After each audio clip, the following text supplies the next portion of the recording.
Not to interrupt, John. Go ahead. Sorry, we'll just keep us on schedule. Yeah, I've got 7 o'clock, so we'll go ahead and kick it off. Welcome, everybody. My name is Ryan Gore. I work in the curriculum office. And in the back, Ms. Ellis and Ms. Pearson are back in the back. If you have questions on the curriculum, they're your content experts. I can walk us through process. So we're going to turn the floor over to McGraw-Hill and let them discuss what they have on biology, anatomy, marine, and environmental. So I'm going to turn the floor over to McGraw-Hill. Mike, Great.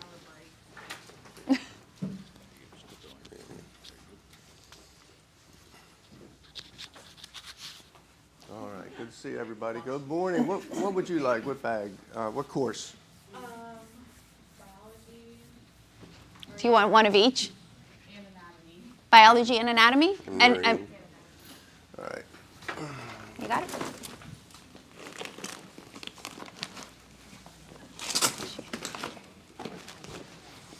What are you looking for? Oh, you're just trying to plug in. Yeah, that one I can help you with. That one I don't know. I am Mike Gallagher. I'm the sales rep for our territory.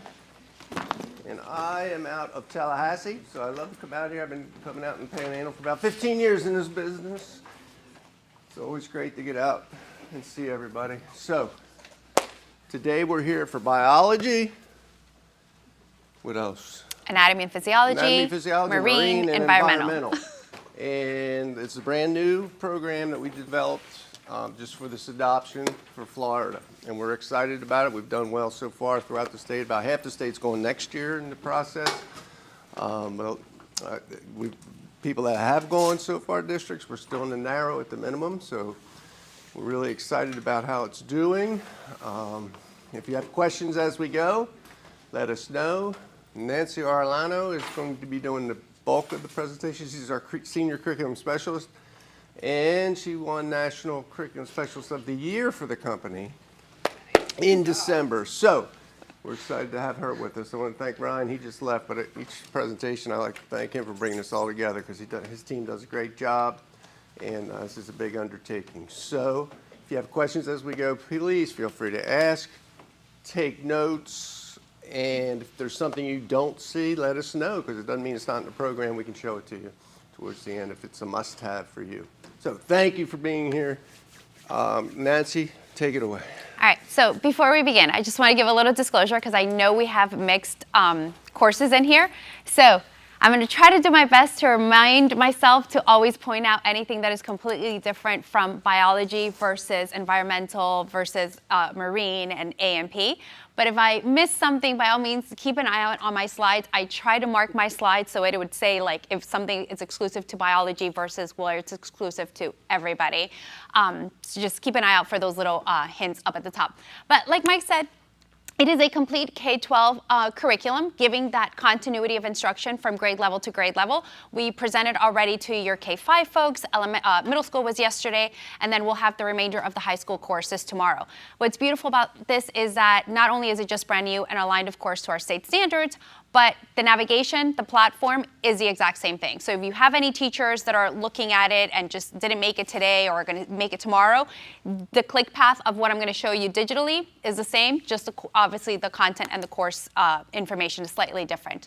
But another thing that I want to point out to you is our biology and all of our courses already has built-in honor support as well inside of your teacher edition, so you're not having to look at a separate component or a separate piece in there as well.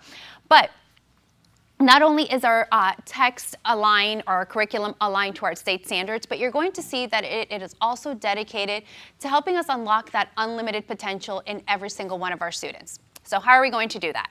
Well, we are going to provide you with solutions that are going to fuel that curiosity and that drive to discover in that classroom, and of course, help our students go down that boundless learning of journey in our classrooms for science content. Now, we have a short amount of time with you all today.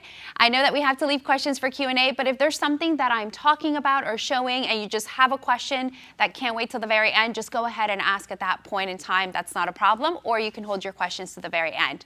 But on my list here on my screen, you're seeing kind of like our checkoff list, right? These are all of the things that we know we need to see in an outstanding science curriculum. So feel free to check us off, count us in for everything you are looking for, including content that is 100% aligned to our state standards, offline access for students that don't always have reliable internet connectivity. We're giving you downloadable and editable PowerPoint presentations and Google Slides, editable lab sheets, ClassLink, and Canvas integration. I asked this in the other sessions. How many of you are assigning things through Canvas? Okay, there's a couple more in here, about 4 or 5 of you. How many of you are using something else other than Canvas? One person. Google Classroom? I was going to say, yeah, that was the other big one yesterday in middle school. Google Classroom, I think, for the most part, is what most teachers were saying that they use. So we do have seamless Canvas integration, not just with your district, but also at other content areas and grade levels. So that's a quick switch on if we need to turn it on. We also have Google Classroom integration. I'll show you when we go online how you can push assignments out using Google Classroom.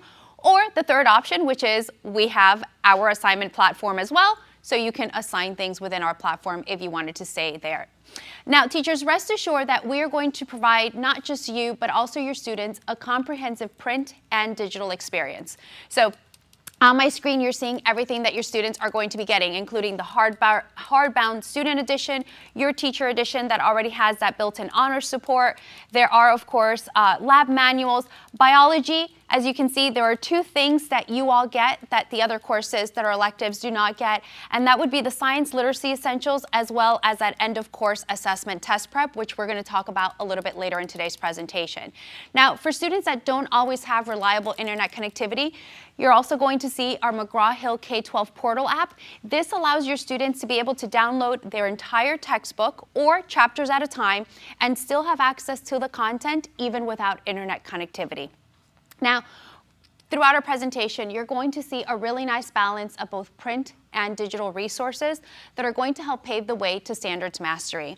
And standards mastery begins, of course, at the chapter or at the lesson level. Now, in some of our courses, they're called chapters, and some of them, they're called modules, but it's essentially our chapters. Every chapter is going to begin by engaging our students and introducing them to that driving question. Every lesson is going to build student understanding with rigorous content and high quality instruction. And then you have 2 opportunities for summative assessments, whether that be your traditional chapter assessment as well as STEM projects built in. Now, biology. Before we even go ahead and get started with that very first lesson, this is for every single chapter. Before we get started with that very first lesson, we want to make sure that our students have the prerequisites that they need in order to be successful with the upcoming content, right? So we have a chapter pretest, but let's say that we give this chapter pretest and our students have forgotten some of that content from the previous time that they engaged with it. What do we have to do at that point? We have to reteach it, right? We have to be able to provide that immediate remediation. Well, one of our exclusives is what we call our FSAS refresh. Our FSAS refresh lets us know that the last time that our students worked with that specific standard was back in 7th grade. So it's been a minute since they've seen that content. They might have forgotten some things, but we already pinpoint for you resources that you can use in order to reteach or fill in any of those learning gaps. It could be anything from a video, from our adaptive learning tool, the science literacy essentials, and much more. Now, other publishers later today are probably going to tell you, yes, we'll give you access to all of the content from the previous grade level, but then that means that you have to sit in front of your computer and you have to go looking for that content. We've already done the heavy lifting for you and said, hey, these are the prereqs. This is what the last time that they saw it, and all you have to do is click assign, and it gets sent out to your students. Now, once our students have a good understanding of the content, we can then go ahead and begin by introducing that driving question. So in this particular one, I am doing my walkthrough, by the way, using biology, as you can see. However, a lot of the features and the benefits are the same across all of the courses. They're just called something slightly different. So we introduced the driving question. Why does this pigeon have large feathers on its feet? All of the standards that are being addressed are right there at point of use for our students. But as we begin our chapters and as we begin our lessons, do you ever come to find out that your students have misconceptions or preconceptions around certain topics? Well, we all are going to have access to be able to identify those preconceptions and misconceptions using our probes. Do you all use probes right now in your classrooms? She's like looking at you all like, you should be. Oh, okay, I thought you were like, who does? Do you use them? Okay, so they're already built into the curriculum. So we'll post some kind of situation, some kind of scenario. We'll give students a couple of options just to kind of see where their thought process is. Now, I'm not going to have you walk through this one just because I have a limited amount of time with you all. At this point, after I pose the probe, I'll ask my students, hey, who do you agree with? Who do you think has the best answer? Allow your students to have those discussions, talk to their partners, lead them in that rich scientific discourse in the classroom. The great thing about these probes is that we're not going to give the students the right answer at this point in time. We're going to keep them hanging out in uncertainty, because if we give them what the best answer is, their thinking stops. There's no reason for me to do a lab. There's no reason for me to read because you already told me what the correct answer might have been. We're going to come back and revisit this probe at the end of the lesson to see how their thinking has evolved. Because maybe, yeah. So I did not call them Paige Keeley probes. Good catch. Hi there. It's all good. Come on in. We're just getting started. You made it just in time. So our Paige Keeley wrote exclusive ones only for our elementary and middle school program. She hasn't had the time to carry them over into our high school content yet. So for this adoption, our team created the probes for high school, but we're hoping that it'll eventually turn into more Paige Keeley probes down the line. All right, so we allow them to have their discussion. I can also record their information using a sticky bar graph just to give them some kind of visual representation. Now, while these probes are going to help us identify preconceptions or misconceptions, we also want to get our students excited about the content and not just tell them, hey, turn to page such and such and let's read about it, right? And that's going to be through our interactive case explorations. As you can see, these are not static. The students actually get to interact with these online. And these are going to help to kind of pique that curiosity. Nobody else has these interactive case studies, or interactive case explorations. Everything else that we've seen from competitors, either they don't have them or they have just something static where they're just reading and moving on. Now, these pique our curiosity. Students get to interact with the content, but these are also going to help to answer that driving question and begin to build their understanding around the content. Now, we're going to continue to build that understanding as we move into the lesson level. Every lesson in McGraw-Hill Florida Science follows the 5E lesson model. We introduce our students to the essential question, and students can continue to build their understanding around the essential question by using the rich visuals that are built in throughout their student consumable edition, but there's also videos to help bring that content to life. Now, I don't have audio on this one again, but I'll show you where all of these videos are located inside of our platform. And then at the very beginning of the lesson, this is also where we start to encourage our students to begin their CER framework, so asking them to go ahead and make their claim. Now, when it comes to the science content teachers, what's our students' favorite thing to do? Doesn't matter which course you're in, what's their favorite thing to do? To do the science, right? To do the labs, to see things happening. So make sure that you check out all of the lab options that we offer, not just in biology, but in every single one of our courses. You're going to see everything from quick launch labs at the very beginning of the lessons to kind of hook your students in, get them excited, content-specific labs for environmental, for marine, for bio. We also have quick labs. Teachers, if you're ever short on time, you have a short week, and you need to do more of a teacher-demonstrated lab for them, those are already included in there as an option. But we also understand that sometimes you just can't do a specific lab due to maybe the time, due to maybe not having enough materials handy, things like that. So in those cases, we also provide you with digital simulations or virtual labs. Now, with our virtual labs, students will have their instructions, their information over on the side. But with these, the most important thing is how many of your students sit in front of the computer and they just click around? And they're not really paying attention because they're not being asked to do anything as they're doing these virtual labs. So with our virtual labs, they have to get that information correct in order to be able to move into the next part of that virtual lab. So they're actually really putting their thoughts into the virtual labs themselves. Now, as we move from Explore into the Explain phase of our lesson, this is where our students continue to build their understanding. And we invite you to do, and it sounds like you've already done this, that's why I was asking you, a little bit about your book and what you currently have and how's it working for you. But we invite you to do a side-by-side comparison. Take the same chapter in McGraw-Hill Florida Science and compare it to one of the other publishers. You're going to see that we have organized our text to be extremely student-friendly, lots of rich visuals throughout, lots of captions, lots of explanations and examples. We'll have them read a little bit of information and have some kind of follow-up question immediately. So we're not waiting just until the very end to ask them what they learned or what their understanding was. Now, biology teachers, especially biology, because we hear this often, and I feel like you were having this conversation with your team even before I walked over to you all. How many of your biology students are not reading on grade level? Almost what? Say that again? A lot of them, right? Many of them. So in your bags, and one of the options that you also have in order to provide that reading support is what we call our science literacy essentials. You should have gotten a sampler of this in there. If not, it's also available digitally. But with the science literacy essentials, this has been written 1 to 2 grade levels below your on-grade level text. So remember, the hardbound is your on-grade level text. If you were to open up to that same chapter, same lesson, you're going to see the same headings, the same subheadings, but the Lexile level has slightly been adjusted 1 to 2 grade levels below your on-grade level text. Now, for those of you that say, I like this, but I don't want to have to print this, or I don't want to have to do it digitally for my students, can I adjust the Lexile level online on their digital ebook? And the answer is yes. For biology, you have the option to go online, click the 3 dots, and adjust that Lexile level for your entire class, for a handful of students, or if it's just one student that needs that support, you can also do that as well. Now, in the biology course, as we continue to build our students' understanding, how important is vocabulary? Extremely important, right?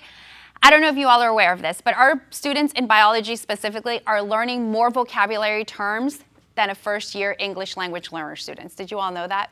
There's a lot of vocabulary terms. So we have 2 resources to support vocabulary in the classroom.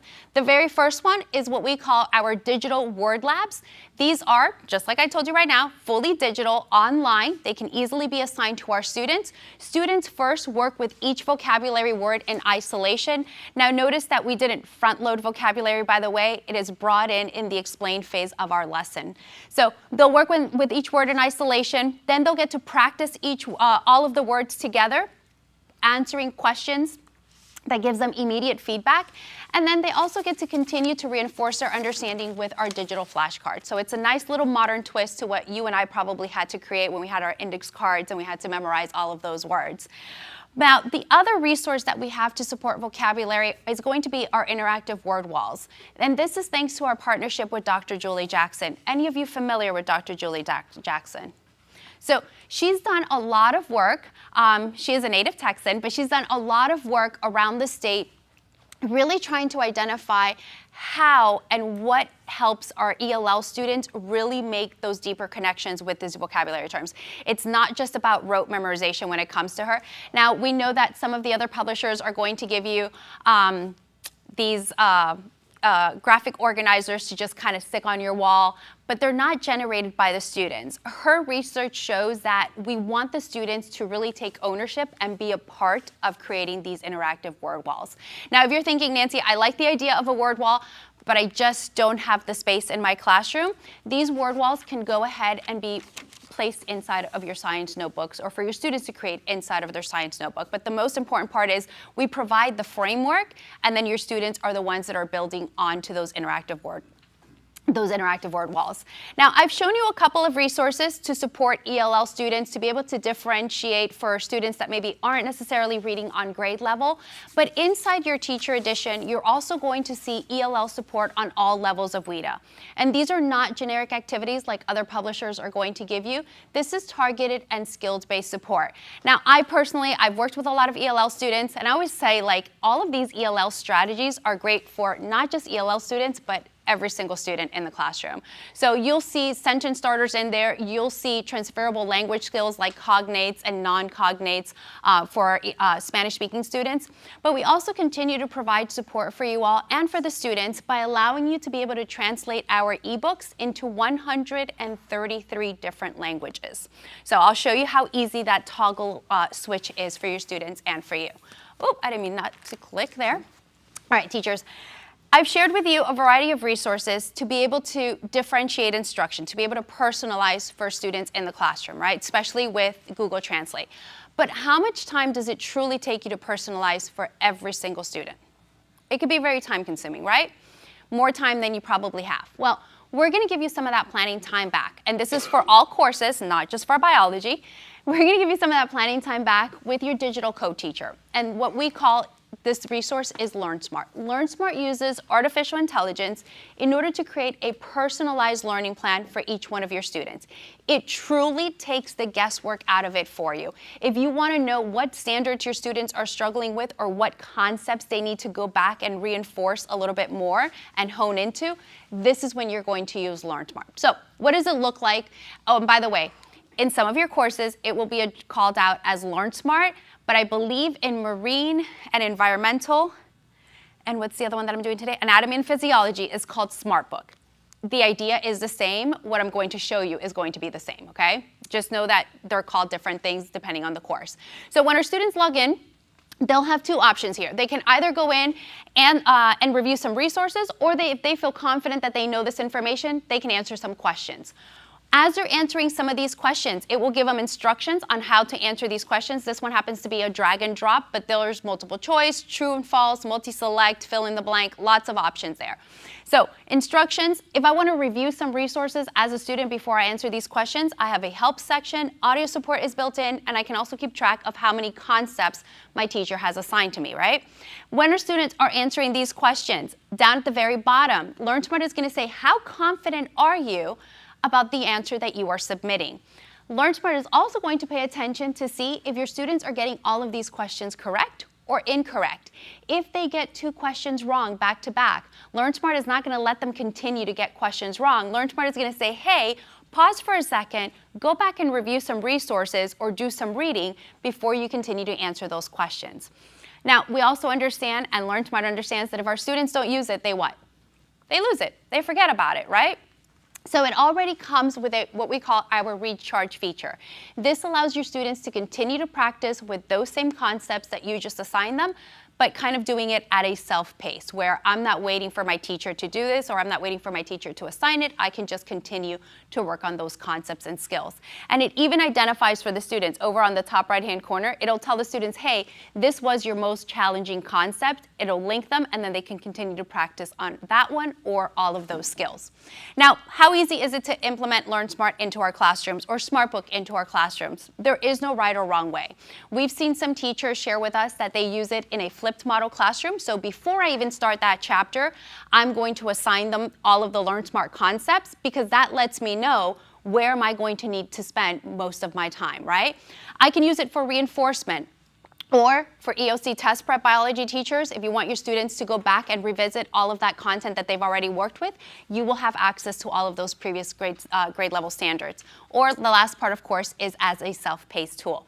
Now, as we're moving from explain, and once our students have a really firm understanding around the content, we want to elaborate, right? We want to deepen those connections. How does the content and the concepts that we've worked with, how do they tie to the world around us? Well, thanks to our exclusive partnership with If Then, these are video resources that are already available to you and your students to be assigned, and this really helps for our future scientists in our classroom to see some of the careers that they might want to pursue. So let's take a quick look at one of those.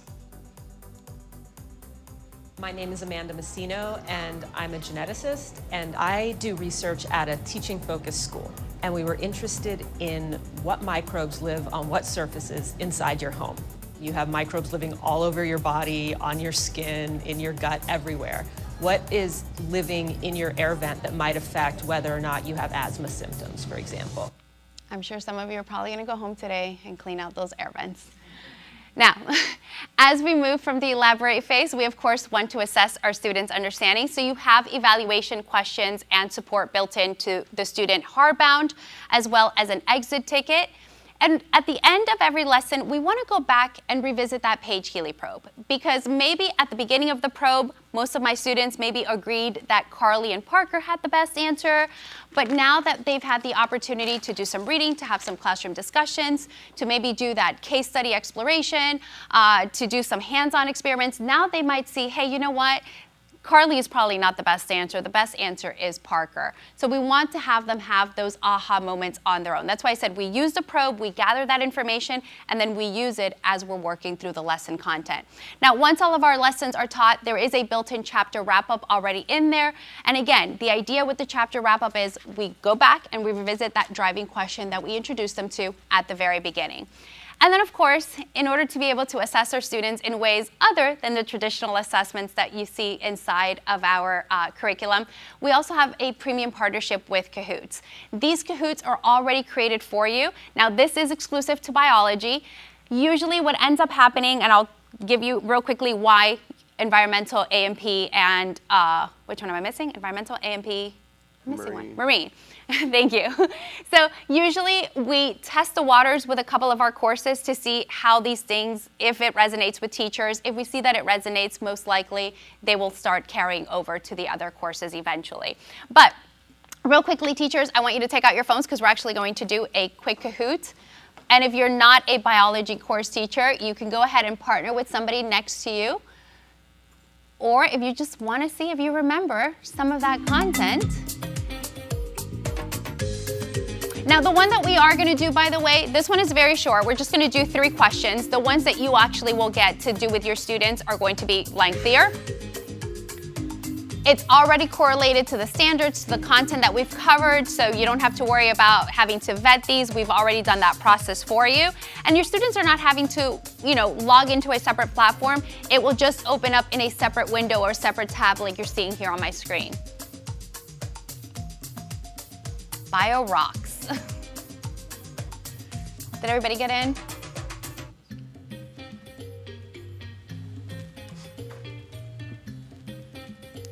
Mike, were you able to get in?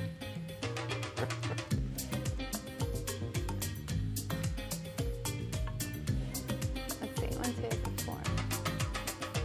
We have about 8, 9, 10 people. All right, I'm hoping everybody was able to get in. All right, let's get this party started.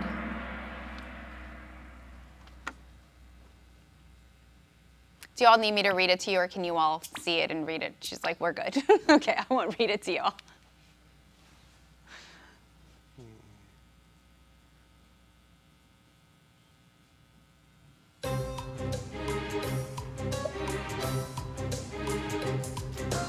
Do you have a bit of a glare? Feel free to get up. You can definitely get up during this part of the presentation so you can get a better look at what's on the screen.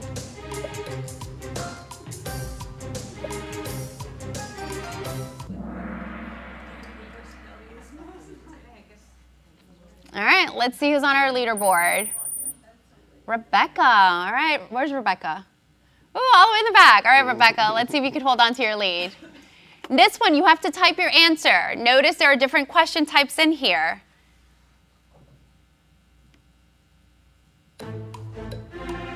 Taylor has a genetic disorder that affects her connective tissues and organs within her body. It's originated in her blank.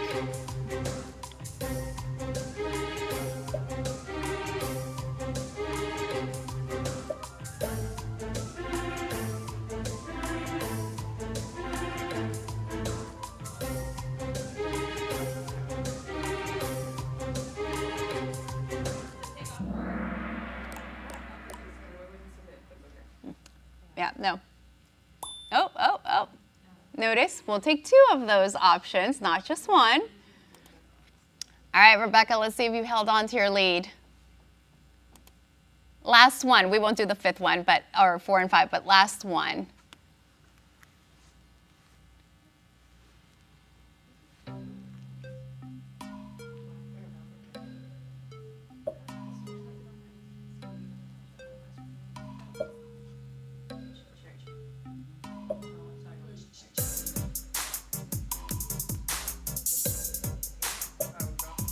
Yes. Yeah, this is.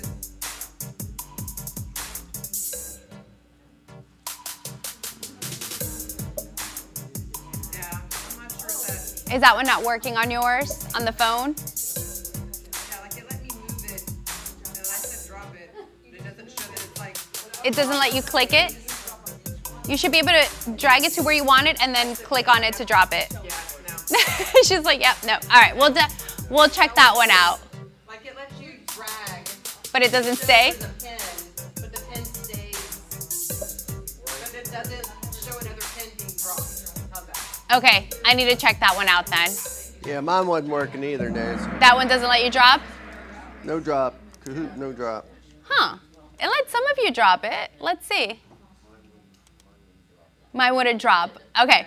So I will definitely check out that one of the dropping of the pin just to make sure that that's going to work across all devices and continue.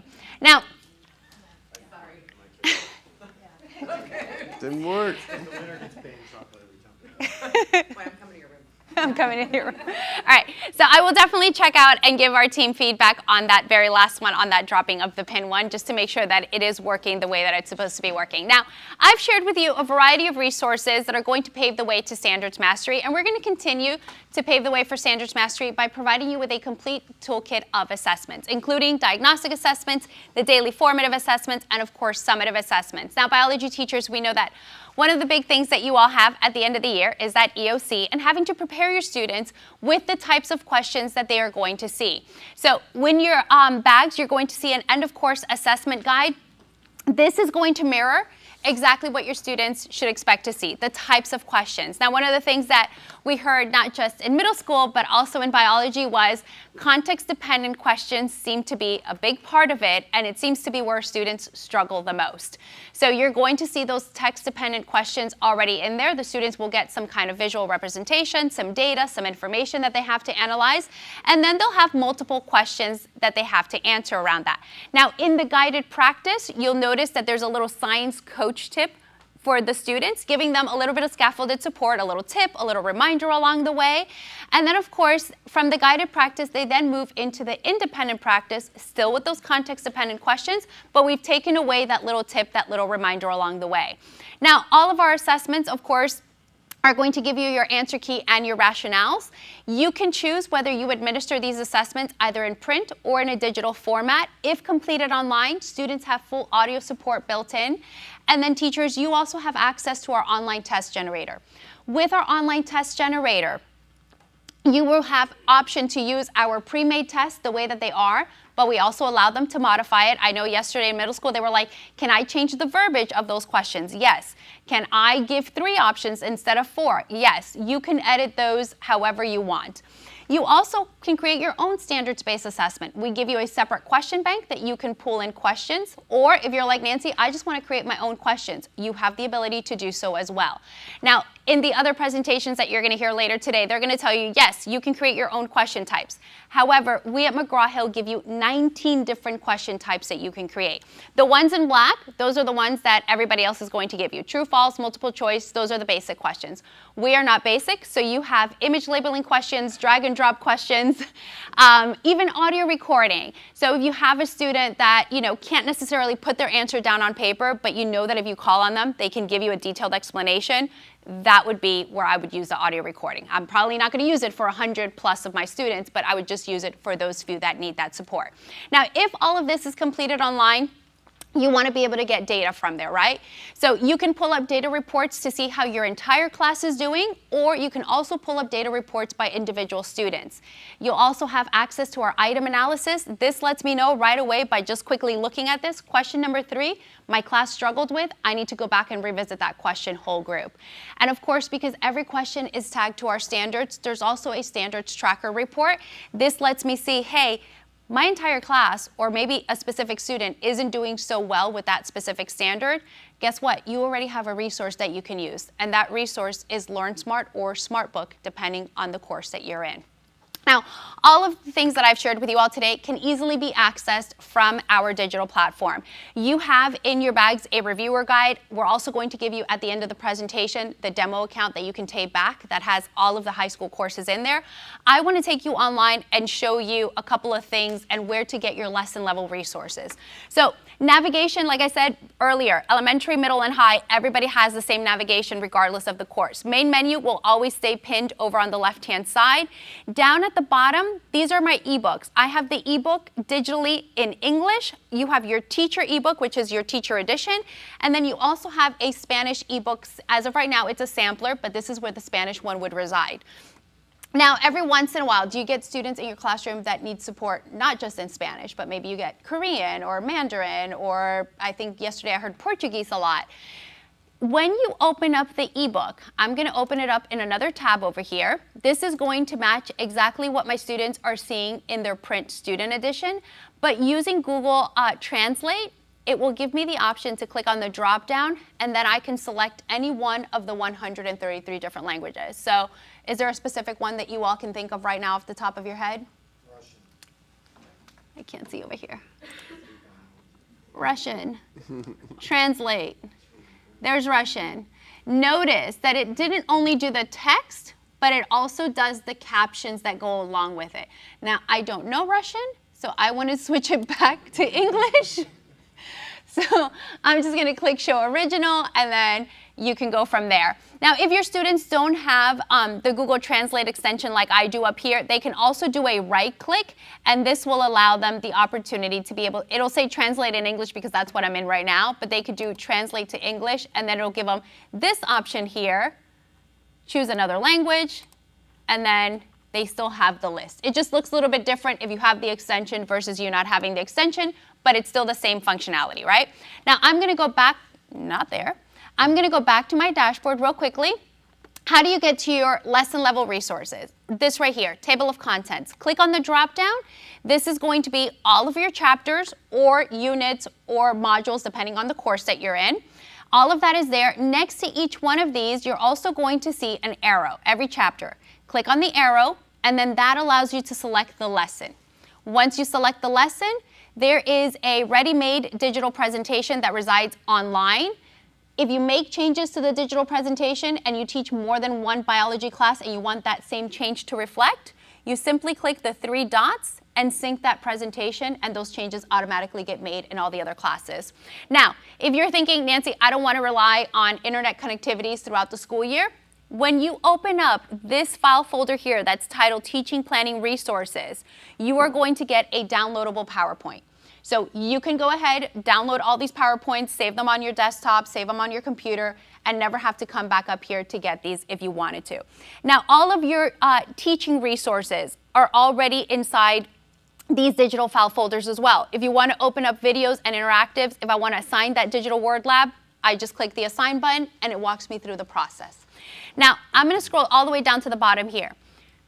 Most of you, I'm pretty sure all of you, have your own resources that you like to use. You have your own PDF files that you like to use, you have visual diagrams, you have articles, you have video links. You can click on Teacher Added Resources. I have this one to delete because this one was a note-taking guide. But you can bring in any one of your resources, and we treat it like one of ours. Notice if I have a PDF that I want to assign to my students, I can click Assign. If I want to have this PDF be part of the digital presentation that McGraw-Hill is giving you, I just toggle that switch on and it goes out to my students, or it goes out to my digital presentation as well. Now, if you have any new teachers at your school, or even you perhaps, you're like, you know what, this year I want a little refresher. I want some new articles. I want some new digital simulations than the ones that I've already been using. Something that is brand new is our Actively Learn platform. Anybody here familiar with Actively Learn? Nobody's, okay. So Actively Learn is our ever-growing library of resources, okay? So in here, you can go in there. It'll always have Florida content at the very top here. But as you scroll down, we also have Florida content that goes with your specific courses. So right now, I did my walkthrough through biology. So once I click on biology, it will have the exact same course, the exact same chapter table of contents that matches up to the print student edition. We were looking at, was it genetics that we looked at? We looked at genetics. There are 4 different assignments. You have articles or explainers, you have digital simulations, you have videos. Every single one of these, teachers, you can use the way that it is. So I can click on the article, I can preview what it looks like. Oh, hold on, I had played around with this one. Let me restore those settings real quickly. So Teacher guide or teacher support is over on the far right-hand side. It lets me know the Lexile level. I can use it as it is. As you scroll down, you'll see that it is gated, right? So I have a little bit of reading followed by some questions. If I want to use it the way that it is, just click the assign button, push it out to my students. But if you want to customize it, you want to make it your own, you want to add your own questions to it, right? We can simply click the customize button. I'm going to give you more information that what they're going to show you there, but that's a little preview. I can go in here and I'd say, you know what, I want to add a question right here at the very top, insert question. Or if you want to white it out, if there's a specific section that you're like, I don't want them to see this just yet because we're going to talk about that later on, you can go ahead, select that section, white it out. The students will never know that it was even there. Another option that you have, which was where my settings were earlier, do you have any students that need to be able to change the contrast of the font or the colors, or they have dyslexic modifications that they have on their IEPs or anything like that? You and your students have the ability to go into settings, change the spacing, change the size, change the font color. You can have your pages and your paragraphs numbered to be on or off, or if they need those dyslexic settings turned on, I can turn them on, and that is available to them right there at point of use. And again, that is through our Actively Learn platform.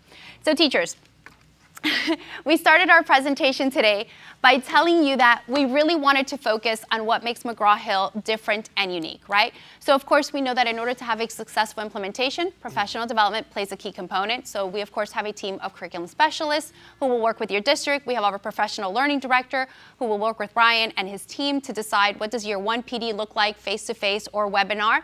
We also have our authorship team that will be creating ongoing support and pedagogical support within our digital platform. So they're creating some videos for you all. If you want to do a little bit of PD in your PJs with your bunny slippers on, you are more than welcome to do so. But we started our presentation today telling you that we really wanted to focus on what makes McGraw-Hill. See, she has her little dinosaur Crocs on. I was just looking at you. It was not. I didn't even plan that. I'm like, I didn't even plan that. That happened to be perfect. But teachers, we want to talk about what sets McGraw-Hill Florida Science apart from everybody else that you're going to see today. So everything that you see here on this list is truly an exclusive. We are the only ones that are giving you that digital co-teacher Learn Smart / Smart Book. We are the only ones that have those exclusive partnerships with If Then, with the Kahoots, and of course giving you that ever-growing library of resources, which is Actively Learn. So before I open it up for any questions, feel free to take a picture of this if you want to have it on your phone. You also have in your bags your digital walkthrough, there goes my clicker, your digital walkthrough brochure guide that kind of shows you the basic digital navigation of how to get to your lessons and all of the resources that are in there. It has the digital demo account in there as well. We want you to go in there and start using our resources to plan fun and engaging lessons with your students. You can't break it, test it out. We'll open it up for any questions, anything that you didn't see just yet that you want me to go back into the platform and show you. Or anything that your teachers back at your school told you, make sure that you ask. Yes? Nobody asked me to ask this, but I'm curious. The Smart Book access that we would have for anatomy, we have 4 classes with 30+ students in each one. Does just purchasing the textbook give us access for all 120 students, or do you have to purchase? For LearnSmart, no. Every student would get LearnSmart / SmartBook. So you don't have to do a separate, I thought you were going to ask me something differently. So one thing that you will have the ability to do with any of the assignments is if you create an assignment in your period 1 class, at the very bottom it'll say copy to, so you can copy it to all of your classes. You don't have to go into each individual class. But yeah, LearnSmart / SmartBook, every student gets it with, it's part of the adoption. Yeah. Same with Actively Learn. Same with All the Actively Learn. teachers What I get showed it. you, pretty much everything that I showed you, there's no like, oh, but you have to, or this is an extra cost. Everything that I showed you already comes with. And do the If Then career-focused videos, because I teach at the Medical Academy at Crestview, so it's a career technical program. Is that available for anatomy as well, or are those just available for biology? Those are only available for biology. However, because you teach both, you teach I do both. not teach biology. Oh, you don't, oh, okay, you don't teach biology. You all have, actually, I probably won't have time to go in there and show it to you, but you all have 3D like cadavers that you can actually, yes, yeah.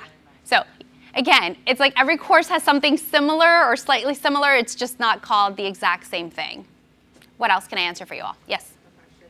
In the Learn Smart, I know that you said that you can see individual, what your students are looking at individually, what they're struggling with individually, but can you pull a report in the Learn Smart to see what all of your students are struggling with across Yes. the board? Yeah. So it'll tell you, so the student can see it themselves, what they struggled with, but then you will be able to see the most struggle, like if I assign them 5 concepts, let's say that out of 5, my whole entire class struggled with 2, I'll be able to see what are those 2 that they struggled with.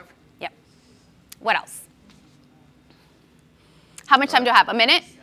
30 seconds. Oh, okay. Out of everything that I showed you, what were some of the things that you found extremely beneficial? 20 seconds, Nancy.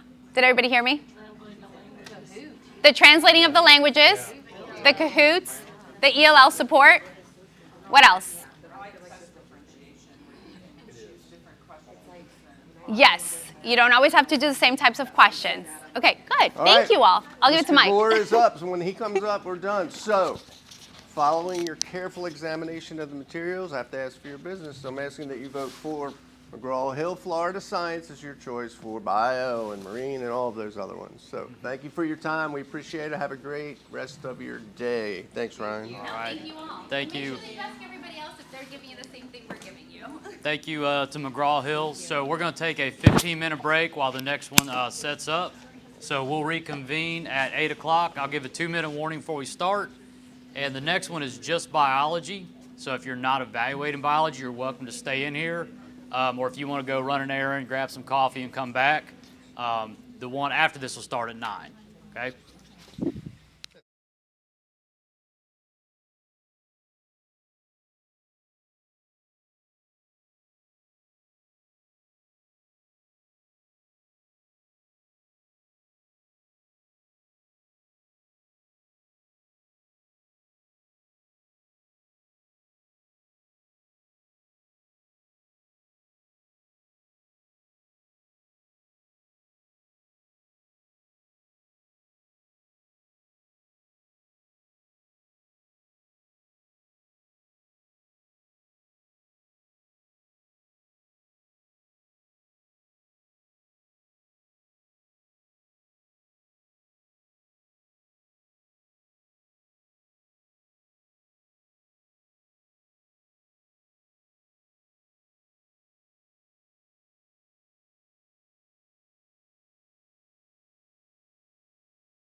Start with our next presentation. With us now is Accelerate STEM Scopes, and I will turn it over to them for biology. Good morning. How's everybody doing this morning?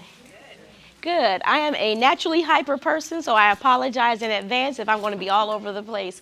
But my name is Krista Stringfellow. I am the account executive, and joining me today are Michelle Farrell, our academic specialist, and Megan Williams, our amazing regional director. Good morning. So I got to tell you guys a quick story.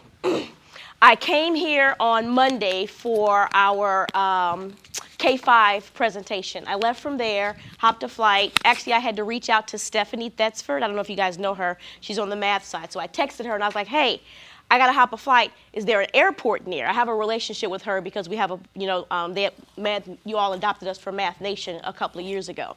So I reached out to her. I was like, hey, I need to know where the closest airport is. And she's like, duh. She told me it was VPS. So I was able to hop a flight, got there, and had to go to another district. There are no direct flights. So I could have easily driven home and gotten back home, back in Jacksonville, and gotten back quicker than the turnaround time for both of my flights. But needless to say, I had to share that with you guys because I just got back in at 12 a.m. this morning. I'm excited to be here, and we're going to talk about some math, and we're going to have a good time. How much time did I take for that? Because we're on a crunch time, so I got to make sure I'm not doing too much. 1 minute, girl. You got All right, it. too much idle chatter. All right, so how many of you guys are familiar with STEM scopes? Okay, all right, so you guys are going to see some things that are kind of familiar to you, and then you're going to also see some new things. For those of you that are not familiar, we're going to go on a quick journey, and I'm going to show you guys about our platform, and we can address any questions that you may have at the end. So we consider ourselves the seasoned specialists when it comes to the constructivist approach. We've been doing it for 10 plus years. And so we include the 5E, but we also add in an I for intervention and an A for acceleration, because we don't have cookie cutter students, so we got to be able to tailor the instruction to meet the needs of all of our learners. And so we are 100% aligned to the standards, the Florida Academic Science Standards. You'll also see that we have a brand new digital platform for those who are familiar with our product. You'll also see that we focus on engaging phenomenon. You'll hear me talk repeatedly about differentiation, as well as progress monitoring. That's going to be a key piece that I'm going to continue to reference. And what we stand firm on is that we are built by teachers for teachers. So real quickly, just let's have a little quick chat conversation. If you guys could, what would you like to see in your new curriculum? What are some things that you would like to see in your new curriculum? Oh, don't be afraid. She's mouthing it. Labs. Yeah, say it proud. Say it. An integration with labs that doesn't feel like I'm shoving it down my student's throat because of time. Integration with labs. We want labs.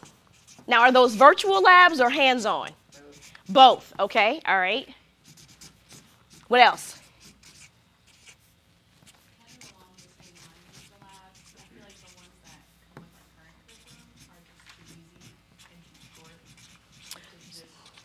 So you want the labs to be robust, okay?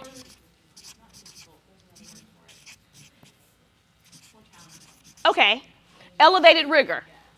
Okay. What else? Connections between the text and interaction for them to be able to play games so that they can be reinforced. Okay, so some simulations. Yes. Okay, some simulations. What else? What about assessments? We want to make sure that we're able to track and monitor how well they're doing, right? I'm just going to throw that one in there. I think we all want assessments. Assessments? All right, so we're going to talk about a few of these things, and we're going to check those off as we begin to go through and show you that we actually support the things that you all are looking for in your new curriculum. So some of our key components, again, is that we are standards aligned. You'll also find that we focus on the 5E. Again, you'll see that we talk about hands-on. You guys just mentioned that. We have assessments. And we also focus on the fact that we have it in English and Spanish. We have it in multiple languages, as well as the flexibility of print and digital. We don't want you guys to think that we are a digital-only curriculum, because we are not. So let's talk about some of these print and kit materials that we actually provide. Michelle's going to show you, we have our student notebook, and this is going to be the consumable that you get year over year for the life cycle of the adoption. This is the student's notebook that's going to include virtual and investigation activities. We provide a stop and jot. That's like a check for understanding. We want the kids to be able to take points throughout the lesson, to stop and reflect on their learning, because we don't want any surprises as they're working through the lesson. A lot of times the kids will get to the end of the lesson and say, I don't get it. So we want to make sure that we are repeatedly progress monitoring, and we're having them to show us and present to us a level of understanding throughout the lesson repeatedly. Now, here's our STEMscopedia. This is our hardcover consumable. So this is like the student textbook.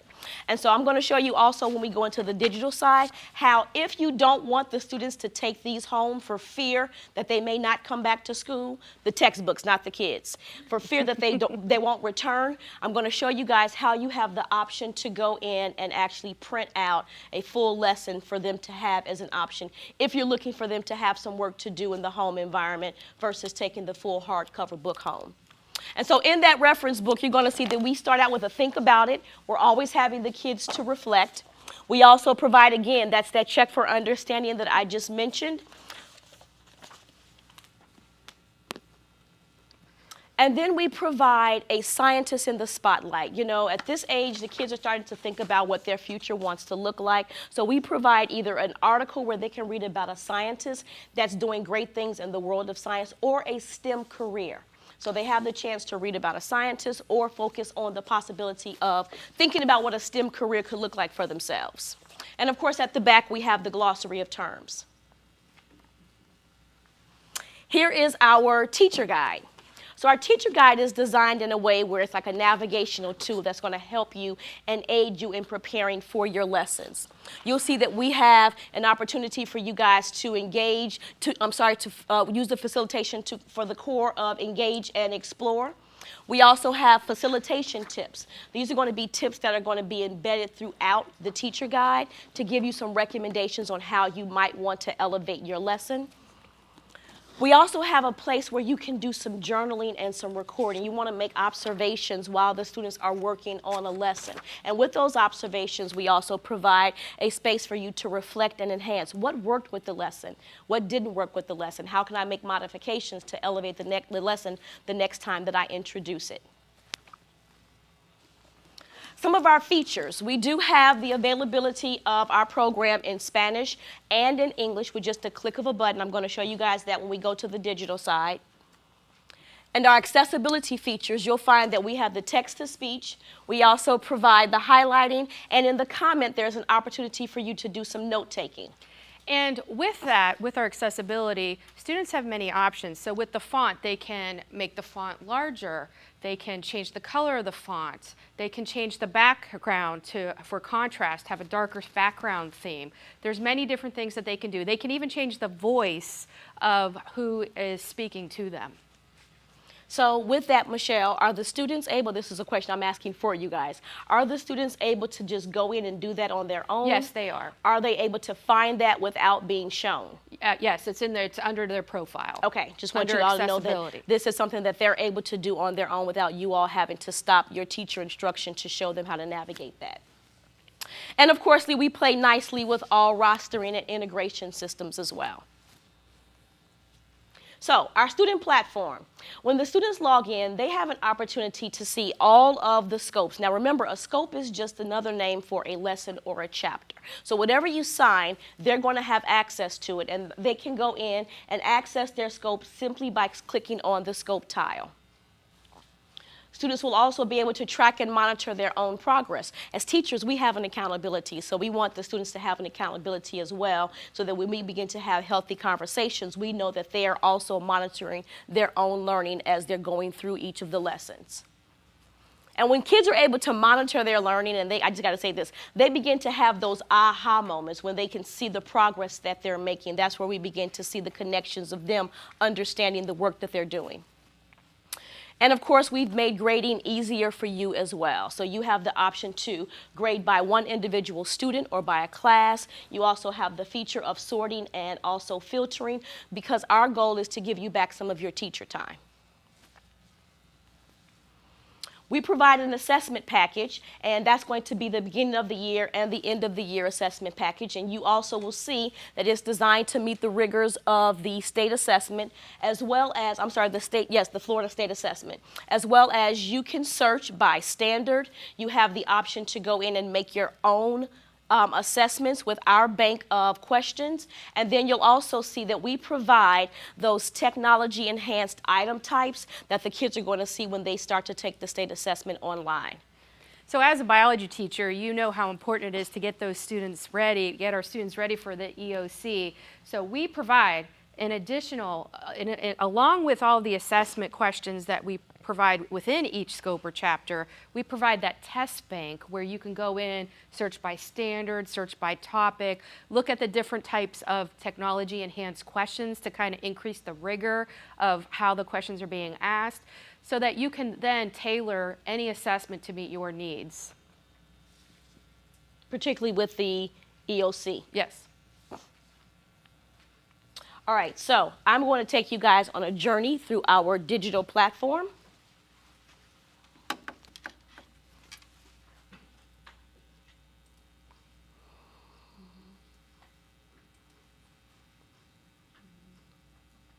I'm just going to start at the beginning. So when you guys log in, this is what we call our scopes. Again, it's a lesson or a chapter.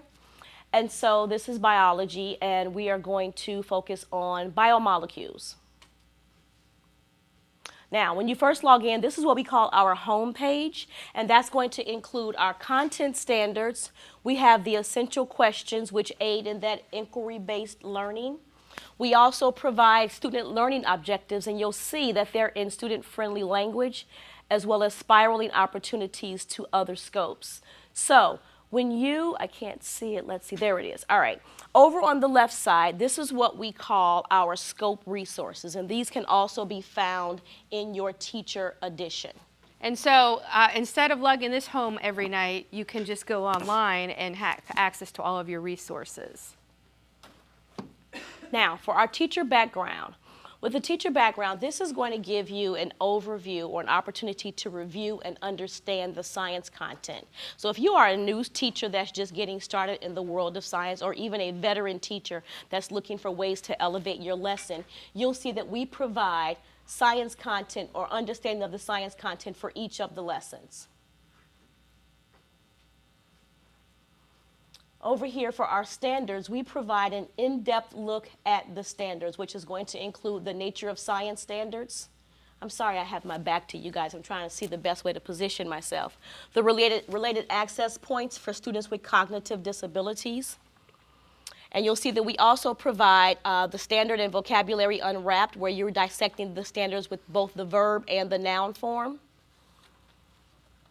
Here are those I can statements again. This is going to become important because I'm going to talk about that when we further discuss progress monitoring for the students.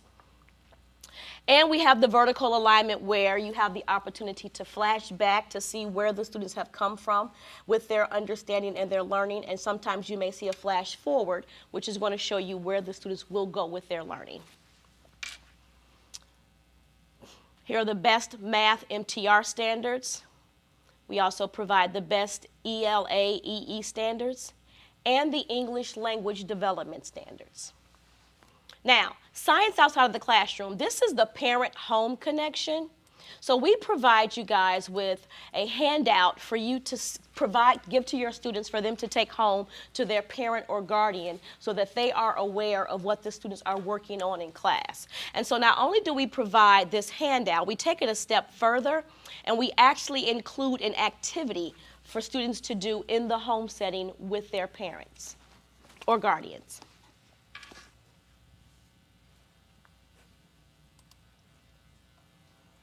Question prompts.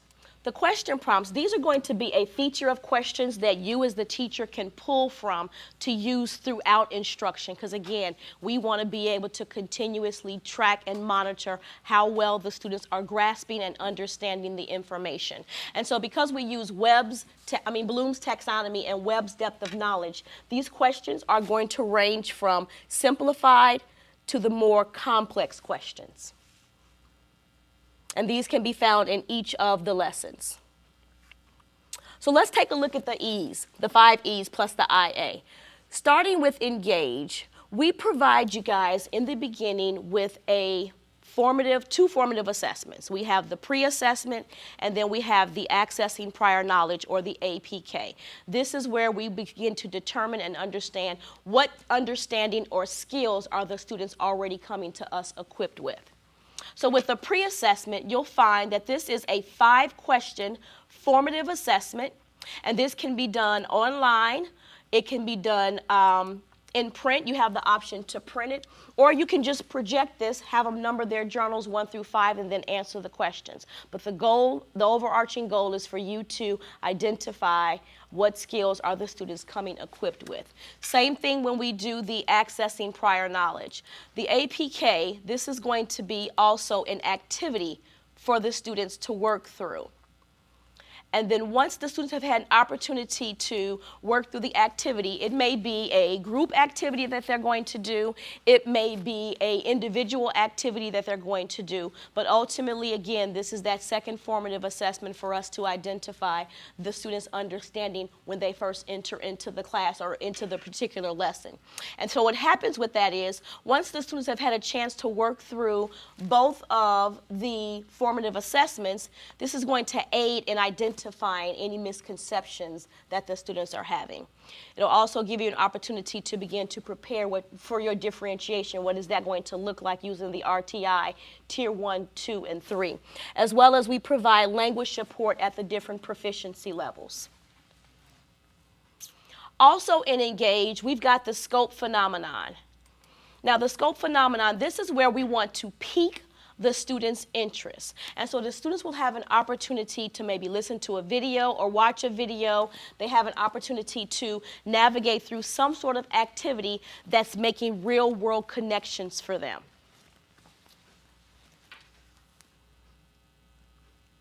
Progress monitoring. Remember, I've been mentioning this a couple of times. So this is what the progress monitoring tool looks like, and the kids are going to complete this at 3 different checkpoints. They have an opportunity to do it after they've completed the pre-assessment, the pulse check, and the scope assessment, which I'll talk about here shortly. This can also be done digitally for the students.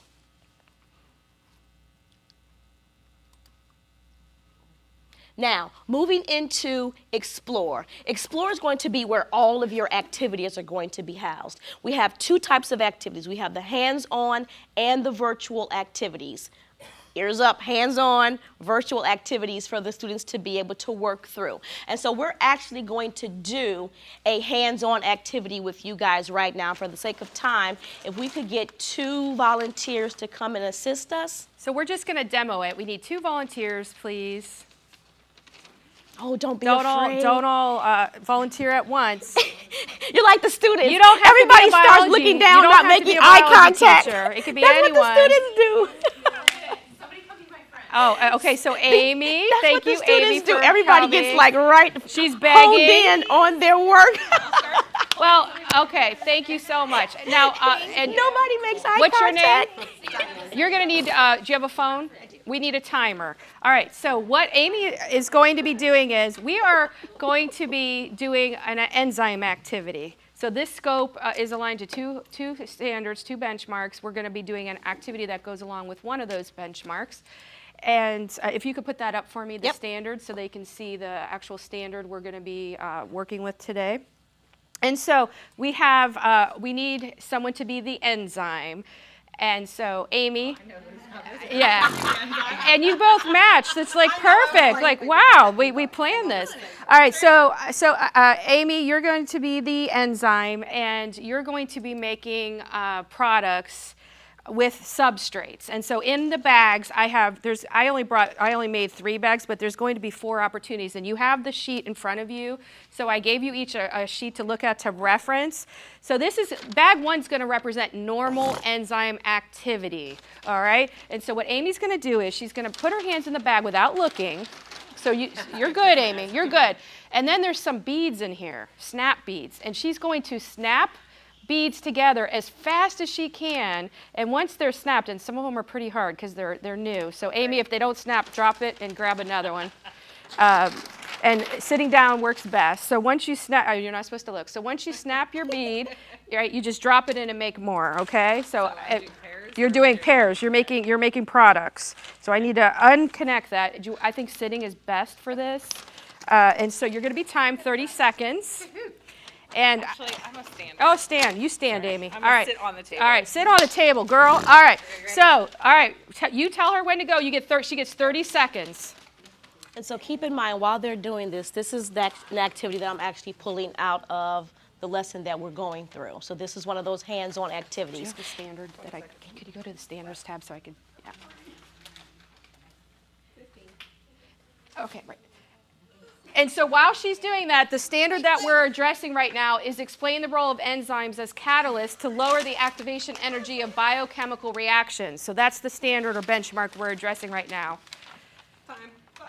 Okay, how many did you get? 5. 5. Okay, so everyone remember that. Someone write that down. She got 5 products. So now we would do that 2 more times to get better data, but for time's sake, we're only going to do 1 trial. All right, now what we're going to do is she's going to get a second bag, and this is going to simulate increased activity.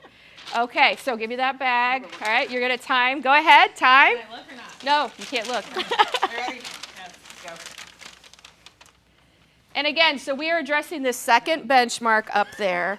And on the sheet that I handed out to you while she's doing that, you can see we just quickly did activity 1, which is normal enzyme activity. She is now in activity 2, which is increased concentration. So in that bag, she has more substrates. So she started out in the first bag with 20 substrates. Now she's at 40 substrates. So do you see how we're simulating that? Okay. How many did you get? Less. They're harder. Yeah, they're hard. The beads are. I think it's because they were cold. It was cold in the car. My fingers are weak. Let's go. Oh, okay. So that's why you do multiple trials. So what she should have gotten was more products, right? So now in the third bag, we have inhibitors, and I'll show you. The inhibitors are actual beads. And the biology folks are going to love this. You can't snap them, right? So it's simulating inhibitors. All right, Amy, 30 seconds. You can do this, girl. This is going to be harder. So again, Best enzyme ever. I believe in you. for everyone at your seats, so we're doing the third activity, which is the competitive inhibition. And again, we had those non-snap beads there. And I do want to direct your attention to the activity 4, which we're not going to simulate. Notice there's denaturing. So you can see how this clearly gives the students a visual. Yeah. Are you done? I got 3. Yeah. Wow, good. Okay, so this wasn't typical, and we would do multiple tries to show. Right, they're inhibitors. It's supposed to make it really hard. Thank you, ladies. Let's give them a round of applause for helping.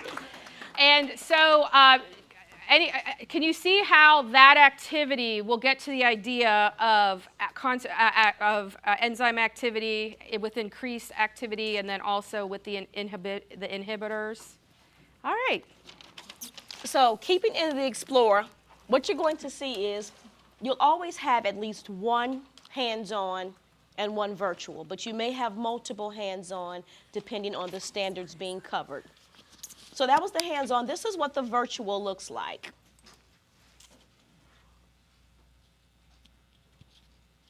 And this is going to be one of those simulations that we just talked about.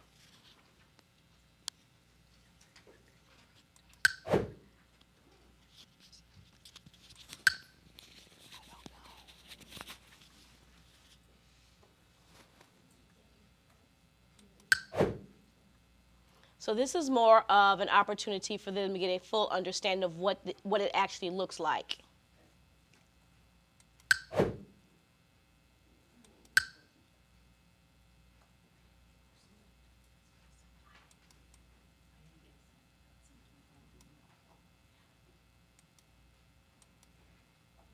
Okay, so that is our virtual Explorer, and we just did the activity for the hands-on. So now moving into the Explain, of course, let me just say this, with the virtual Explorer, you do have the opportunity to use your interactive science notebook in conjunction with the handouts. And that's one of the pages you have. That's part of the interactive science notebook that you have. I just had at your table. Now, the STEMscopedia. Remember we talked about the hardcover consumable that if you don't want to send it home with your students, you have the option to go in and just print it out for them. This is what this looks like in the print form.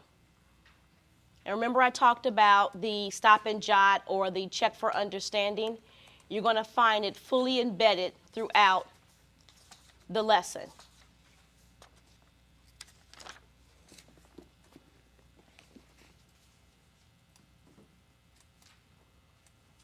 And then if you scroll to the bottom,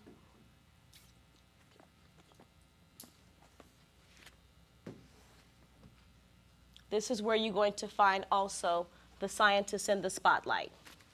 So just clarity, they get a STEMscopedia in a hardcover, like a classroom, but they have it on digital. Mm-hmm. The student consumable is every year of the adoption. Yep. One per student. One per student.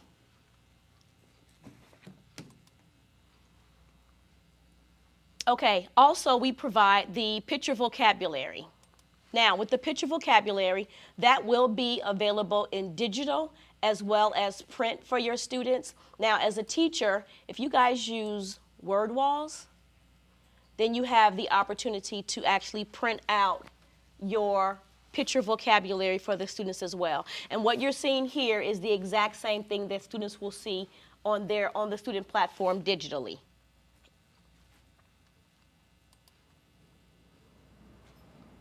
Here we provide a pulse check. This is a mid-scope assessment. Now we've worked through a couple of the stages of this lesson. Let's stop and let's assess them to see where they are with their understanding at this point in the lesson. It is also a 5-question assessment. And again, this can be done digitally or it can be done by print. Or again, you want to pop this up for the students to just look at it on their whiteboard and respond for questions 1 through 5. That is an option as well.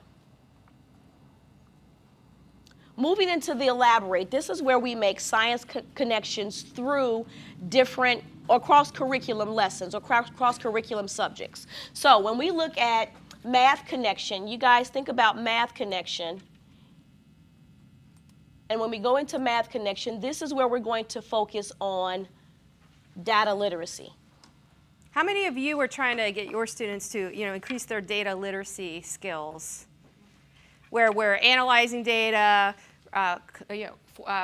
going ahead and creating tables, and these are great. These Math Connections, you get at least one. You get one per scope or chapter. So the students are given the graph, they've got some data, and then they have an opportunity to complete the data analysis questions. We also have a partnership with Associated Press. So in our Science Today, students have an opportunity to read an article. This is what the article looks like. And while they are reading the article, they have the chance to actually annotate the text. So this is going to provide students the opportunity to monitor their learning while they're reading. And of course, at the end, we do provide questions for them to answer as well. So now Megan is going to come and she's going to talk to you real quickly about another feature that we have within our product. Thanks, Krista. So are you all familiar with Tuva data literacy? Okay, so Tuva is a company that has real-life data sets from like CDC, NASA, NOAA, And the purpose of these data sets within instruction is to give students opportunities to both increase their data literacy skills. Would you all biology teachers say that that's a need in your classrooms? Yes, okay, I'm seeing some nod, head shakes. So this is giving students an opportunity to explore with a real life data set. So when we talk about things that are engaging, things that are more open-ended and provide lots of opportunities for practice, this is one of those resources that's built within the curriculum that you're going to want to take a look at. So in this example that Krista has pulled up, students are going to be exploring a data set. This is from the teacher side. Let's go ahead and look at it from the student side. So again, you can assign this out to students digitally, or you could do it whole class. And then they'll be given all of the instructions that they need to complete the assignment, but it's also giving you access to that full data set. So in this one, they're going to be looking here at phenotypes of moths, so peppered moths. I'm sure that's biology teachers. I'm sure that's something that you are very familiar with. Well, this is an actual data set showing that. So they'll be able to go in and manipulate the data based on kind of the questions that are provided below, along with really being able to take this data set and do whatever they would like to analyze that data. So it's just simply dragging and dropping to be able to see how that data changes and then be able to answer specific questions about phenotype. So along with that, again, you also have those questions, and it's something that you can assign to students digitally or something that you can do whole class. But that's a great way to get students engaged in the content. All right, Krista? Thank you. So this is that a piece of that elevated rigor that we were talking about. Now, moving on to the elevate. Now elaborate, evaluate. I said elevate, evaluate. This is where we now want to be able to assess students' learning and their understanding based on all of the key points that they've worked through the lesson in the lesson up to this point. So we provide 2 assessments. We've got the claims, evidence, reasoning assessment, and then we have the scope assessment. The claims, evidence, reasoning assessment, or CER, is going to be where students have an opportunity to read about a scenario. We provide the external data. You'll also see that we give the prompt, and then students have to make a claim, give their evidence, and then support it with their reasoning. How many of you all use CERs, claim evidence reasoning? They're fabulous, aren't they? So we've already done one for you for every single scope or chapter. Now, for our scope assessment, this is going to be a 10-question summative assessment, and students can complete this paper and pencil, or you can do this digitally as well. And so the students will have an opportunity to answer the questions, and you're going to find, as the students answer the questions, you will see that this is where we have embedded some of those technology-enhanced item types. So this is what we would consider a multi-select, so there's more than one answer. This is a drag and drop, so students will have to drag their answers into the proper place. And so the goal is to have students become familiar with knowing what this looks like when they get ready to take the state assessment and it's on the computer. Now, for you as the teacher, if you go in, click on the file, and you go to the answer key, you'll see that we provide, of course, the answers. We give you the key so that you'll know what type of questions the students are being asked. Remember, we just did a multi-select and a drag and drop. You've got the reference down here. We also provide the depth of knowledge level for each of the questions. And if you scroll down a little bit further, you'll see not only do we provide the correct answer, but we give an explanation of the incorrect answer. So when you're looking to do an item analysis with your students, this is going to give you an opportunity to have some healthy discussions in explaining to them why their answer may have been incorrect. And so now once the students have moved through all of the 5 E's and they've done the assessment, we now want to be able to determine and identify where are we going. Are we doing some remediation, or are we going to allow them to do some elevation based on their understanding of the lesson? So for the students that may need just a little bit of remediation, we're going to take them into our intervention. And the intervention is going to be an opportunity for them to work with you in a small group setting, guided practice, because remember, these are the students that may show signs of needing some further assistance in knowing and understanding the key concepts presented in the lesson.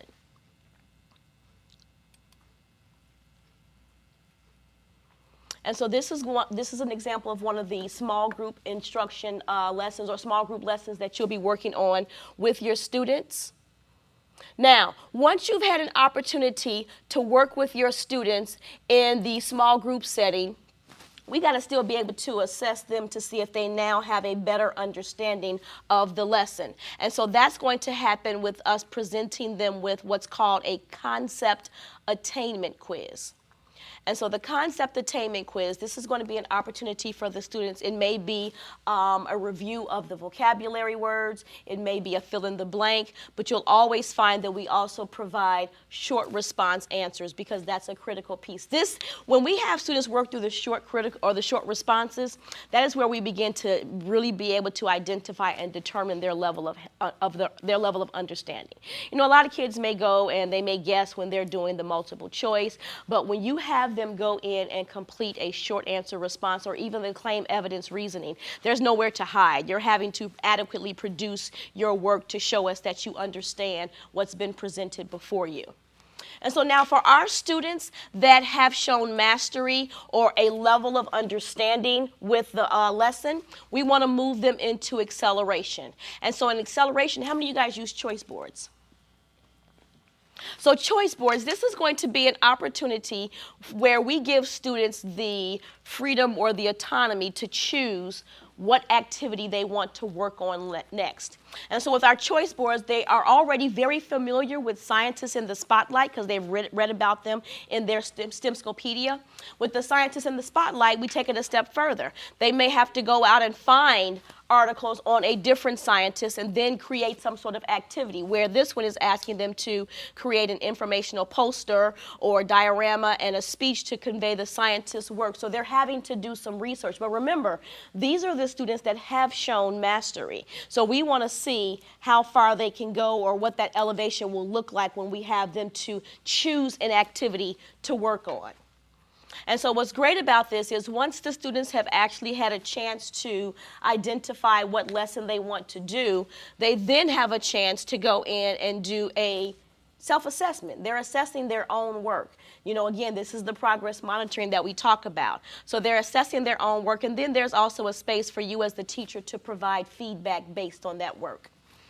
So these are the 5 E's, plus we've talked about the intervention and the acceleration. That is our program in a nutshell.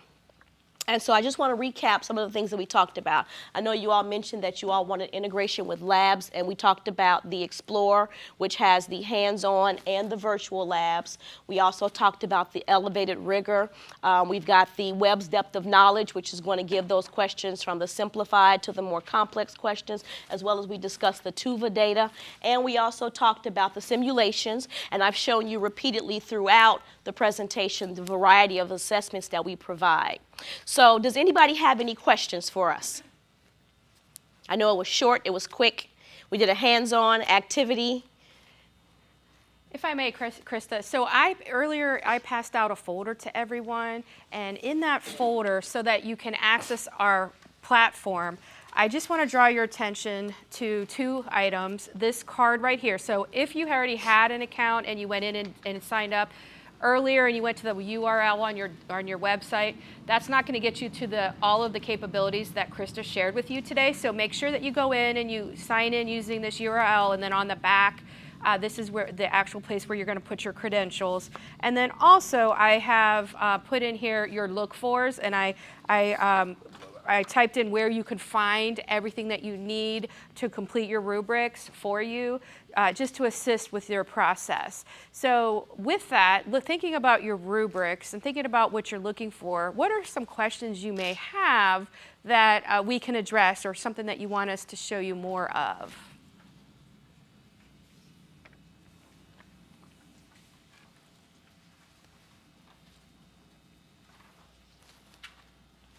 It's a quiet bunch.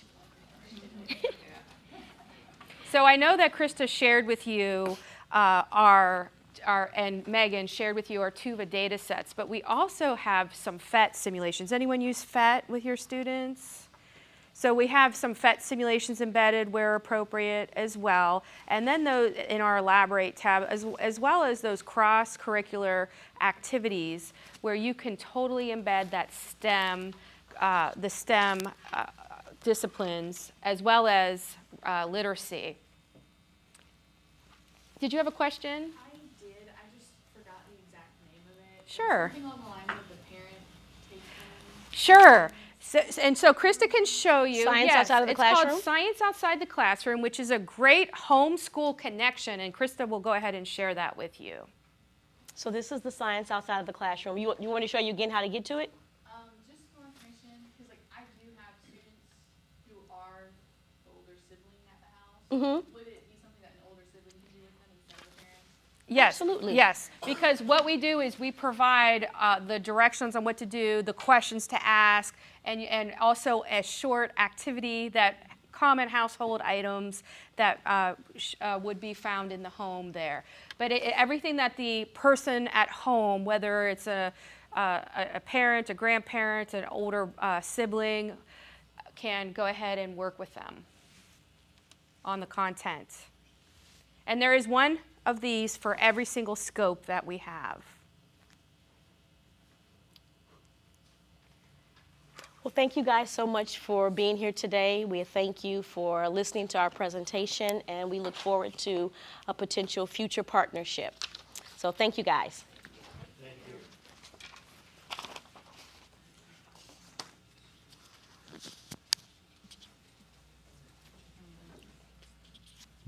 All right, I want to thank Accelerate STEM Scopes, and so we'll be on break until 9 o'clock will be our next presentation.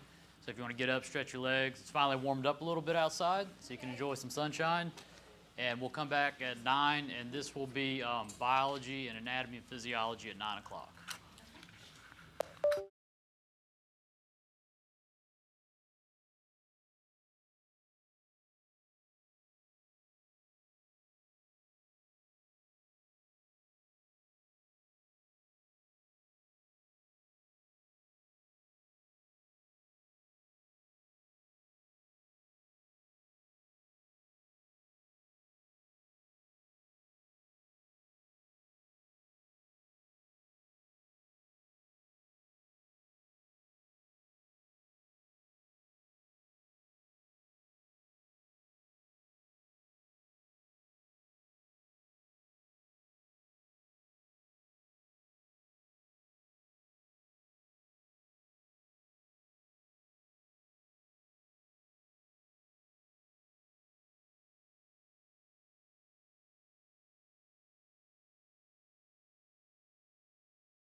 here, and we've got 9 o'clock.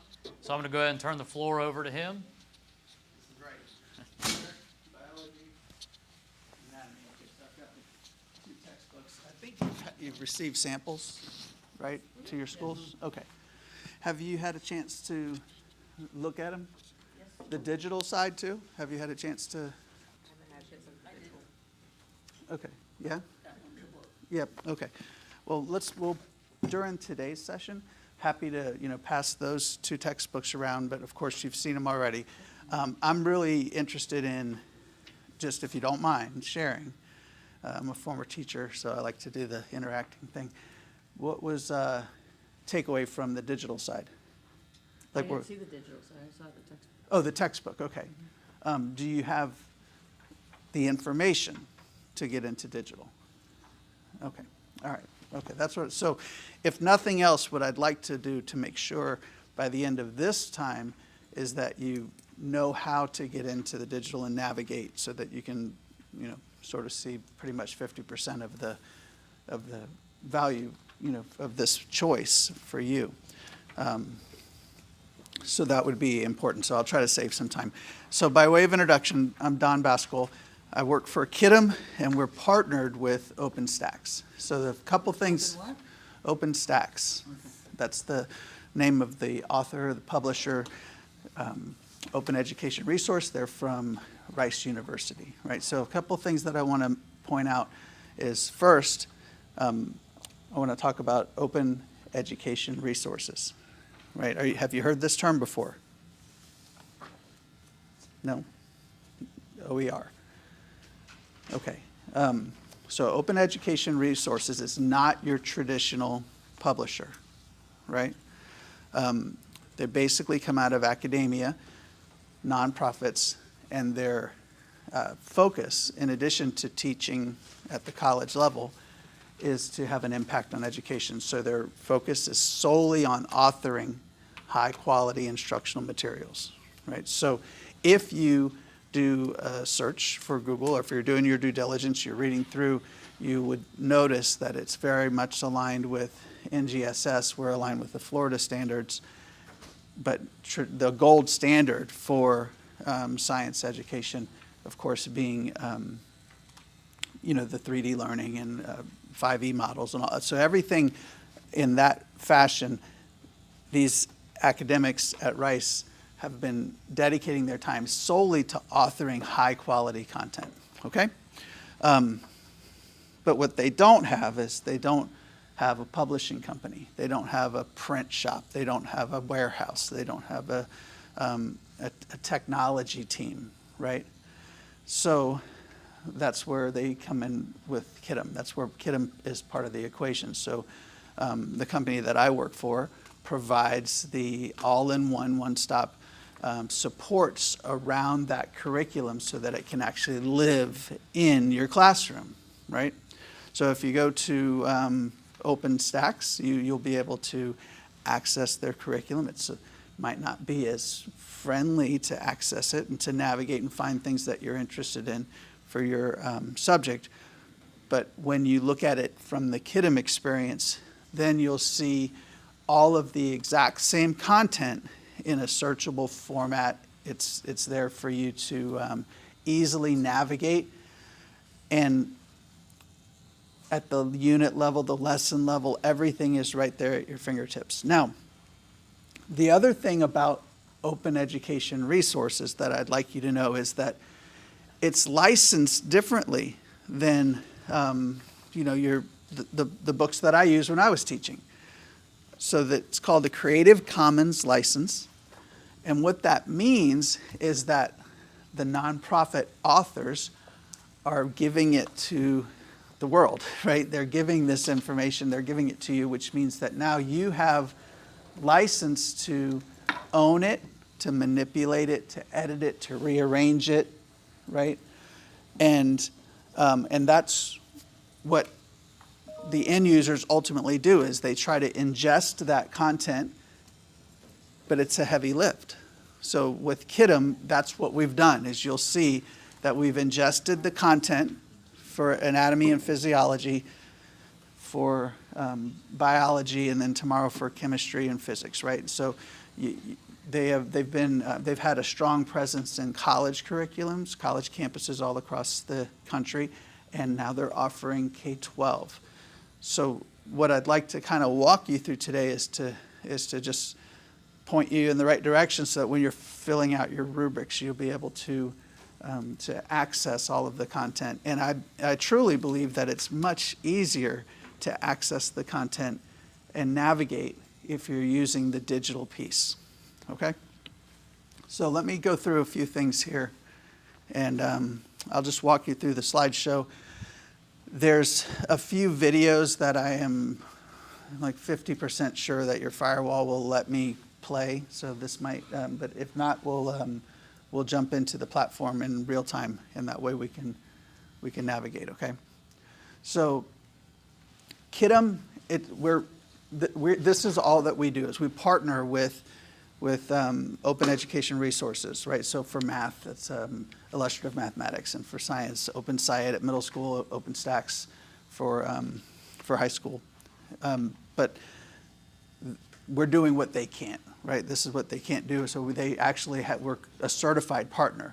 So the things that we've done, they're very well aware of, and they collaborate with us, so they're happy with that, right? So we have the engineers, we have the data reports, we have the lesson plans, the lesson plans, the delivery of the instruction in the class, and we have the collaboration piece for your students and engagement.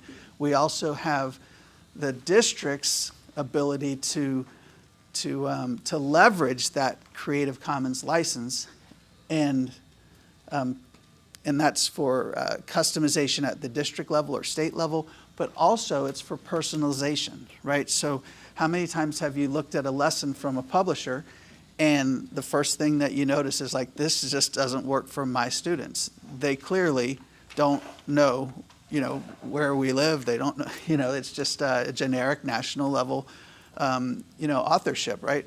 And you can't just go to the printer and change it. Well, actually, you can with this, and that's the whole point. And so some districts lean in just for that. Imagine that you are giving your anatomy and physiology test. You have your format that's been given to you. It might be in digital, it might be in print, but you look at it and you know that it's just not for every student in your class. With the KIDM instance, you can, and I'll show you this, you can literally take that, before you assign it out to all of your students, you can literally just say, click a personalized button and create version B or version 2 or group A, whatever you want to call it. And in just a click, like in seconds, you can change it from multiple choice to free response, or from free response to multiple choice, or to draw a picture, or to record your audio, or to record a video. Take a screenshot, drop it in, right? So the point is that there are tools that do those things, but you have to figure that out, don't you? Right? That's what you do on Sunday night. You go figure that stuff out. You're like, how am I going to make this work for my kids? And with KIDM, that's what I hope your takeaway is, to say like, wow, this is actually a really good partnership between a high quality gold standard curriculum that you can do a Google search and it's not unknown, right? OpenStax is a high bar. Research based, it hits all the marks, right? And then KIDM is going to make this come to life in your classroom, okay? So yeah, this is marketing. They give us, kind of what we want to do, and it's an important question, right? What they say, like, how do we want to change education and all that stuff? And you've heard this probably. You'll hear it 6 times today. But what I really want to know from my perspective is, what do you want to be different, right? Because, I mean, and it's not just for you. It's for the new teachers. It's for the substitute teachers, the transitory teachers. So what do you want to be different, right? Do you want resources? Is that like the big thing? You want, like, I just need to, so I can sleep on Sunday night, right? Or do you want to have a contest to see which company has the biggest trophy on standards? That's, so really it's like, well, what do you want? So I'm hoping that if you see what we do, you'll say, hey, like, that's pretty cool, right? And I like it. I think it meets everyone where they're at. It's not scripted, but it's editable. Every aspect is editable.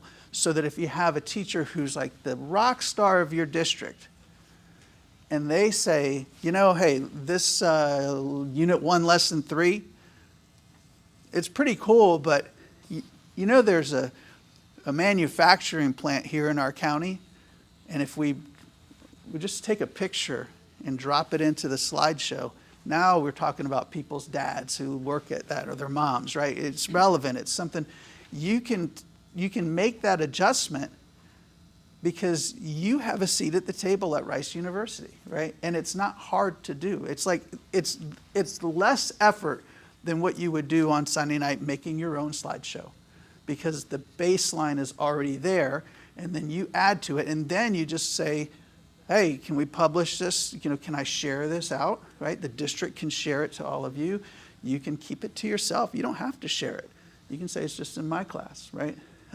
Everything from social issues to differentiation, to grouping, it's all there so that it really lets you and your students engage with this. So let's go. Come on. There we go. Yeah, same question. Like, what do you want, right? Like, we all know pandemic, right? Everyone's going to say pandemic. Everyone's going to say that kids are behind grade level, and we're going to say, like, well, what are we going to do about it? And what's the impact of your textbook, right? My gosh, I had every big 3 publisher textbook in my math class for 16 years. And for 16 years, book collection day was the same. The last day of school, when I collected those books, about 20% of them came back looking newer than when I gave it to them because they just didn't even use it. There was no crease in the back. I'm like, come on, at least put it under your pillow. Do something to make me feel better about myself. But no, it was like a brand new textbook. And I'm thinking, well, there you go. There you go. Like, what am I doing, right? So the textbook just isn't enough. And you have money in your district. You're funded to buy something. So you can buy a stack of textbooks, but they're not going to talk to you, right? And so that's where I think that digital piece, if you can look at it and see it, and then you'll sort of say, like, hey, this actually does make sense. Okay, we're matching high quality instructional materials with something that works, and it works with Schoology, it works with Canvas, it works with ClassLink and Clever. We're not asking you to dump anything else, but we're telling you it's a one-stop shop. So I'm kind of going through these quickly, but these are these are all the things that we're interested in, and this is why we partnered with OpenStax. Okay. So does anything jump out there for you? Like, I'm just asking.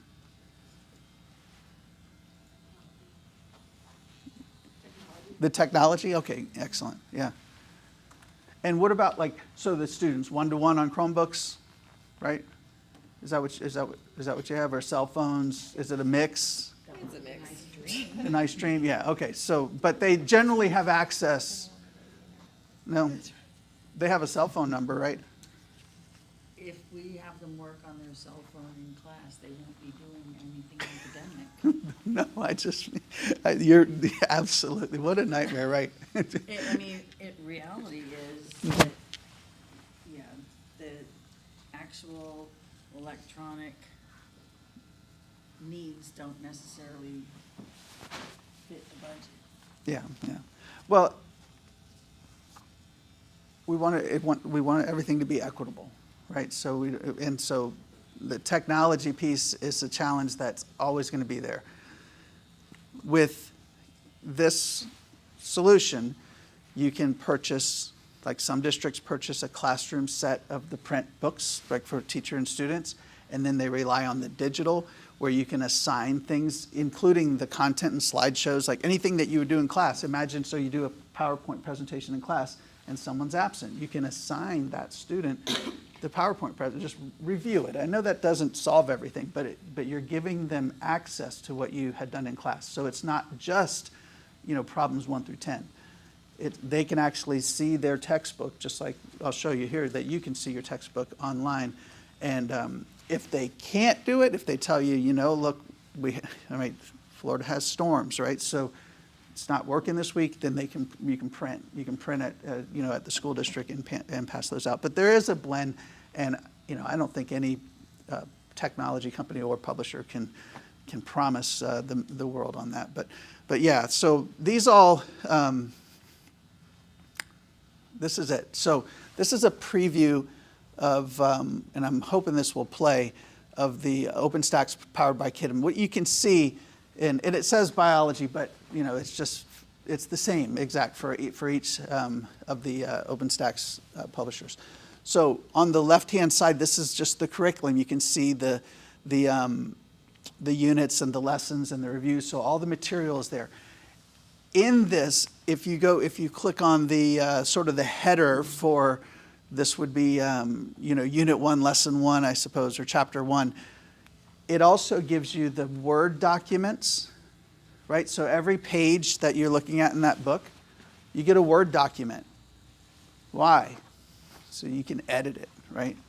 You can print that page. I just want to print page 105. You can print page 105 and you can add to it, edit it, you can personalize it, change the pictures, change the names, whatnot. Now, notice this is how you do it, right? So this is 1.1. Here's your personalize button.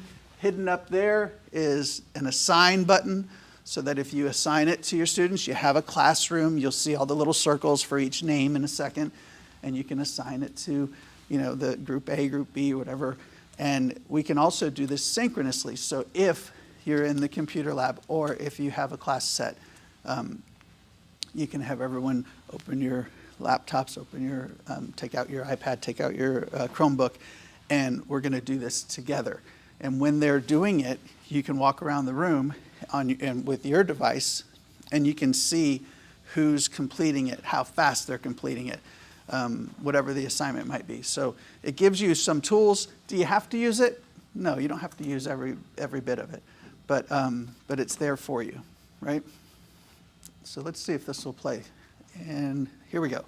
All right, so there's sort of the look at how you're navigating through. And what you can see is there's ELL supports built in.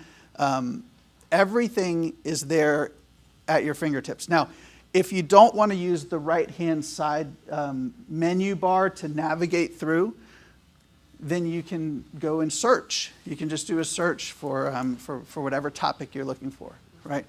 And then it'll give you the search results, and it'll go immediately. It'll navigate there, right? Every time you move to something, it's a link. You can save it as a favorite. You can, all the things that you would expect out of that technology. Notice here how they're changing the response types. So they're actually editing that, and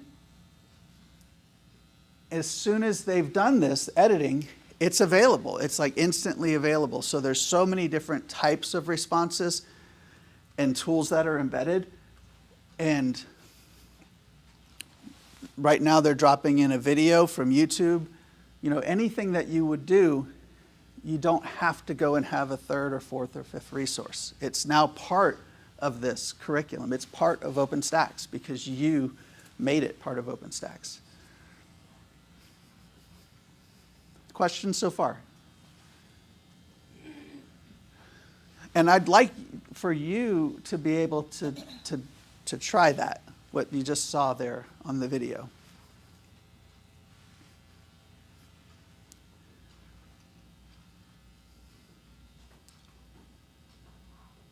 I like to show your work and look at the student tools again.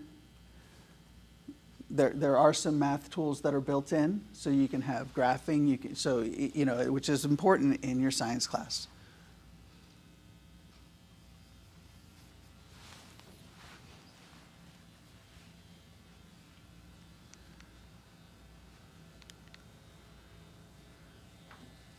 Okay, so this is the word of the year, I think, right? Phenomenon-based approach.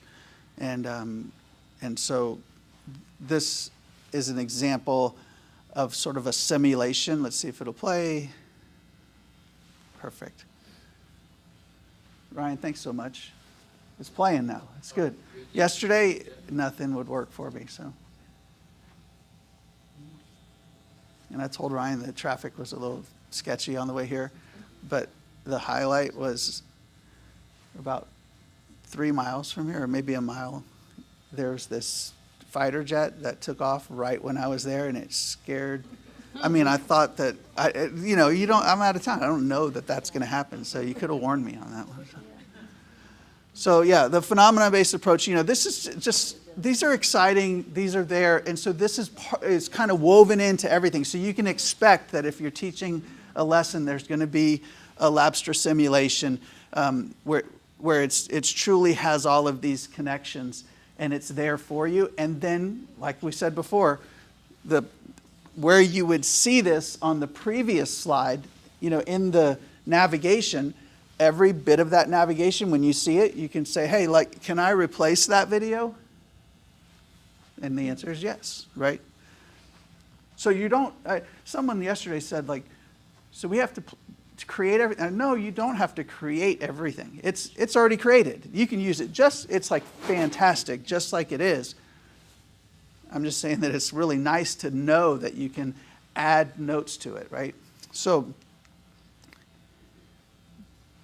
yeah, everything is about inquiry and real-world applications. So this is an example from the biology, and you can see the link there with the video. And so all of these things are just part of each lesson. So you have all the tools you need to deliver your lesson and then to have some engaging discussion and activity. So there's slide decks. Now this is important. When you deliver your, hey, my daughter's in high school and she brings home notes, and it frustrates me, but I get it. It's like, so during the class, what'd you do? We took notes today. So the teacher put the notes on the board, and the kids all did the notes down, and then there's a test, and it's like, yep, I get it. It's important, but everything here is meant to be flexible, to give teachers the tools so that they can create an environment, if they choose, to have a collaborative classroom. That might sound a little different than a traditional classroom, but it's not going to force anyone to do that, right? It's just going to have the quality materials with lots of things to use. So slide decks, whiteboards, small group differentiation, all of this is just woven into the curriculum. What I'll say about the slide decks is that every lesson has activities that you can deliver digitally or in print, and it has a slide deck. So it's already created for you and ready to go. And it has teacher notes, which you'll see also here in a minute. So do you see? Yeah. So this one, what you can expect is if you're looking at the teacher notes think of it as someone covering your class, like today, right? They see what's supposed to be forward-facing to the students, but here they can see the rationale. And you can, just clicking this will give you a view of the whole thing or small. Now, what can you do? You have a sub coming in that day. You go to this slideshow, and this is your sub plans. You can create version B for the sub, and maybe highlight the things that are in there, right? But you can interact and manipulate with this. So, Kiddam's part, all in one spot, curriculum management, which we talked a little bit about, the communication tools. In the digital world, you can kind of go into one-on-one sessions. You can share. There's a chat in there that can be controlled, but it's also serves as a memorialized artifact for the communication. I was tutoring a student in math with Kiddam, and they took a screenshot and dropped it into, just like they would text it to me, they dropped it into the chat. I saw the screenshot, I annotated on it, dropped another screenshot back in. We can collaborate at the same time on a whiteboard. I can change the background to any image that I want to, right? And then it's saved in there. That's their note. That's part of their notebook. That's part of the memorialized. It's fantastic for parent-teacher conferences to say, here's an exemplar of how students have just asked for help and received it, and it's on their timeline, right? Assessment and reporting. If you're giving pencil and paper like I did, you take the stacks of paper home. There's those little spiral-bound things all over the floor of your car, and and then you stay up all night grading papers one at a time. And now, if you can, you'll become addicted to it if you're not already there, of the auto grading, of things where you can actually do things and get 70% of the assignment is graded for you, and then those other 3 questions you can go in, and it's just like a slideshow. Just let me see Joe's work, let me see Sally's work, let me see, and you slide through and you can see the difference. It's like a holistic, or you can go one child at a time and work through there. So all of that can be viewed in the context of formative or summative data, right?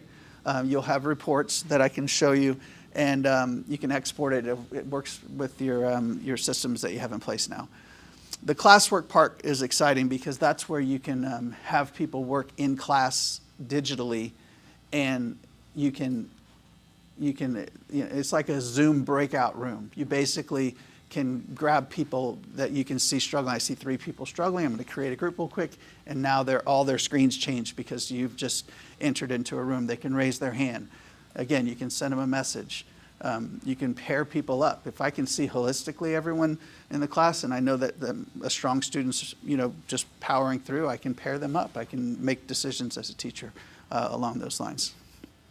Also with the reporting, it's standards-based. So the Florida standards will be there, so you can actually see questions 1 through 10, and then you can just hit a little switch, and the numbers 1 through 10 change to standards.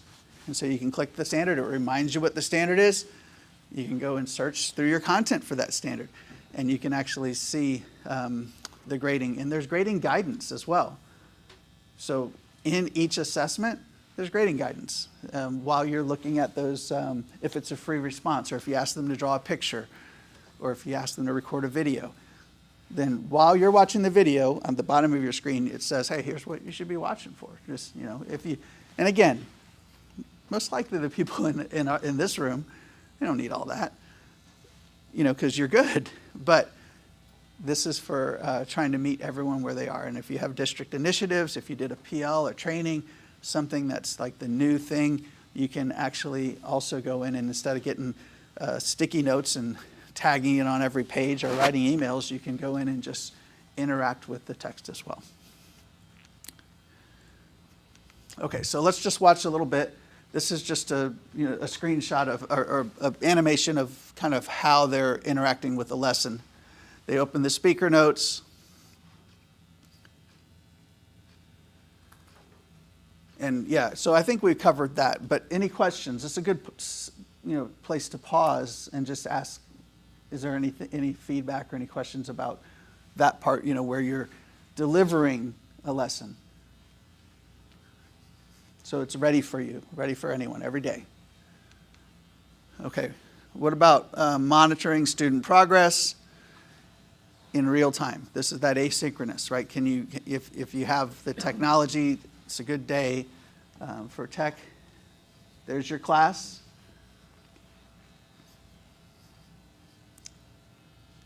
Let's see if it'll play. Okay, good. So you can start the new classwork. You can always preview what the students will see. And again, if you see these and say, gosh, I wish part C had a different type of response, then you can just go in and change it. You just pick a different response.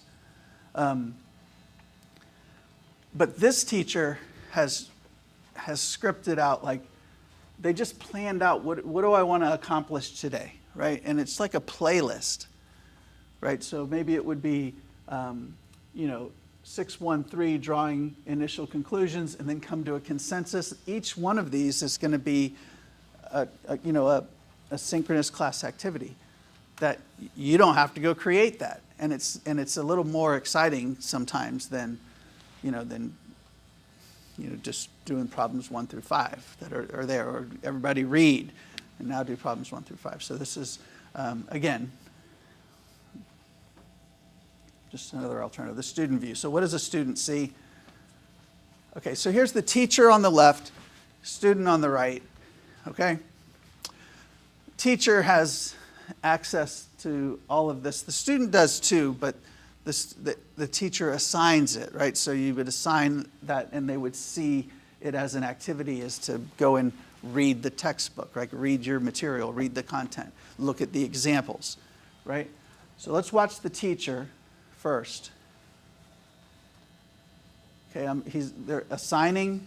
You can pick the day, like all the things you would expect, right? So we don't have to go into it, but I'd love for you to know that you can go into it if you're looking at this and you want to say, my gosh, like all the publishers seem like they have really good books.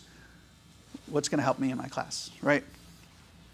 Okay, so there's a confirmation, and then the students would see when the student logs in, they're going to go to their class. There's 7 students in the class. When they click in that class, the student will see their work. Okay, so I log in. That might say green sample. It might say math. It might say biology. It's like how many classes have Kiddom, right? So student logs in, notifications, and look, there's an interactive quiz or a lesson. There's new classwork. This is actually going to be happening in real time, and they would just start. Enter your answers, right? Watch the video, enter your answers.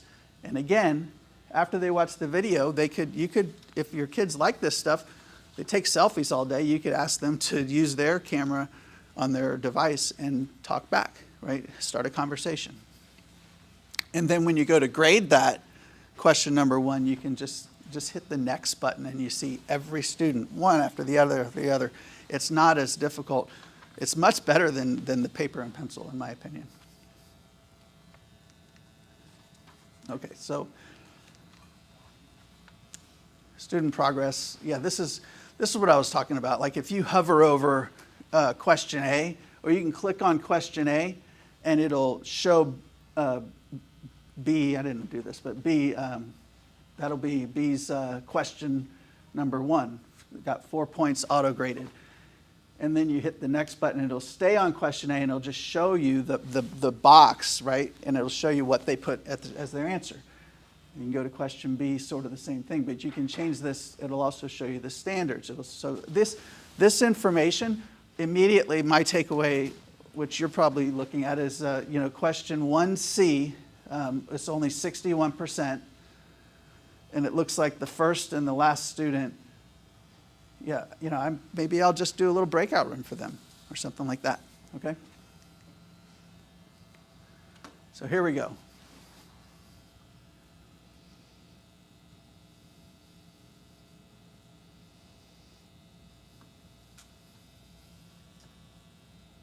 Okay, I thought they were going to show more there.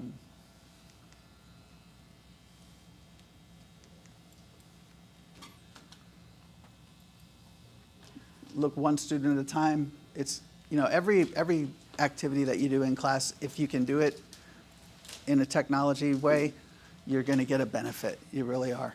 And this gives you, you and the student a great chance to kind of see what's, where they're at before it gets too late, right? Before they take a test. That's the only time that we collect data often is at a test or, at an administered test from the district.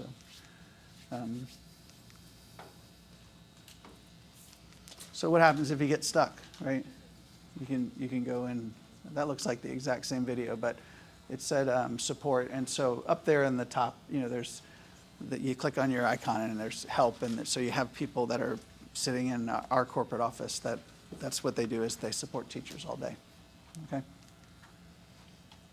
Labster, we have a partnership with Labster, and it's basically giving you those interactive virtual labs, right? So it's something that you can kind of count on. I would explore it and just see, but it's a fantastic product that gives you truly engaging things that they can walk through. So yes, what was your question?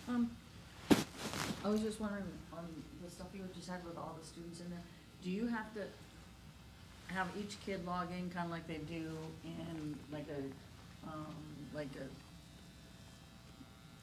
what is that, the game thing that they do? Kahoot, or do they, does the county put all the students Yeah, in new it's- classes the way we do with our grade It would books? be, yeah, Or yeah. does this, or There's a do we have to rostering. send it No, in no, like no. we do on Google Classroom? No, we do it with the county. The county Yeah, would just yep. integrate all Yeah, the it'll be students, ready for all you. the Yep. classes already? You'll have everyone rostered, and then when there's a change in your class, the new student will come in. If a student transfers from your chemistry class to another, or biology to, their progress will go with them. So it's kind of like ClassLink, they just log in? Yeah, it's fully integrated with ClassLink, yeah. So it's, the information here can go to ClassLink, and the ClassLink information can go here. Yep, in both directions, yeah. So yeah, what questions? Let me see how I'm doing on I'm time. sorry, I didn't mean to interrupt you. but No, it's I was not, looking it's at not. your, with the classes like that, and I was thinking, I can't, have you tried, do you have the access oh, I'm on to it right this? now. Yeah, good. Are you able to, No. no? Okay, yeah. I'm not logged in. Okay, okay. So do you have, can I ask a quick question? Yes. I guess I'm kind of missing, and it could just be me missing it, sorry. It's me. But, what does that interactive, like, what does a whole group lesson look like? Because I understand the whole assigning it to the students, Mhm. but, is there, does that make sense? What does like A whole group instruction look like? Yeah. Thank you for. No, that's fantastic. Well, I mean, it says on your site you can do a, request a demo, but you have to log in and be all already tied to it before it'll show it. let's see. Let me see if I can do this.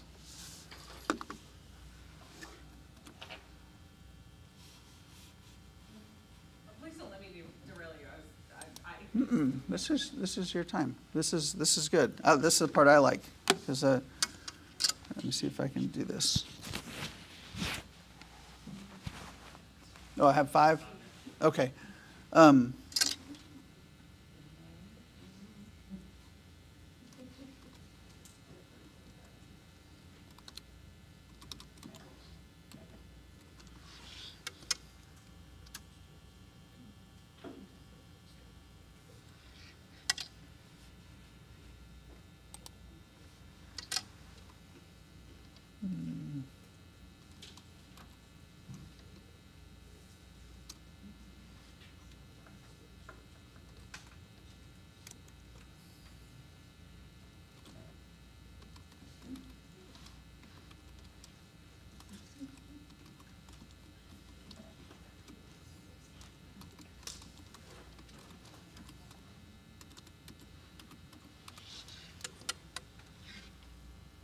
Let's see if this works.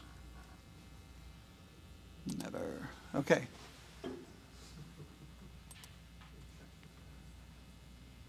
It doesn't make it science, but anything would be fine. Yeah.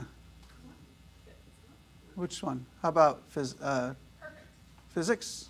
Sure. Okay. All right, so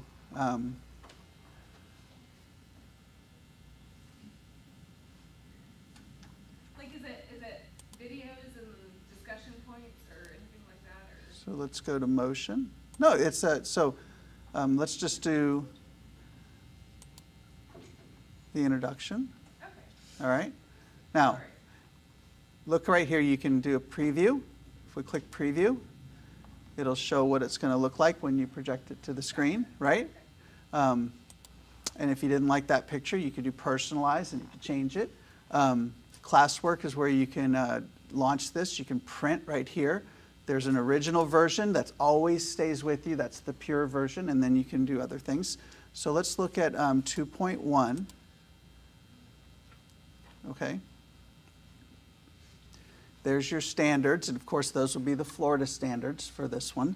And as you scroll down, it'll give you your teacher supports. So here's all of the, this is like your planning information. Yep. And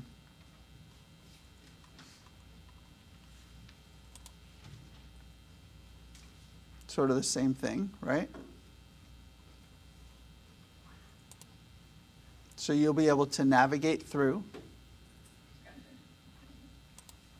And if we look here, let's go to chapter 2. So here are some of the assignments. And again, you'll get these, the reference materials, the practice and assessment, they're all here. If you click on it, you'll be able to navigate through. And again, at any point you can just look at it right there and you can see. And then if to the extent that you say, okay, let's do this now or let's do this for homework. And if they, if they say, can I please have it in print form, you can print it, or or they can, if it's in their So if you textbook. put this up on the board, and they all have their devices, they could go ahead and, Yeah, they're- everybody type their answer right Yep. there, and you'd see them all on the board? No, you wouldn't see them on the board. They would be doing it there, but as the teacher, you could peek in. So yeah, you could choose to see what they're Which doing. ones? Yeah, you could choose to. So if you chose to display it, you could, but you don't have to display it. It doesn't organically happen. It's an intentional move by the teacher, right? Yeah. And then the slideshows, again, the slideshows will sort of help you orchestrate a discussion. It gives you that leading question, the phenomena, some things that really spark the inquiry, right? And so you'll have that presentation. So that might be 15 minutes of your class. And then you'll say, let's do this activity that's meant to inspire further discussion. So in my closing, I would just say that if don't be afraid to click the button and ask for the help, or just ask a question in there, and you should get your answer quickly. And if you have questions that you want to direct to Ryan, I think you can direct them to me. But I'm grateful for your time, and I enjoyed showing you what we're doing, and hopefully you'll make a great decision for you. Thanks. Okay. All right, I want to thank Kidam for coming out. Appreciate your time and presentation. So we will break until 10 o'clock for our next one. And I believe that, I can't remember, I didn't bring my sheet up here. I believe it's bio and environmental, if I remember correctly. So we'll be on break till 10 o'clock, and I'll give us a 2-minute warning.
what they have.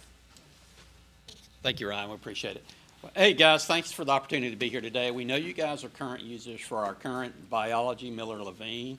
We have an updated version. It is still the #1 biology program in America. Now, I believe you're really going to like a lot of the new upgrades and updates that we have for you guys today, and we're also presenting our brand new environmental science to you. I know there's a couple in here for anatomy. I believe they got to go in early lunch, but we'll make sure we get you out of here because we were former teachers, so we know how important it is to eat on your own. But one thing I do want to bring to your attention, inside your bag, you do have the completed rubric already done for you. So copy, paste, do whatever you want to. It's already there for you to just reference when you do your review. But I'm going to hand it over to Ricardo. He's going to lead you through the program. We'll have some time at the end for some Q&A. So thanks for the opportunity again. Thank you, Ty. Appreciate it. And yes, I am hungry, so we have to get moving, right? But first, there's actually someone who wants to say hi to you first. Okay, he might sound familiar. This is Dr. Miller. Hi, this is Ken Miller. Joel Levine and I had 3 things in mind with this program. Number 1 was to tell the story of biology accurately and completely. Number 2 was to let students know about the impacts of biology on their daily lives. And these days, those impacts are more profound than ever before. And frankly, number 3 was to turn students on to biology by an engaging, narrative, conversational writing style that draws students into the process of discovery. We've also upped the ante by including a series of anchoring phenomena with each chapter.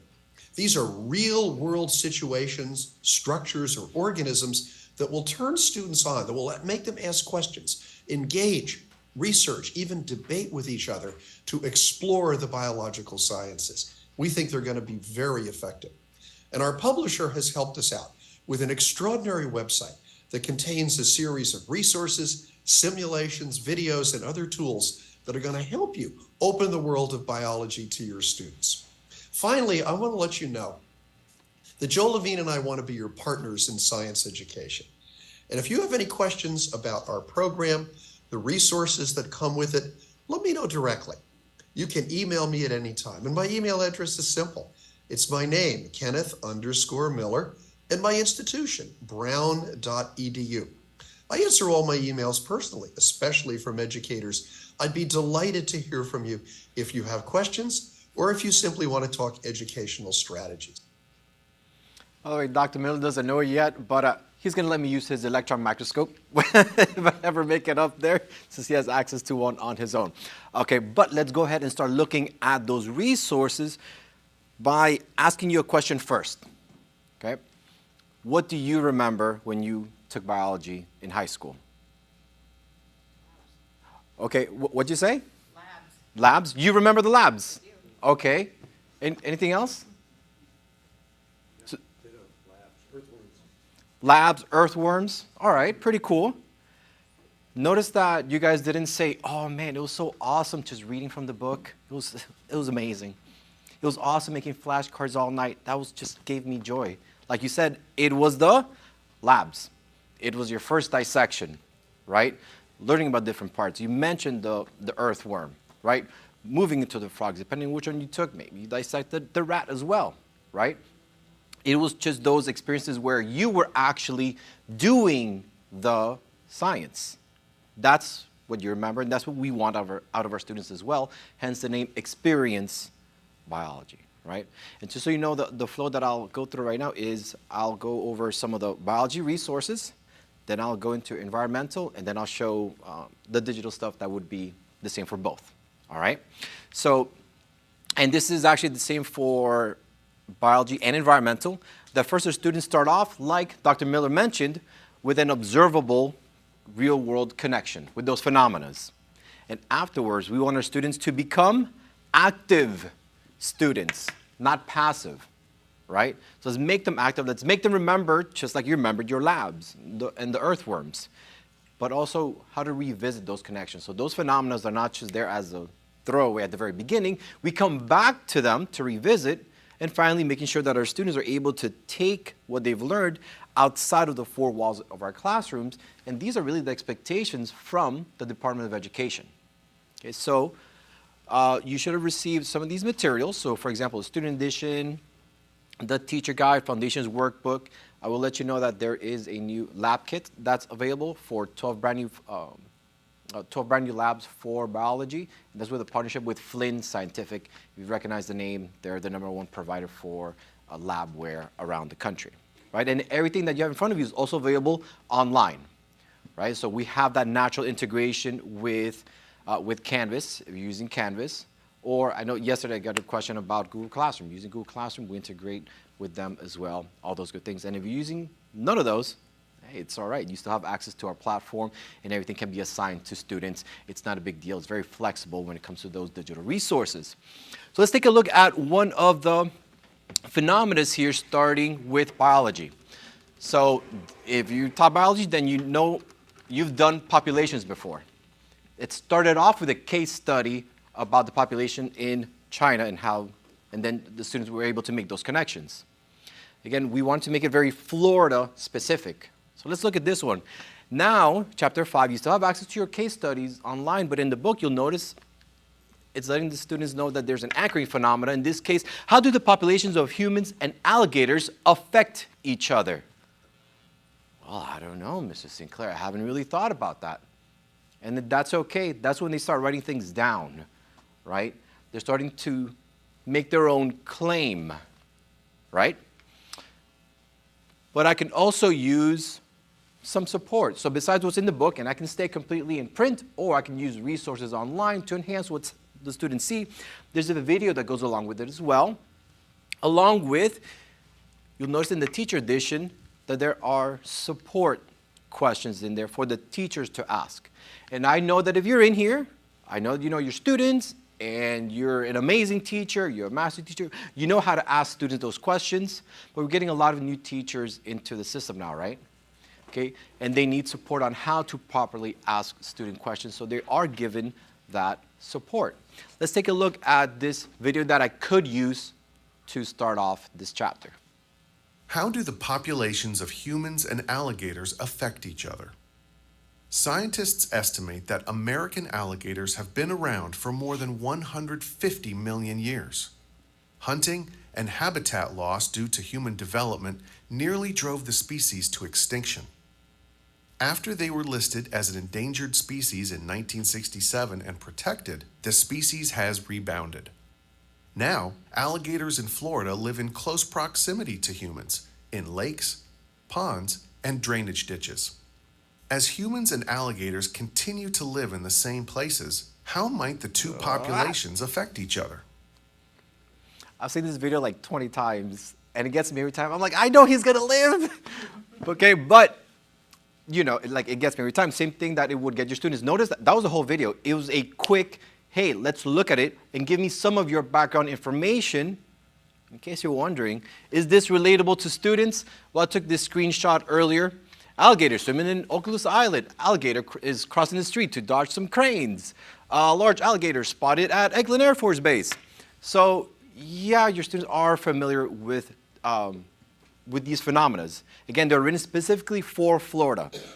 And if for some odd reason, because let's be honest, period 1 is very different from period 5,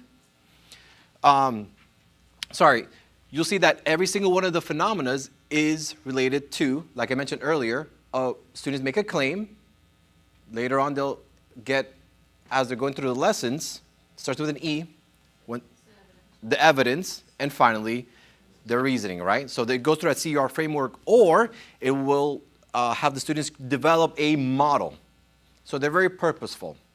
And of course, they revisit these as we go forward. And I'm sorry, like I was mentioning earlier, period 1 is very different from period 5. So if you see one and say, you know what, period 5 does not care about alligators at all. Okay, you have backup phenomena. Consider using other phenomena to launch this chapter. How has human population growth in Florida changed the state? Show students some modern and historical aerial photographs. Is that something that now I'm bringing in more students into, I call it the science table, right? Into into wanting to be in their science classes? Yes, of course. So notice that you can go ahead and modify what you need to. And again, it's there to make it really relatable to the students. And as an opener, it's not just going to be thrown away. We come back to it. You'll also notice some of these changes that were made inside your chapter planner. You'll notice it now follows the 5E model. Okay? So you're able to easily look at what you need to do for planning. Of course, everything is aligned to the biology standards as you're going through, so you know exactly what you're doing with your students. And now that we've used that phenomena, we want to go into active experiences. Yes, I know that you know how to use a book and do the readings and all those great things, but how do we make our students a bit more active? Well, we can use some of these labs and think of this as a menu, not a mandate. So maybe I just need to do a quick lab. I fell behind. It happens. It's natural. But I still need my students to do something. I can do a quick version of a lab. Or make it more personal. In your neighborhood labs, or modeling labs, STEM labs, we can go ahead and do that.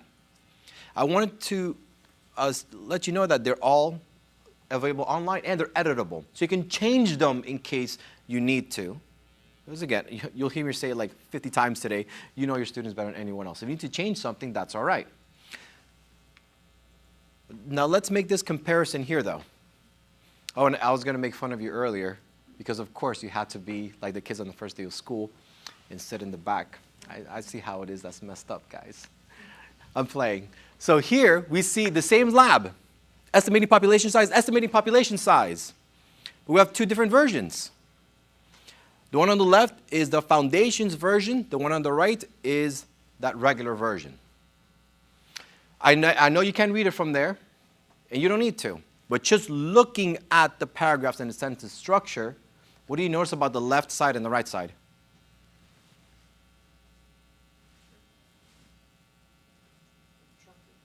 Say it again. It's chunking on the left side.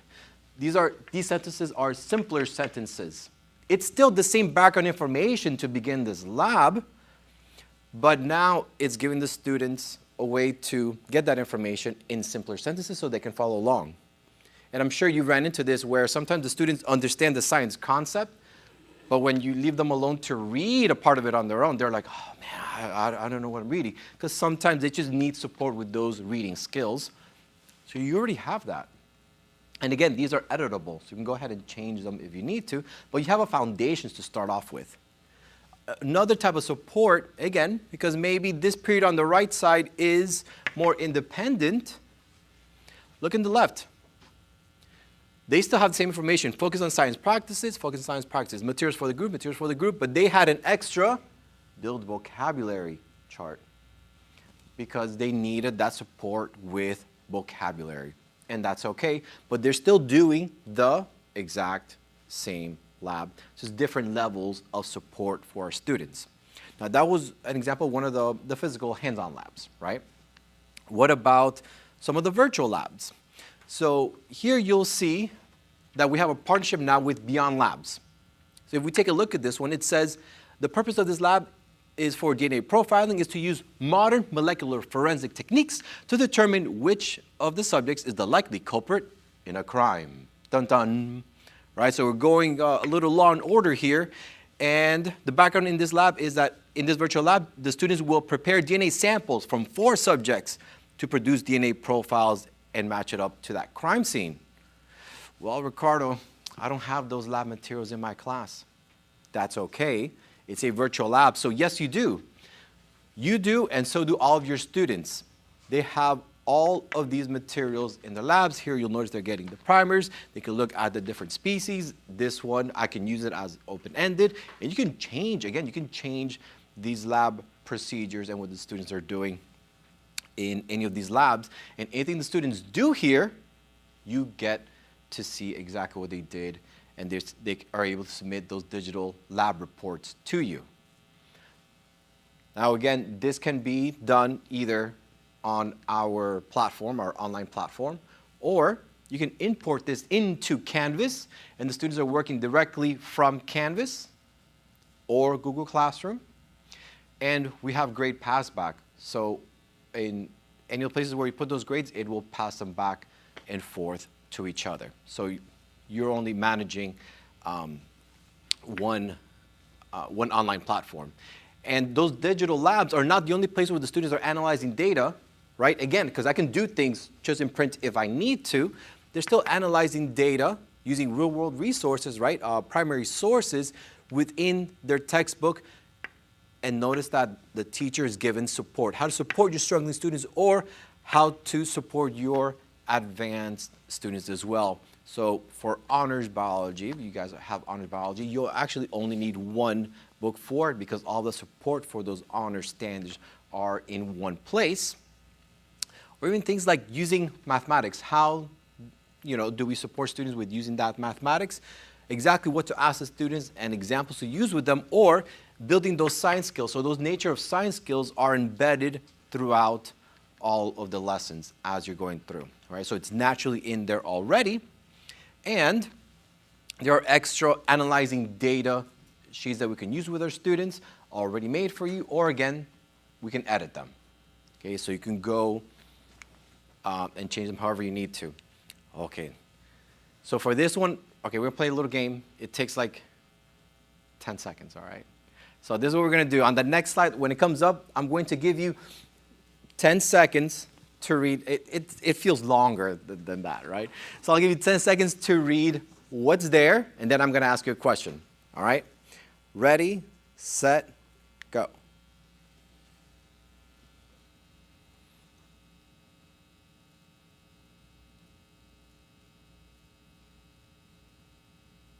This is from a Florida statute, actually, so this is Florida law.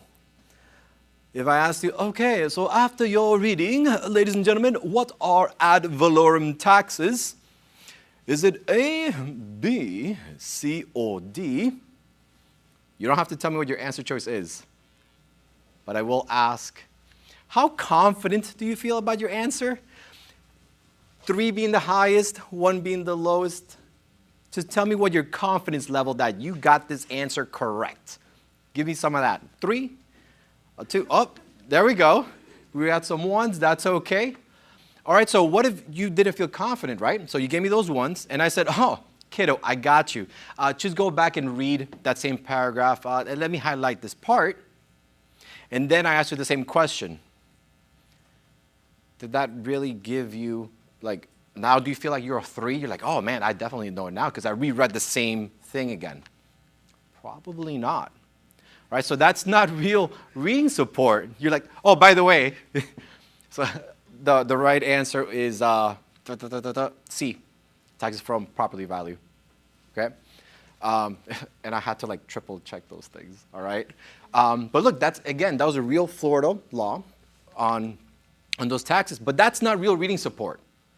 Real reading support would look like what you have in front of you, that reading and study guide. The Foundations Reading and Study Guide, what it's doing here is giving the students that science support that is on grade level, but it is written at a 7th grade level. Okay, so the science content is the same, but it's written at a 7th grade level. And the students are given support just beyond that. Okay, so beyond the summary, notice that there are tools. We have this in print, we have it in digital as well. But they're given their key questions. They're given graphic organizers, right? So when they're saying, oh, Mr. Sinclair, like a Venn diagram, I've never heard that before in my life.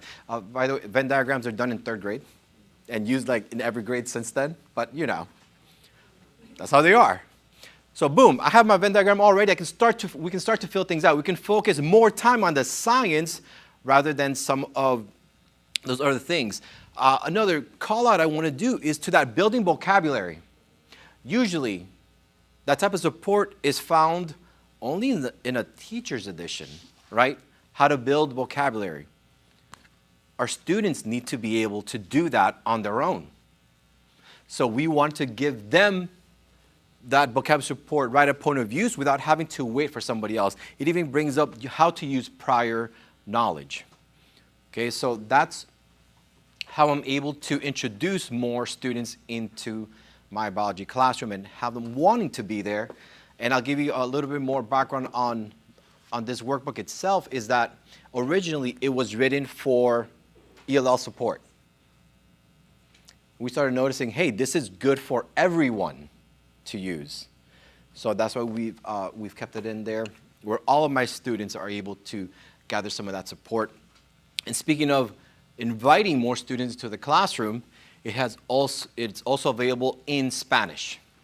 All right, so all that same support, the lesson summary, the graphic organizers, the summary, the key question, the vocabulary support, aquí lo tienen en español también. You have it in Spanish also. All right, so you can all of your students are able to come into that classroom. Another new resource is the Explain videos. Explain videos are set up to be like a podcast between a student, right, of like high school age and one of the authors. So either Dr. Miller or Dr. Levine, they're having a podcast style conversation about the concepts of that chapter. And we did that on purpose of using that podcast style because we know that that's what the students are into right now. Okay, if you're asking them, you know, what are you watching, what are you listening to? Most of them will actually tell you, oh yeah, I was listening to like these podcast people, right? I'm sure it's not about science, but it could be, right? Because these have already been integrated exactly where they belong inside of the lessons that they go with and provide that support. The interactivities are still providing that support for you inside your lessons. By the way, the interactivities are there for environmental as well. So interactivities are another way to invite my students into the classroom where they're getting information in a different way, and we almost have a safe space to practice with immediate feedback. If you saw earlier, it was giving the students feedback when they were dragging and dropping, right? So you'll see that there are technology-enhanced type of items in here. Here we have the drop-down menus to finish off these sentences, and again, it helps address some of those misconceptions. Okay, there they did density independent. Okay, they missed that middle one. Again, a safe place where they're practicing for that learning phase of a lesson. These can be done whole class or assigned to the students, and they can kind of go through these different experiences on their own. Okay, so again, interactivities for biology and environmental as well. Every single lesson has an editable presentation slide that can be downloaded. It can be changed because you know your students better than anyone else. And if you have resources that you've been using for a while, keep them. Don't get rid of them, right? But you can integrate now some of these new resources into everything that you've been doing, and they already come with these teacher notes as well. Okay, so the same teacher notes that you would find in your teacher edition, you would find inside of these presentation slides to give you and your students that support right at point of use. You don't have to keep juggling between a slide and a book. Another partnership for biology is with the Howard Hughes Medical Institute. We've brought in some of their videos along with their activities for the students to go through these different experiences, and you don't have to search anywhere else. It's all in that one place, and it goes with those lessons that it belonged to, and there are simulations as well. So the population simulations are already built in, where students can change the different parameters and see how that affects, in this case, their population growth, whether it was exponential or logarithmic. Right, so we can have those discussions. Again, we could do this whole class or small groups. And a brand new partnership that we have as well is with Science 3D. These videos are meant to be engaging with the students. These are not passive videos. These videos are a way to introduce a concept to students and have them working. So in this case, this is a partnership with Dr. Mike Heithaus from FIU, Florida International University. Do I have any other Golden Panthers in here? Just me? All right, I'll keep going. So you can see right here that, yes, there's an introduction video about, hey, this is what we're going to do. In this one in particular is about, he was actually the first person to ever be able to safely mount a 360-degree camera on a turtle to capture everything that's happening around them. You can catch those specials on, I know they're available on Disney Plus and in other places as well. Notice that the students are going to be working. These videos are used as an introduction where they're going to investigate, explore, use data, design solutions, create designs, discover patterns, including local threats, and explore careers. These are all the things that we want our students to be able to do. And it started off with a way to engage them with videos, but making them active. Remember, we're looking at those active experiences for our students. Where's my environmental at? It's okay, that's okay. So look, I can come over to this side too. So environmental, everything that you just saw with biology, you're gonna see that it's very similar in your case as well. So starting off with a phenomena, just like we saw in biology. Look, this one says, finding gold in a Costa Rican cloud forest, where we're going to investigate how are changes in the environmental condition related to changes in population size. And again, everything I choose is very purposeful, because I'm Costa Rican, so I chose this chapter. Yeah. Oh, yeah. Ay, mi gente está aquí, look at that. So, yes, sorry, we have a national phrase. That's what she said there. But look, I can go to Costa Rica right now. My students can't. But I actually can take them with these 3D exploration activities that are already built in. Notice that my students are, I'm not telling them, oh, go to Google Earth and like look around, tell me what you find around this forest. No, these activities are built in, where students are, in this case, they went to Monteverde and they're looking for habitat modification. There's activities for them to do as they're exploring. It is very purposeful when they're going into these 3D exploration activities. So notice that in this case, we're going from global, and now what should we do? Make it local. So the next step in that phenomenon would be, let's take it local, is what they call it. In this case, we're looking at one of the endangered species, and let's see if you can tell me where this snake is found. Can you catch it? It's a little bit above that green. I'm not tall, guy. You're gonna make me jump right there. Right by the Daytona. Okay. In your cases, of course, we want to see what endangered species are up here in the Panhandle, right? And there are a lot. And your students will be shocked when they go in and find, oh my goodness, I didn't know all these things were happening. And they can see what's in the endangered list, what came off, what came on, and all those different dates. But again, we're taking it local. So there we start off global, making it local, making it more personable and relatable for those students. Okay, just like you saw the different labs that are available for biology, you have those as well. So quick labs, modeling labs, just like we said earlier, in your neighborhood labs, outdoor labs, get them out there doing something, doing that science.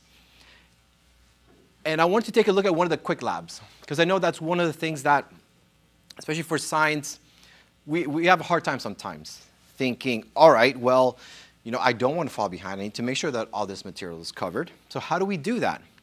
Let's see if this quick lab really is a quick lab. This one just says, we're going to label one jar A, another jar B, pour tap water into each of the jars until it's half full, add water from a pond or freshwater aquarium into each jar until 3/4 full, then add liquid fertilizer to jar A only, cover both jars, place them in the windowsill, and observe them over several days.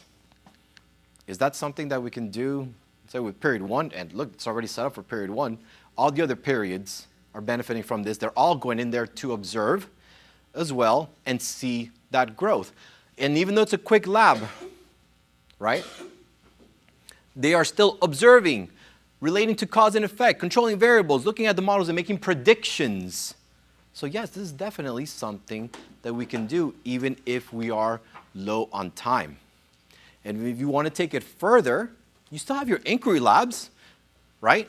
Looking at watershed boundaries, looking at the water that you drink and testing water quality. So all my students are able to explore, they're going through these different experiences and notice that there is always given background information before they start a lab. And I think that's one of the big differences from when you and I were in class as students to how it is now. Before, how would we get our labs? Here are your procedures and your materials. Okay, I'll do exactly what you told me, right?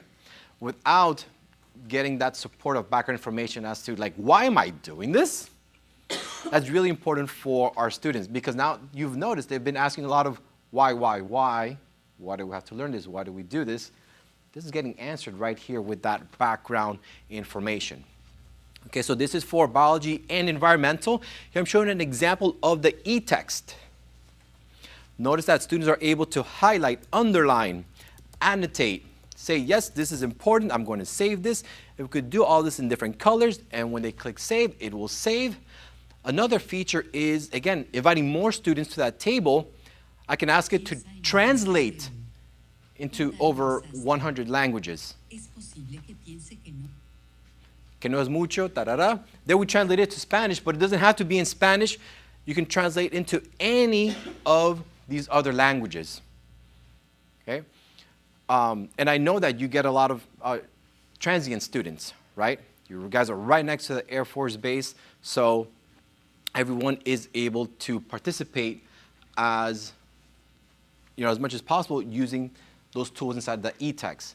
Nothing had to be downloaded for that translation.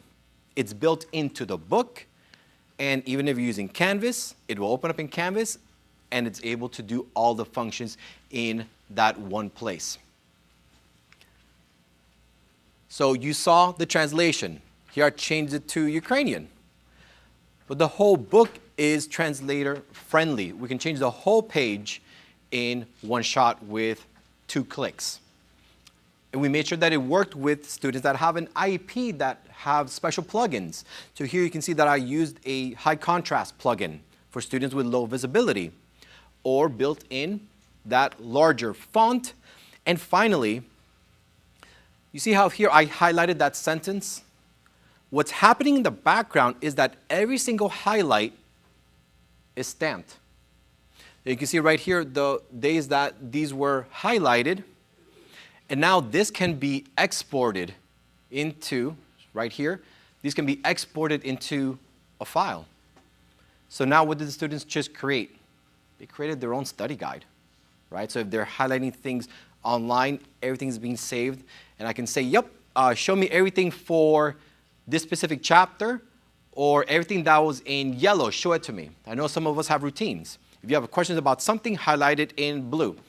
If you find something interesting, underline it in green, something like that, right? So now we're getting everything together in one spot, and they can go ahead and study right there from the spot. But what about when they go home and they don't have online access? Does that happen to some of your students?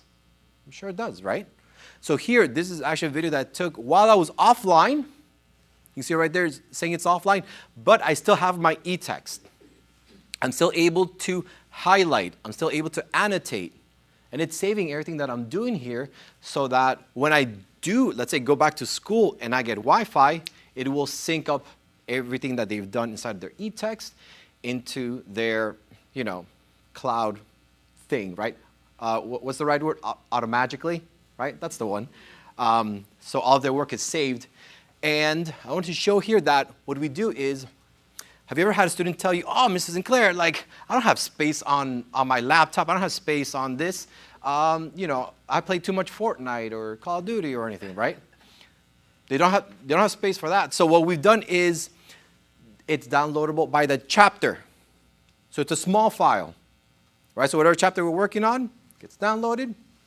And as we move through, they can take that one off and boom, and put in the new one.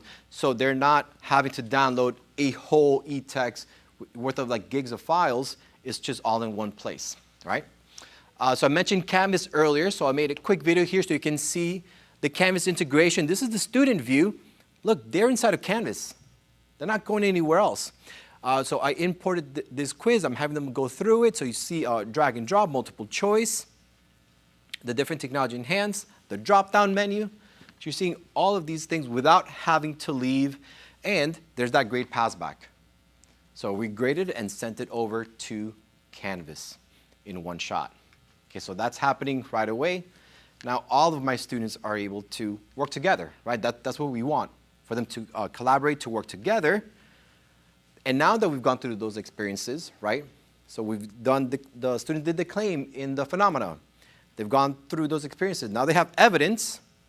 Let's go back and revise if we need to for our reasoning. So notice the call-outs to revisit the anchoring phenomena. It's purposeful. It's there for a reason. Again, those are call-outs from the Florida DOE. And they can go ahead and change that if need be now that they've critiqued the work of others and improved their modifications and their work as they went through those different experiences. There are authentic assessments for the students to see, hey, did they really learn what they need to? So again, every period is different. You don't have to use these. Maybe with this period, they can handle something like this, where instead of giving them the traditional paper assessment or the digital assessment, we can actually have them conduct that research, design possible solutions, revise, revisit in case that they need to. And of course, you always have the quizzes online, or you can download them, edit them in case you need to, and those can be assigned directly to any of your students. For both biology and for environmental, don't get jealous, I just pretend there's a screenshot right here. But it's there. So biology and environmental, you both have access to the test banks from ExamView, right? You guys are good with ExamView? Okay, I know the middle school crew was. So you guys have all that access to be able to modify, edit any of those questions, make them nice and print, and with simple clicks, you can make 15 different versions with just saying, yes, give me 15 versions, scramble the questions, scramble answer choices, go nuts. And you have those right away. And of course, biology does have that EOC. So at the end of every lesson, the students have EOC-style questions, and we want the students to also become a bit more independent. So we let the students know, hey, if you missed this question, this is the lesson that it belongs to. This is where you can get more help. Again, on the topic of the EOC for biology, you should see the new EOC assessment workbook. Okay, biology teachers, please, please, please take a look at this. And if you want to, hey, you can start using it tomorrow when you go back to class. What we've done here is we partnered up with WestEd. All WestEd does, they're a third-party vetting company that all they do is they vet state assessments. And we want to make sure that all of our questions aligned with what Florida is looking for. So they are looking at the item descriptors, the achievement levels that are released, right? And making sure that all the questions align to exactly what Florida is asking for. So take a look at this, use it in your classrooms tomorrow if you need to. You have access right in front of you. Again, making sure that all of our students are invited to that table. Digitally though, if you are using some of these digital assessments, you are gathering data. Whether it's on Canvas or anything like that, we are still able to capture that data where we're able to see how the student's performing. What about these questions? Which questions should we debrief? So if we go into this quiz here, let's look at that yellow one. That was the overall class grade. Notice that there's a standard analysis. So every question is aligned to a standard. Or question, which one should we debrief? How did the students perform individually? By the way, all these can be exported into a CSV file, so you have data chats, you can go ahead and do that. Or how can I break up my class? Who needs remediation? So when I say show performance, maybe I want to see who scored a 70 or higher, and I can change that number. I see, hey, Mariah Carey, all right, she got a 67. She was in this group along with Enrique Iglesias and Justin Timberlake. Hey, this is like a good group here. But notice that she was here. You still have the autonomy to change people, right? Because you know your students better than anyone else. But now I know, hey, I need to work with these two kids. Everybody else can do something else, and I need to have that separate conversation with them on separate resources. And you do get that suggestion if you had clicked on assign resources right above their little heads. All right? Again, we want all of our students to be active in our classroom. And that starts off with making sure that you are ready for that as well. So we do provide PD for on-site, virtually, and there's an asynchronous course that you can do as well if you like to do PLCs within your school. But we provide that support for you all the time. All right? Again, so why choose Experience Science? Because when they're observing those phenomena, those are real world, and they're beginning to understand the science that's going on around them. And when they're becoming active, they'll remember those experiences, just like you did earlier. Those are also the expectations from the state. Finally, they're becoming those science thinkers, and they're able to take that science outside of these walls and recognize that science is actually happening for them all of the time. Okay, so in front of you, here I have a screenshot of your login credentials. You actually also have it inside your placemat. Okay, so inside your placemat on that left-hand side, it will say, watch this video, but it's also giving you the website, savasrealize.com, and your login information. And with that single login, you actually see all of the high school books that we're offering. Something I would like to mention as well is that whatever the district buys, we believe that you should have access to. So even if I'm doing, let's say, just environmental, maybe there's some things from biology I need to pull for some background information, you have access to that. Okay, you don't have to ask your neighbor, like, hey, give me your password. You just automatically have access to it within our system. Okay, and that can be imported into Canvas as well. All right, so let me slow down there for a second. What questions do you have for me? One, yes, this is about turtle tie, since the cover changed from biology to a turtle, from the bee to a turtle. All right, next question. I want to know if Shoot. you have access to this EOC workbook, if there's access online to put the questions, are these questions online? Yes. We're digital when they take their test at the end of the year. Yeah, so everything that you have in front of you is also available digitally as well. Yeah, that's correct. Yeah. Where do you find it? Oh, for the, Is it on the one that we currently have? not on the one you currently have. Oh. Yeah, because I see you're on the B. Yeah. I teach biology also. Gotcha. Different environmental. All right. So it's not on this one, on the B book currently. Right, but I can walk you through it in the break. Yeah. Anything else? It's not a content question, but where are you from Costa Rica? Okay, so I was born in San Jose. Okay. Right? But most people can say that, right? It's the capital. But I was raised in Escazú, which is like an hour and a half south this way. I say that because I go to Monteverde every year. There's a coffee farm that I work at every year in Monteverde. Oh my God, you're a coffee snob. I love it so much. People don't understand, right? Costa Rican coffee is graded as one of the world's best coffees. So I have it black. Yeah, it's good. Yeah. I have like a whole cabinet whenever I go. It's called Life Monteverde, and I have Yeah. a cabinet that, like, you would think that I had like a serious addiction. This is the best group ever.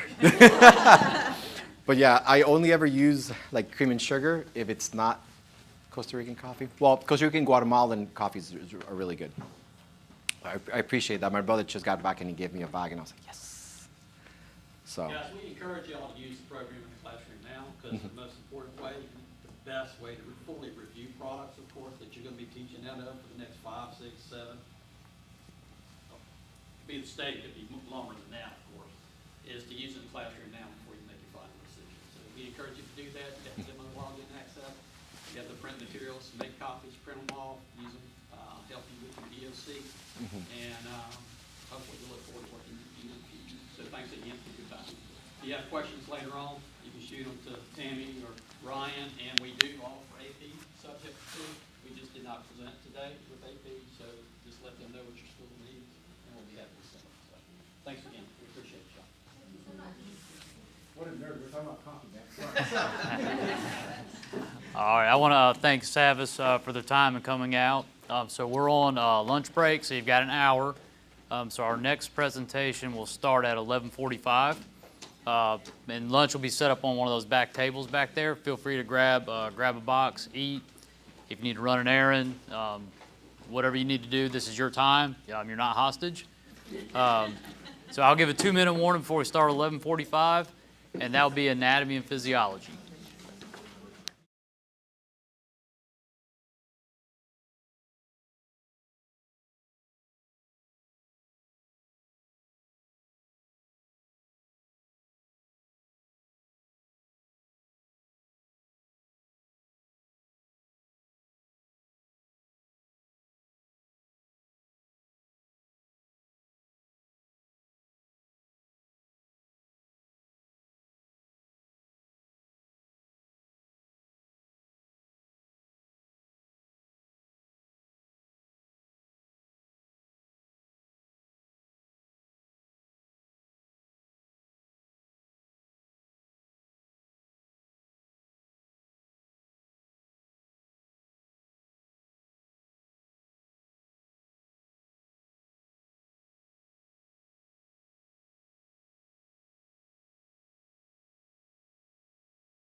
break, so I'm going to turn the floor over to E Dynamic for anatomy, physiology, and marine science. I'll give them the floor. Thank you so much. I understand it's predominantly an anatomy focus perhaps today. Great. So I'm gonna touch a little bit on marine science. I want to show you what it looks like in Canvas and what it is that we do as a publisher, but I'll focus predominantly on anatomy. So we'll get started. My name is Lisa. I oversee curriculum for eDynamic Learning. I am based in Canada, hence the fact that you have Canadian chocolate bars in front of you, which I have been told taste a little different than chocolate bars made in the United States. Today what we're going to do is an introduction to eDynamic, a little bit of an overview of what it is that we do as a provider and a publisher, and then we'll dive into the 2 courses that we submitted to the state for review for adoption purposes. Y'all are so organized with having your presentations. Now, I presume your goal is to shortlist so that by the time the state makes its decision in May, you've already wheedled it down to what you're thinking about doing. Is that correct? Yes, that's correct. Yep. Okay, wonderful. When do you think you'd have that short list made? Is it after seeing all of the presentations, or do you need to go away and think about it for a little bit? So what we'll do is after today's presentations, committees will have until February 13th. Okay. The rubrics, and then we'll come back together on February 15th, and then we'll narrow it down to our top 2, and we'll rank everybody else out. Okay.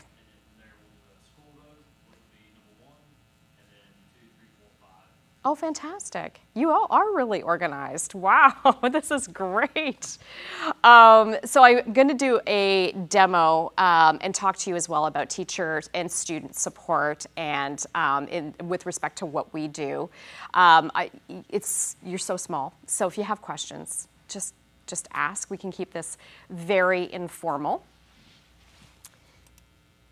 So before we begin, in front of you are tables of contents for both marine science and anatomy and physiology. And on the back of those sheets is our login credentials, student as well as teacher login credentials, so that after this presentation you can go and vet the resources on your own. And I'm going to set you up with some features and highlights that you might want to look for when you do your walkthrough.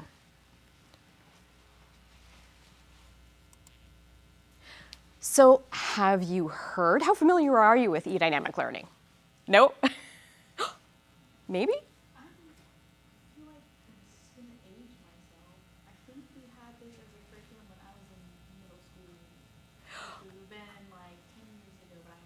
Oh, no, you actually might be right. The company started in 2008.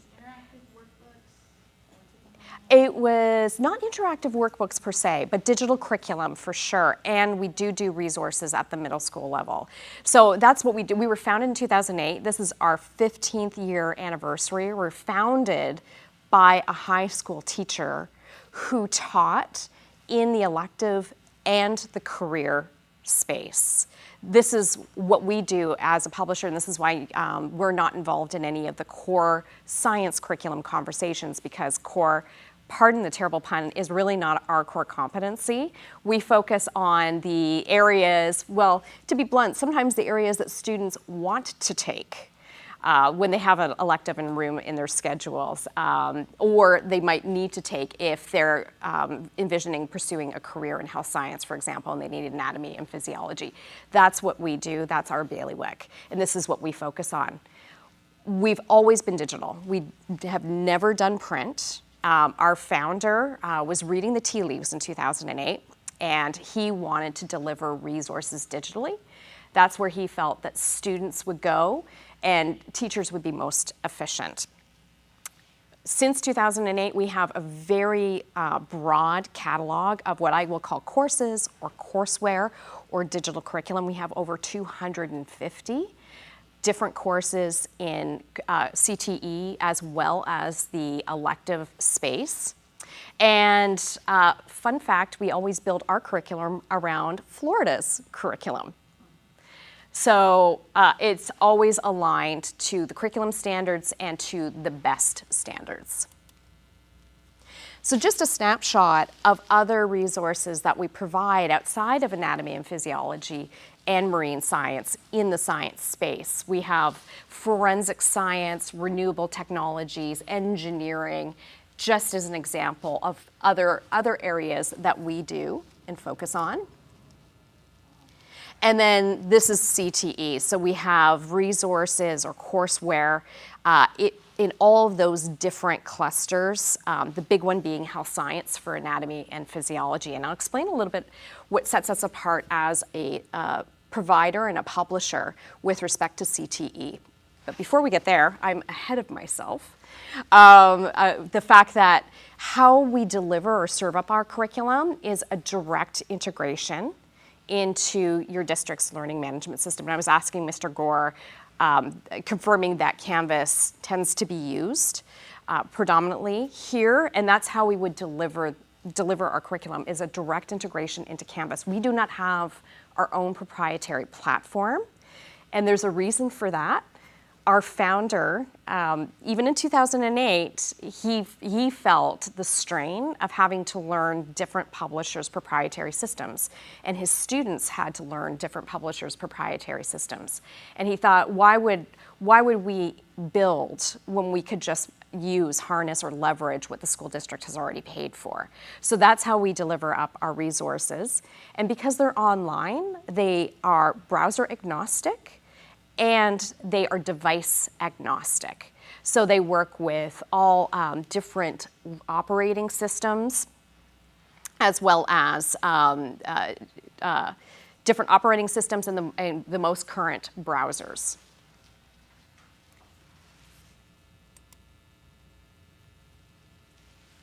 So question for anatomy, what have you historically used?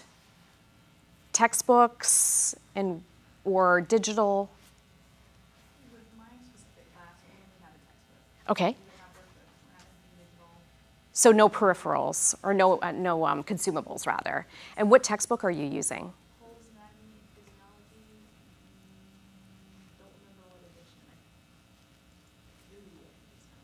Yeah, I think that's a McGraw-Hill publication, and I think it's a higher education publication. It was actually developed for college students. Yes. How about you? I'm actually CTE. Oh. I teach in our medical academy in Crestview, so health science stuff, and we've used a digital platform, and I'm very interested. I'm a certified students in emergency medical responder, EKG technician, so I'm already in your thing. You're on our web catalog? Oh, good. So this, obviously, I'm pulling from, we have a textbook, and I couldn't tell you, but the challenge we have is connecting the science part with the pathology and current medical treatment. Right. My students do case studies and, what current medical advances and present, and so sometimes the standard science anatomy textbook doesn't have that, so I'm pulling from our digital curriculum that we've used is ICED. Yep. And my teacher that teaches with me, this has not been a good transition for us, so I would Interesting. say that we were using Applied Educational Systems, AES. Yep. And which was nice because the students could go on and have interactive lessons, but the transition to ICED is just not, we're paying for individual licenses for each of those students as well. So we have a lot of really good capability with that, but definitely looking for something else. It's been a tough transition for us this year. A lot of things missing. Oh, well, I appreciate your candor. Thank you. And is your background in healthcare? Okay, I was thinking maybe sports med, maybe nursing. And your students that you predominantly see, do they tend to pursue health science, or is your course more broad reaching? So it's a very small school, so we usually have an anatomy class every other year. Okay. But this year we actually have like 30 to 40% interested in going into the health field. Oh, wow. That's This is the second year I've taught it, so last year I didn't ask them, but this year. That is fantastic because of the mass retirements happening with the boomers departing. That leaves a lot of room for Gen Z to find employment, I think. Well, that's really helpful to know. Thank you very much for that background. I'll talk to you about how we feel about digital curriculum and why we've always been digital, is the fact that we can leverage everything that's amazing about digital and offer up a multimodal experience for learners and appeal to all different learning styles. And I'll show you some highlights when I walk through anatomy and physiology, and when we do a sneak peek of marine science. So we can appeal to visual, auditory, and kinesthetic learners because we've got assets or elements in there that appeal to all of them.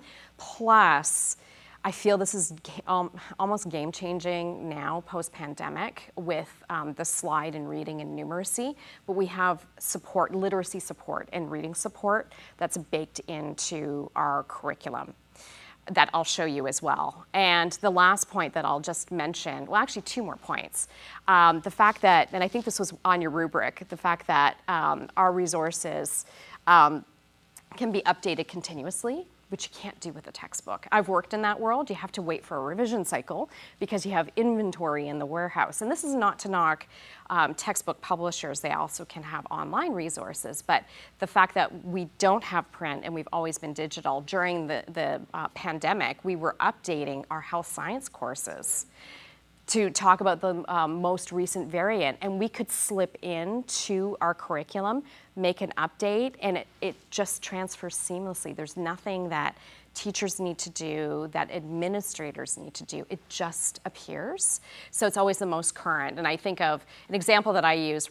Right now we're changing our Twitter references, which is probably neither here nor there for you, but across courses we reference Twitter, and we're now changing it to X, the company formerly known as Twitter, because we know what's going to happen. Teachers are going to get called out about, oh, this is old.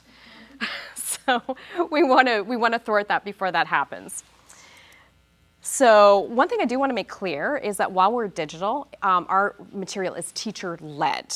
It is not some of the resources that appeared during the pandemic, where you might put a student in front of a computer for a few hours and let them have a self-directed learning experience. That is not how we envision our resources being used. We envision them being used potentially as a textbook replacement or something that could facilitate hybrid and blended learning. Of course, it works well for any student who is remote for any reason or has to learn continuously from outside of the brick and mortar classroom due to maybe sports or sickness, et cetera. They always have access to the materials. I'm going to skip this slide. Marketing likes to talk about that, but we won some awards. That really actually doesn't mean as much to me as a product person as the fact that we have a Net Promoter Score survey, which is totally anonymous, in all of our courses, and it's like an Easter egg that they have to find. If they get to the very end of the course, they get to do this survey if they want. And almost 47,000 kiddos have done it, and they on average rate us over 4 stars out of 5. And teenagers have no difficulty sharing their opinion, especially an anonymous survey. So I take this as the highest praise. So these were the 2 resources that we submitted to the state. And I want to point out that our resources are divided into 2 semesters for use over a full academic year. And they are meant to be used by students in 9th through 12th grades. It can be used at any point in a student's academic high school journey. So the A course is used in the first semester of study, and the B course is used in the second semester of study. And together the 2 parts make a whole credit-bearing course. What does career ready mean on there? Oh, that is a great question. Actually, I might have deleted some slides. I apologize, or not talk about slides. Well, let's go back and talk about what it is that we do, and I might have just forgotten to include that. So let's talk about what we do for CTE. So Career Ready is a program in education and training, hospitality and tourism, health sciences, information technology, engineering, and robotics, whereby we have created a program of study that is geared around a career. So in health sciences, emergency medical responder, nursing assistant, medical assistant, EKG tech, are a sports med, and I'm missing one. Oh, two, medical lab, and I'm positive there's one more that I'm missing. Shame on me. And then in IT, things like networking and cybersecurity. So we've created a sequence of courses that students would take in their academic career in health sciences. If they envision themselves going into emergency medical responder, they would start with an exploratory course called Health Science Foundations, followed by Anatomy and Physiology, followed by Emergency Medical Responder. Perfect. Ours is kind of, I mean, we do anatomy and then foundations, and then that's what we do. That's what our frameworks are for the state of Florida. Oh, that is well. So I guess we ended up matching you. We started developing this program in 2018 when we realized that not all students are college bound right away. And what could we do as a provider that would help them find a career or fill that gap year, or have something amazing to put on their college application, which is a credential, an industry recognized credential. So we've taken that program of study for EMR, and we have worked with our subject matter experts to determine at what point in a student's academic journey across all 3 years should they be learning competencies that they need, the knowledge that they need to pass the NERMT. Oh my gosh, we're so aligned. I love this. This is fantastic. And so this is what we do, and this is what distinguishes us, I think, from other providers, is the fact that we've gone to what we feel is the next level. The state curriculum standards are amazing, but sometimes they do not prepare students to take that next level industry recognized certification exam.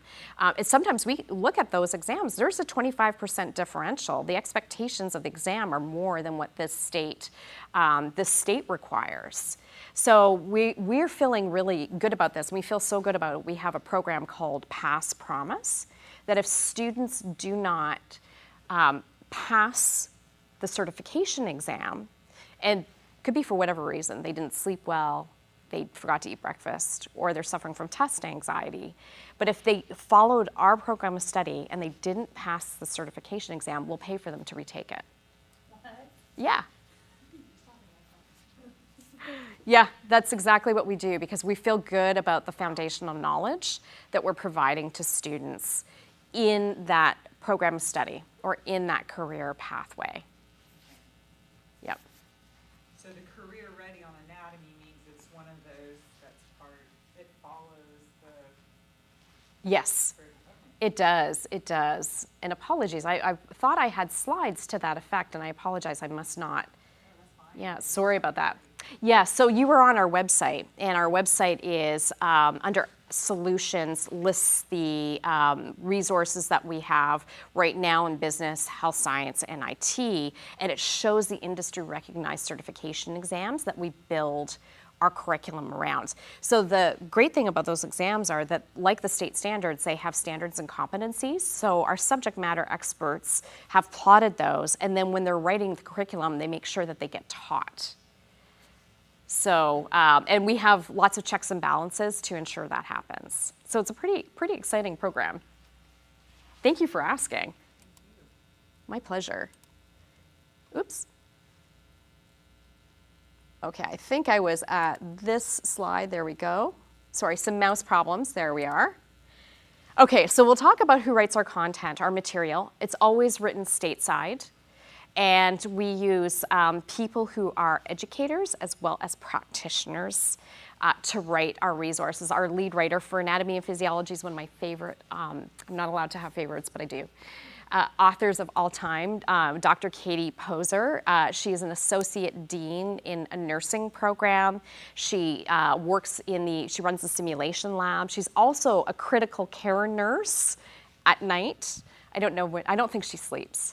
So, and what I love about working with industry or people who are practitioners, current or have recent experience, is that she's infused a lot of her own knowledge into the course. So it does make those connections. It helps students bridge between anatomy and physiology and future health science courses. So it goes beyond that interconnectedness that I know was on the rubric about tying to other subject matters. And when I think about that, I think about, well, it of course talks about genetics and maybe a little bit of history and makes those kinds, and biology and those kinds of bridges. But what it really does is it bridges towards a career so that students understand why they're learning anatomy and physiology. In effort to apply it to a certain career. One of my colleagues was telling me she failed A&P twice. It was such a hard course for her in college. And she said she would have loved this to sort of be prep, but she said what was missing for her was that it was this very pure science. There was no and she had initially thought she'd be interested in kinesiology and sports med, but there was nothing in the book to connect it to that. So it was just a lot of memorizing of form and function for her. So you have the table of contents in front of you. So I won't spend too much time on that in the interest of time. But with respect to our rubric, these are some of the certification exams which anatomy and physiology includes the competencies of that are relevant. Thinking, okay, the students are taking A&P now, what do they need to know? Also the fact that it's current, and we do provide those interdisciplinary connections. And then quickly, marine science, another one of my favorite writers. I'm so glad you're doing these two today is Christy, and she is a science educator. She was a marine science intern in Key Largo, Florida, and she also worked at I'm going to get this wrong, Dolphin Research Center. I think that's on the other side of the state, but Dolphin Research Center as well.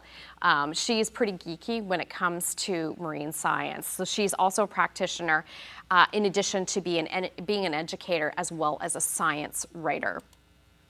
And you have that table of contents as well.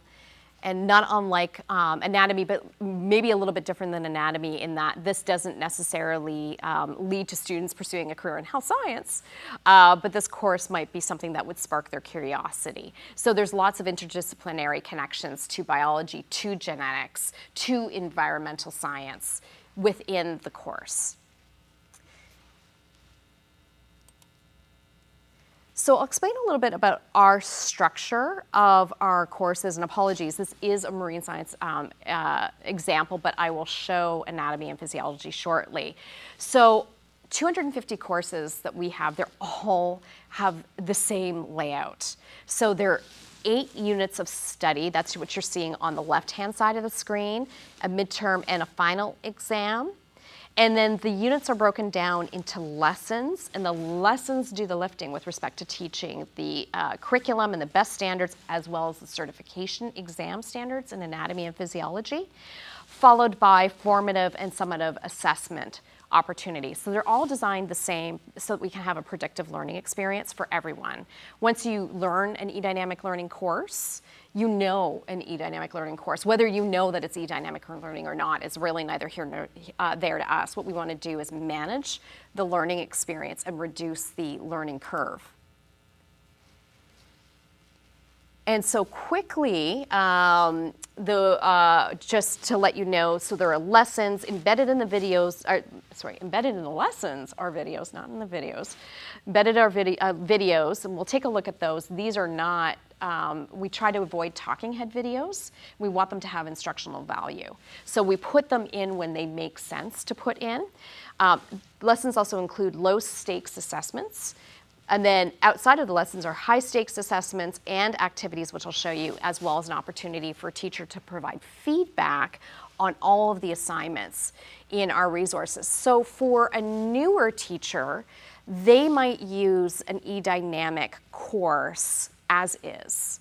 Kind of turnkey, comprehensive solution. Everything that they need is there, and there's nothing else that they need to do.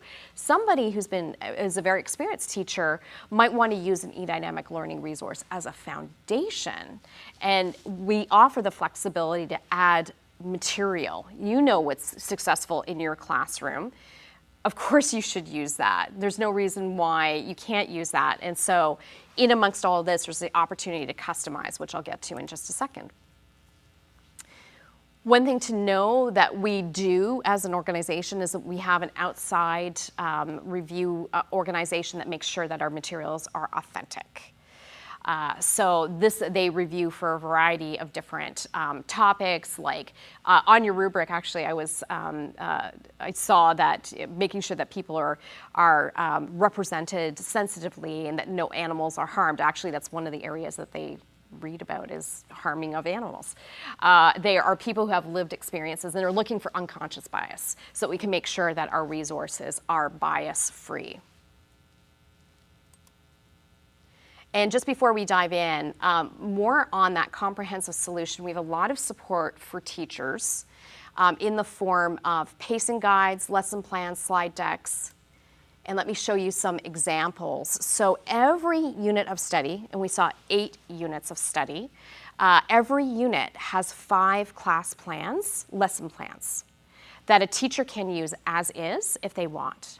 Those lesson plans include curriculum standards. They start with curriculum standards.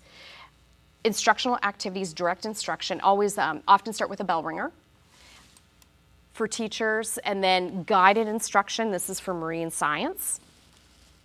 And opportunities with respect to spiral questioning, which might appear during direct instruction or guided instruction or in the closure, for students to be able to put together their cumulative knowledge and really flex those critical thinking skills.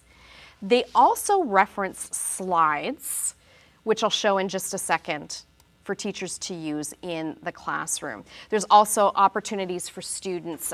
We tell teachers, hey, you've got this curriculum. If you want to use it in this way, you can for things like group activities. Might be helpful for the teacher who is newer to teaching. Do you all plan to hire new teachers? No, who knows?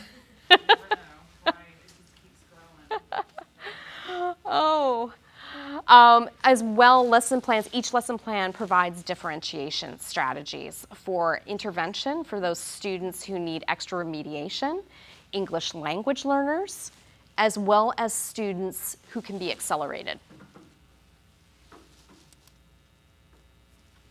And this is just an appetizer of what the slides look like. So those lesson plans say, hey, use what stood out as the next slide, and then the teacher would use this for synchronous teaching, however, wherever that might take place. It's a great springboard for conversation. Our goal was really to provide a very comprehensive solution to teachers. So actually, with that, I'm going to dive in to courses, and hopefully I'm still logged in. Okay, so this is marine science. I just want to give you a sense of a direct integration into Canvas to give you a sense of what that looks like. I'm going to show my favorite unit of study. So remember, I mentioned the units do the teaching of the curriculum standards and the best standards, and we'll start at the very beginning and just give you a sense of what this looks like.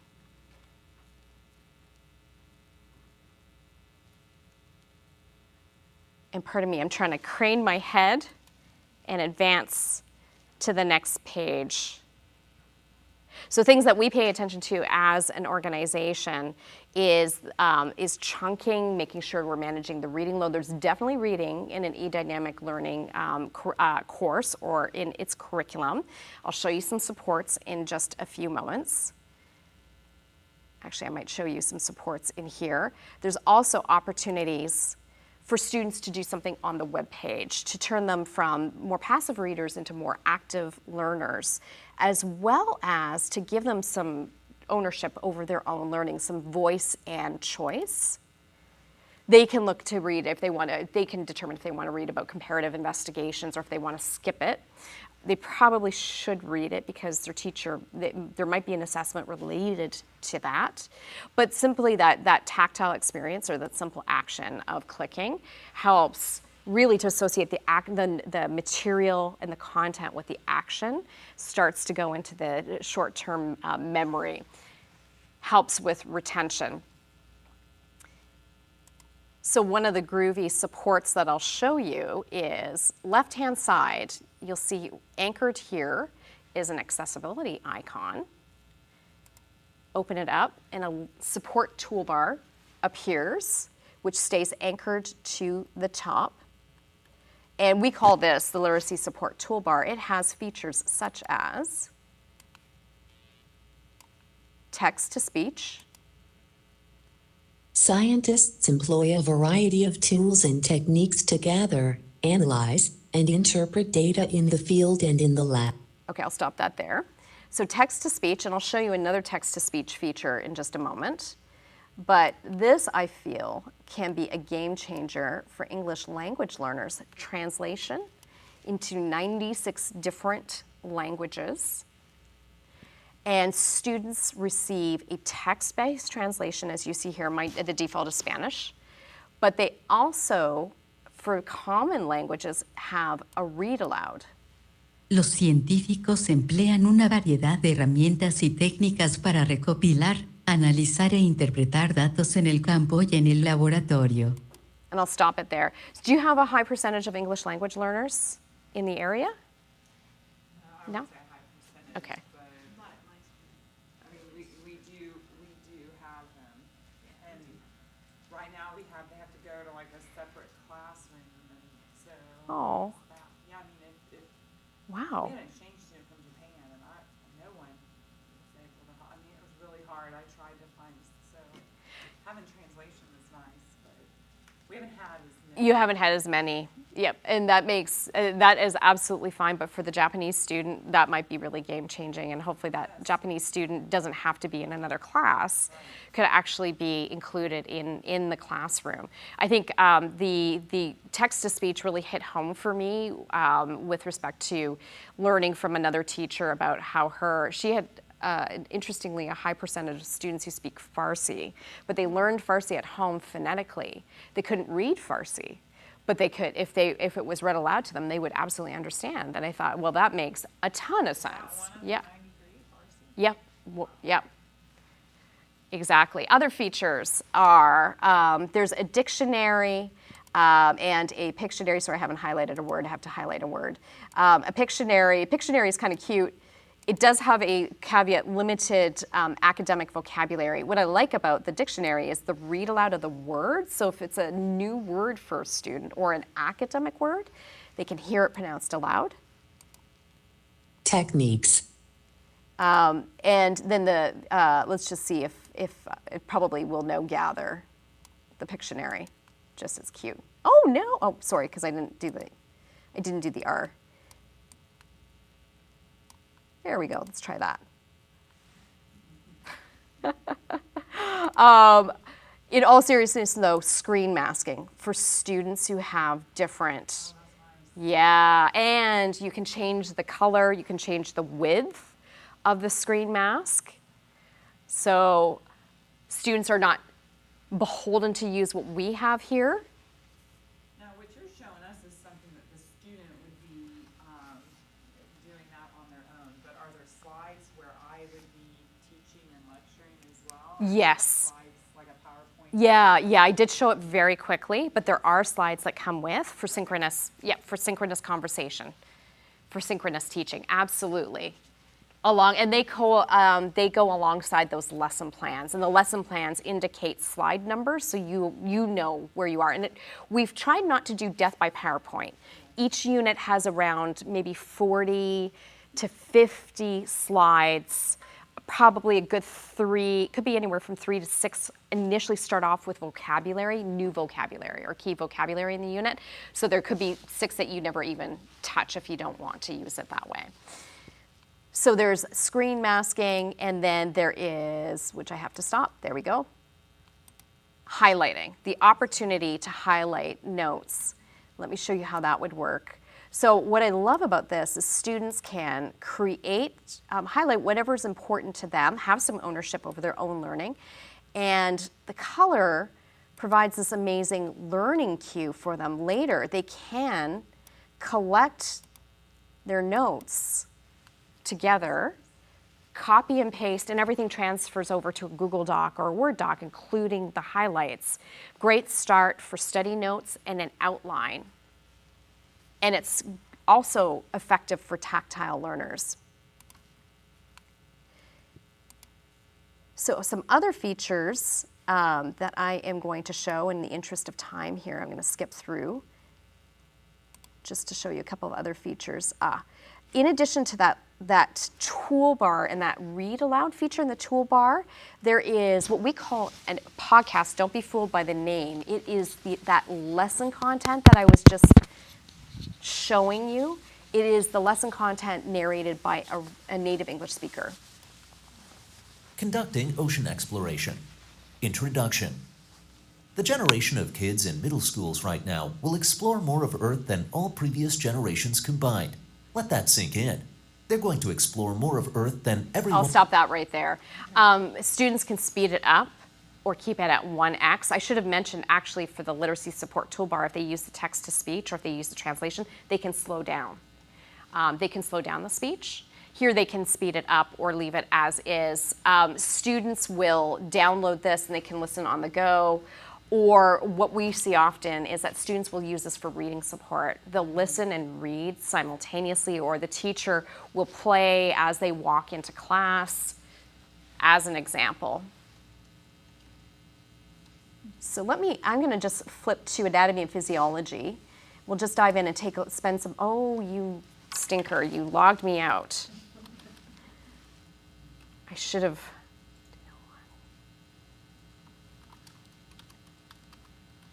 Uh-oh, I bet this is not the right login. No. Hold on 1 second. Just give me a second. Oh, I should have realized let's see. Come on, I know you like me today.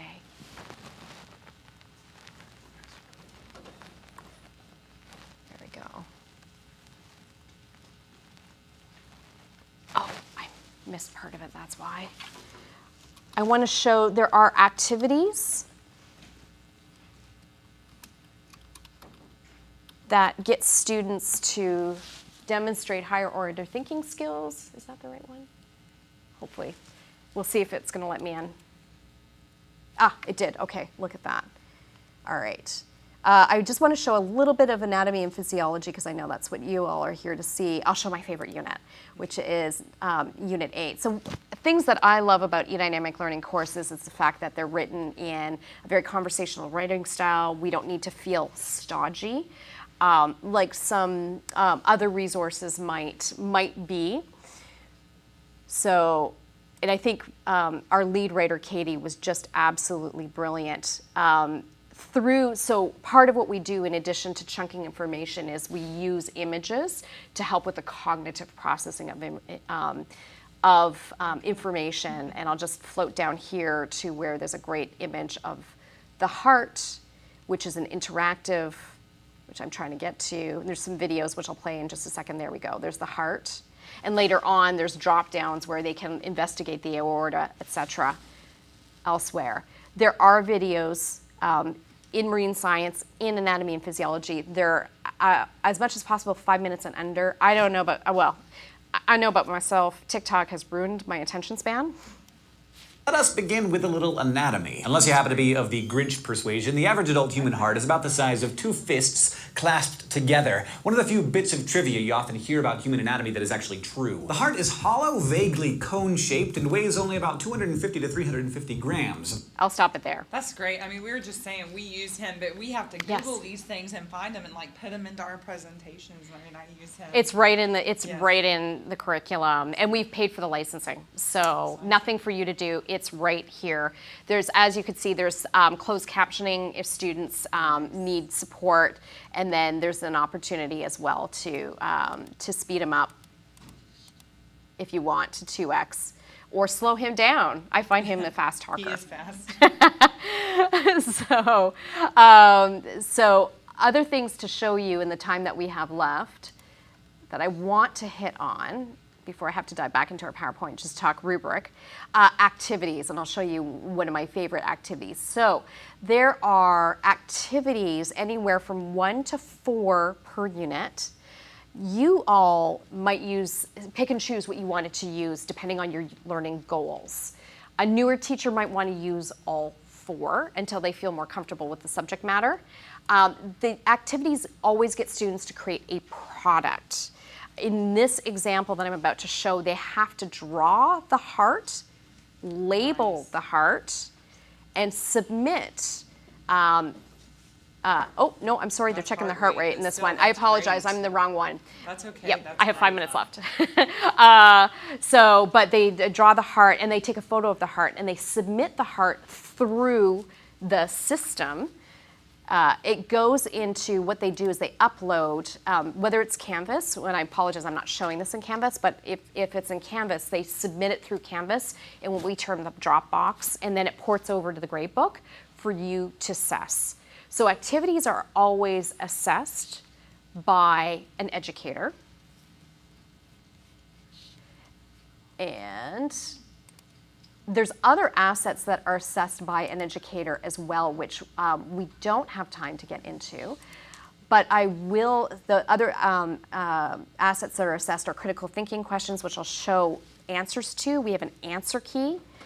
And we do have discussion questions, which could be used asynchronously. Students post on a learning management system responses, or it's really a springboard for conversation, synchronous conversation.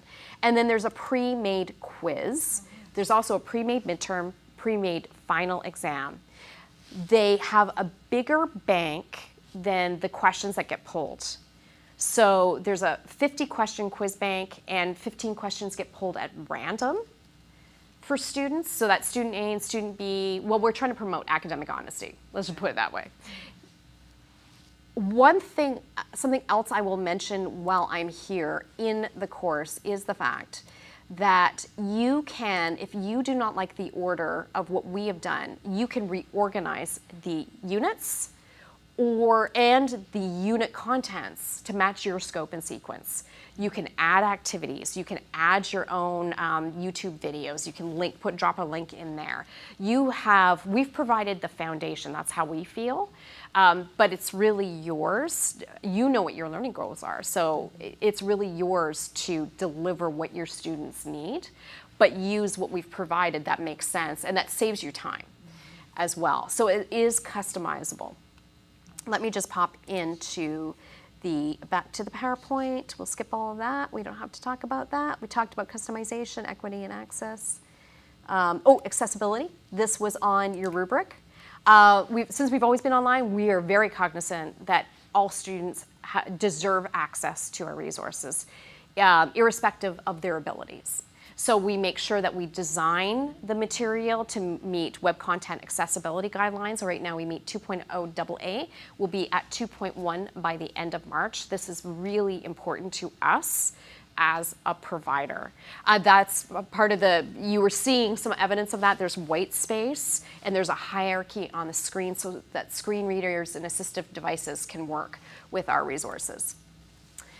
This is a lousy example from Anatomy and Physiology, a mock-up of what a student has provided with respect to an activity, but just to show that you can provide feedback via written feedback, text, or audio, if that's faster, for students. And then you can also update IEPs, and that's hidden from students via the gradebook. And then lastly, if you're using this in Canvas, you would be using your Canvas gradebook. And so what goes into Canvas is anything, those pre-made quizzes, which are auto-scored, those populate the gradebook just themselves. Same with the midterm and the final. You would have to add in grades for the activities for your students. And lastly, before I get the hook, PD. We provide professional development, particularly implementation essentials. We would insist on that. We don't want to hand you the resources and say, good luck. We want you to be successful in the classroom. So we would arrange for training of using our resources in Canvas so that teachers are equipped to be able to deliver what they need to deliver. Whew, okay, that was a marathon. I apologize for asking questions No, no, no. That's exactly what I wanted, actually. And I realized I had not included information about our Career Ready program. So I'm so glad you went along. You found that. I thought it was coming later, but Just because Yeah. our CTE, I mean, this is maybe something separate than the textbook stuff that we're looking at. Do you have contact information where maybe I can? yes, I'm going to give you my card. I am not your regional sales manager. However, please do reach out to me. I know the curriculum. Yep, I absolutely can. Her name is Crystal Howard. She just couldn't be here today, but I know the curriculum. So you can ask me the questions. And she's going to forward them to me anyways. Okay. Thank you. We've got several tracks. We have a nursing track, emergency medicine track. We certify EKG and Oh what my we went gosh. to. I'm very concerned. You are our I can people. see holes Yeah. in what we're using. So I'd like to be able to get in and access Yeah. and really look at Take it. a look. So. All right. Well, thank you. Thank you so much for your time. I think I'm at time. Yes, correct? ma'am. Yep. You're I'll- very welcome. So you know the Cadbury. I don't know that they have the caramel in England. I think it's Australian and Canadian, but I know, my daughter's gonna be like, what? Yeah. I want to thank eDynamic for coming out. We appreciate you pleasure. taking the time to visit with us, and we will definitely be in touch. So we'll take Wonderful. a 15-minute break, and we will come back at 12:45.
We'll go ahead and start with our next presentation. We've got BE Publishing with Anatomy and Physiology. We're doing it via Zoom. So I'm going to turn the floor over to you, Michael. Okay, perfect. So allow me to introduce myself. My name is Mike Gesowich. I am CEO of the publishing company BE Publishing. I'm a former teacher of 17 years at the middle school, high school, and collegiate level. When I was a teacher, I still do consider myself a teacher. Before I started the publishing company, I taught business education and information technology, and now we are a career and technical education publisher servicing all states throughout the U.S. And one of our newer pathways to us as a company, but as you'll learn in a moment, it's not new to our partner, F.A. Davis. We have now begun to author high school level health science textbooks. One of those is in the Florida adoption this year, as you guys know, which is Anatomy and Physiology. So I'm going to just spend a moment to introduce you to F.A. Davis. If you haven't heard of them, they are the oldest health science publishing company in the country, started in 1879. And if you're not familiar with them, if you took any health science courses in college, you probably were exposed to the Taber's Dictionary, which is kind of the Webster Dictionary for all things medical and health science. So up until 5 years ago, F.A. Davis was strictly a college-level publishing company, and they needed to form the infrastructure to produce and market to the high school level. So they have partnered with us, so we're proud to say that they're experts in the field of health science, especially anatomy and physiology.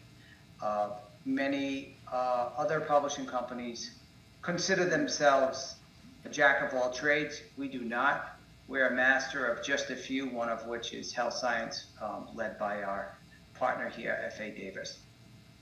So what I'd like to point your direction into next is we do have and I'm just going to go off camera because every time I see myself when I'm talking, it kind of messes with my vibe. Okay, here we go. So I'll go back on screen when we're ready for question and answers. And stop me at any time too, by the way, folks.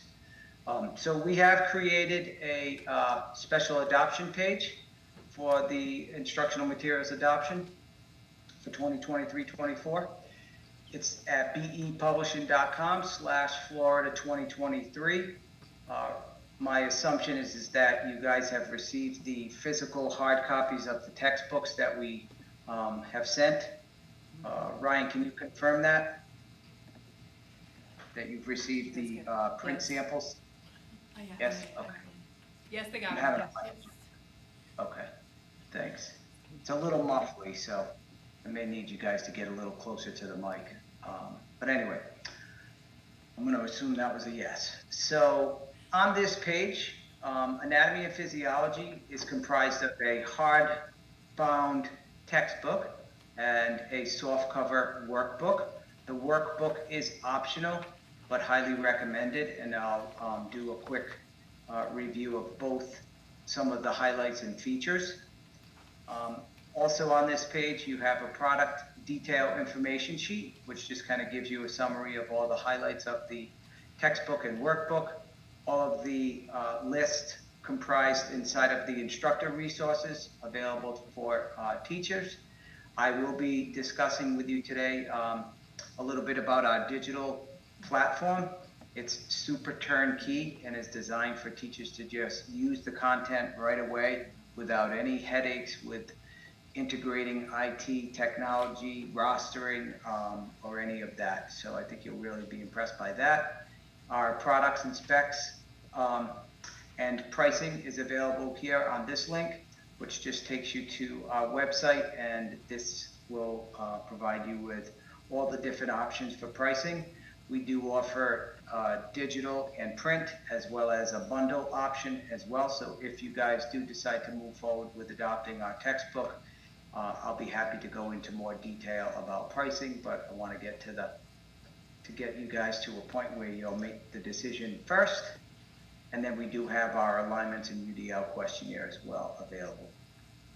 So if you have not visited this page, again, that's the URL, bepublishing.com/Florida2023. And what this will give you access to is the entire e-textbook and e-workbook that accompanies the print textbooks and workbook, as well as all the instructor materials. So what I'd like to do is, there's about a 10-minute explainer video, so I'd like to take the time to play that and be mindful of knowing that you guys only have 45 minutes. I want to make sure that we are able to cover any questions and answers, so feel free to stop me at any time. So this video is produced by our senior content manager and narrated, John DeCarli, and it really does a nice job of summarizing the content piece, and then I'm going to take a few minutes to spend on our technology digital platform and how to integrate the content with your own LMS. And may I ask, what LMS does Opelousas use? Their learning management We don't system? have a specific LMS, but Okay. the most commonly used is Google Classroom. Google Classroom. Okay, perfect. Then you're gonna love what I'm gonna show you for that. Okay, perfect. This will cater it to Google Classroom since that's what you're more familiar with.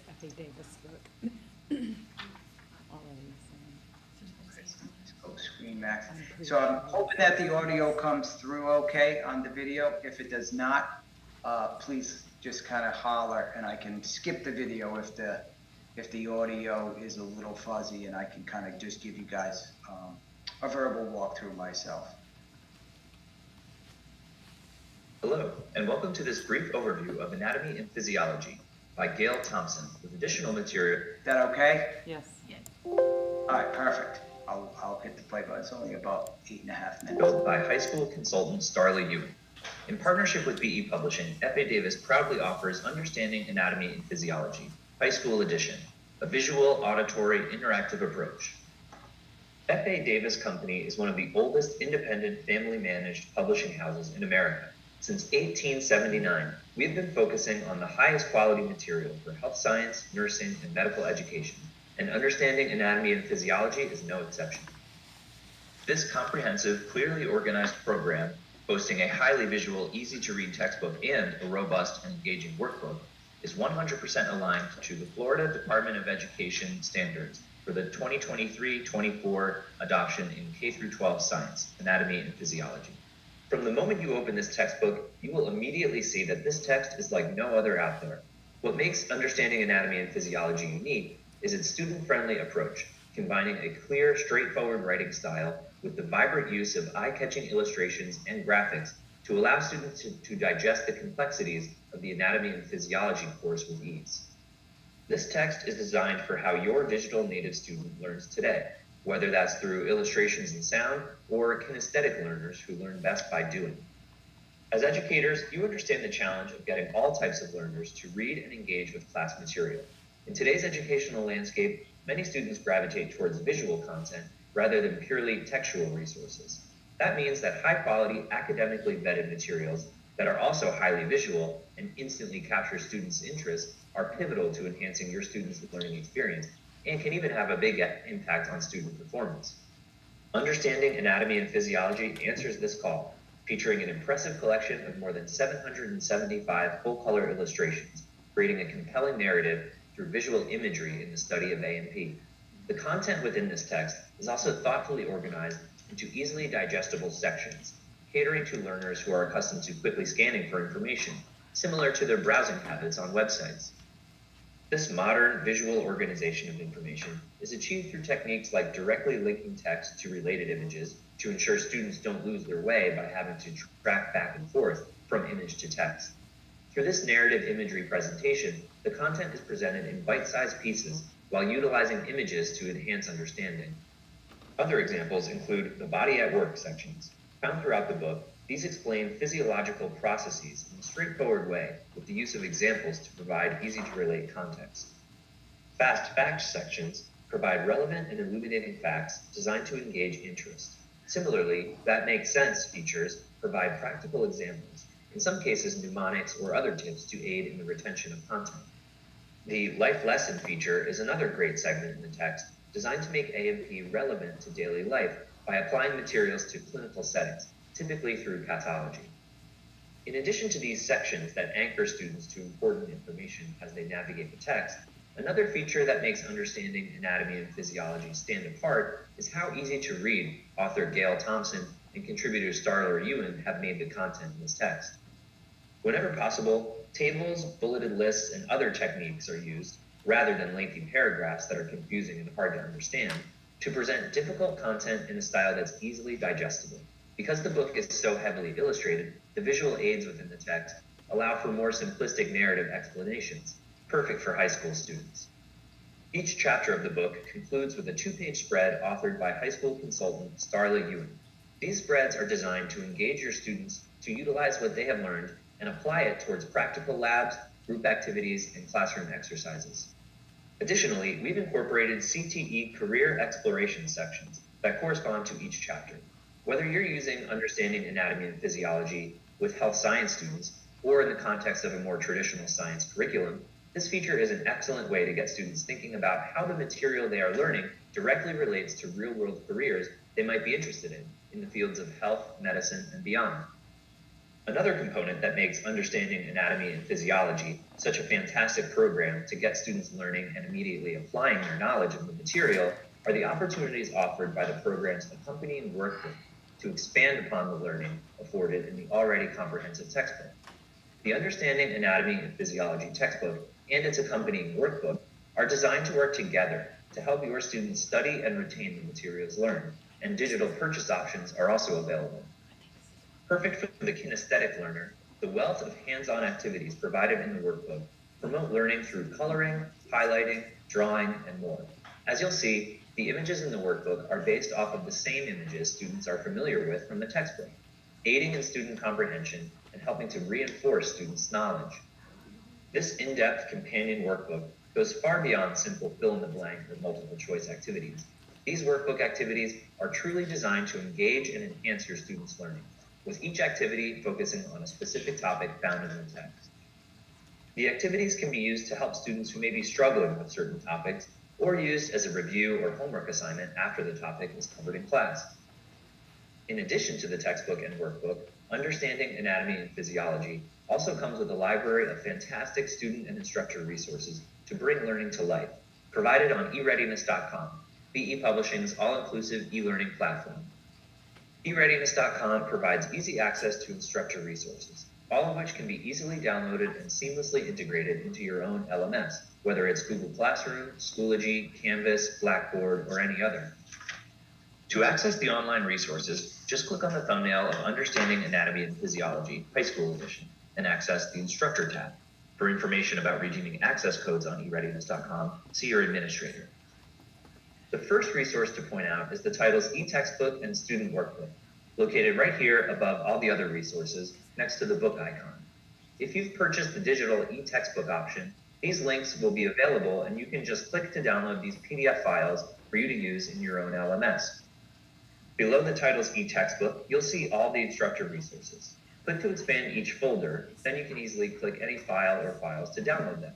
Here you'll find a robust instructor's guide that is broken down by chapter that includes suggested homework assignments to help manage your classroom instruction. Also included within your detailed instructor's guide are links to podcasts and animations for you to use and post in your learning management system or Google Classroom. The podcasts include a short summary of the chapter, as well as a study group podcast, which is ideal for auditory learners. The more than 70 animation links are a great tool for your visual and auditory learner as well, which cover complex content and breaks them down in easy, fun animations to enhance comprehension. In addition to the comprehensive instructor's guide, the program also includes a full PowerPoint deck containing animations, images, and classroom questions embedded within each deck. You will also have access to the program's complete image bank that includes more than 850 images from both the textbook and workbook for you to use as handouts or to include in presentations and other teaching aids.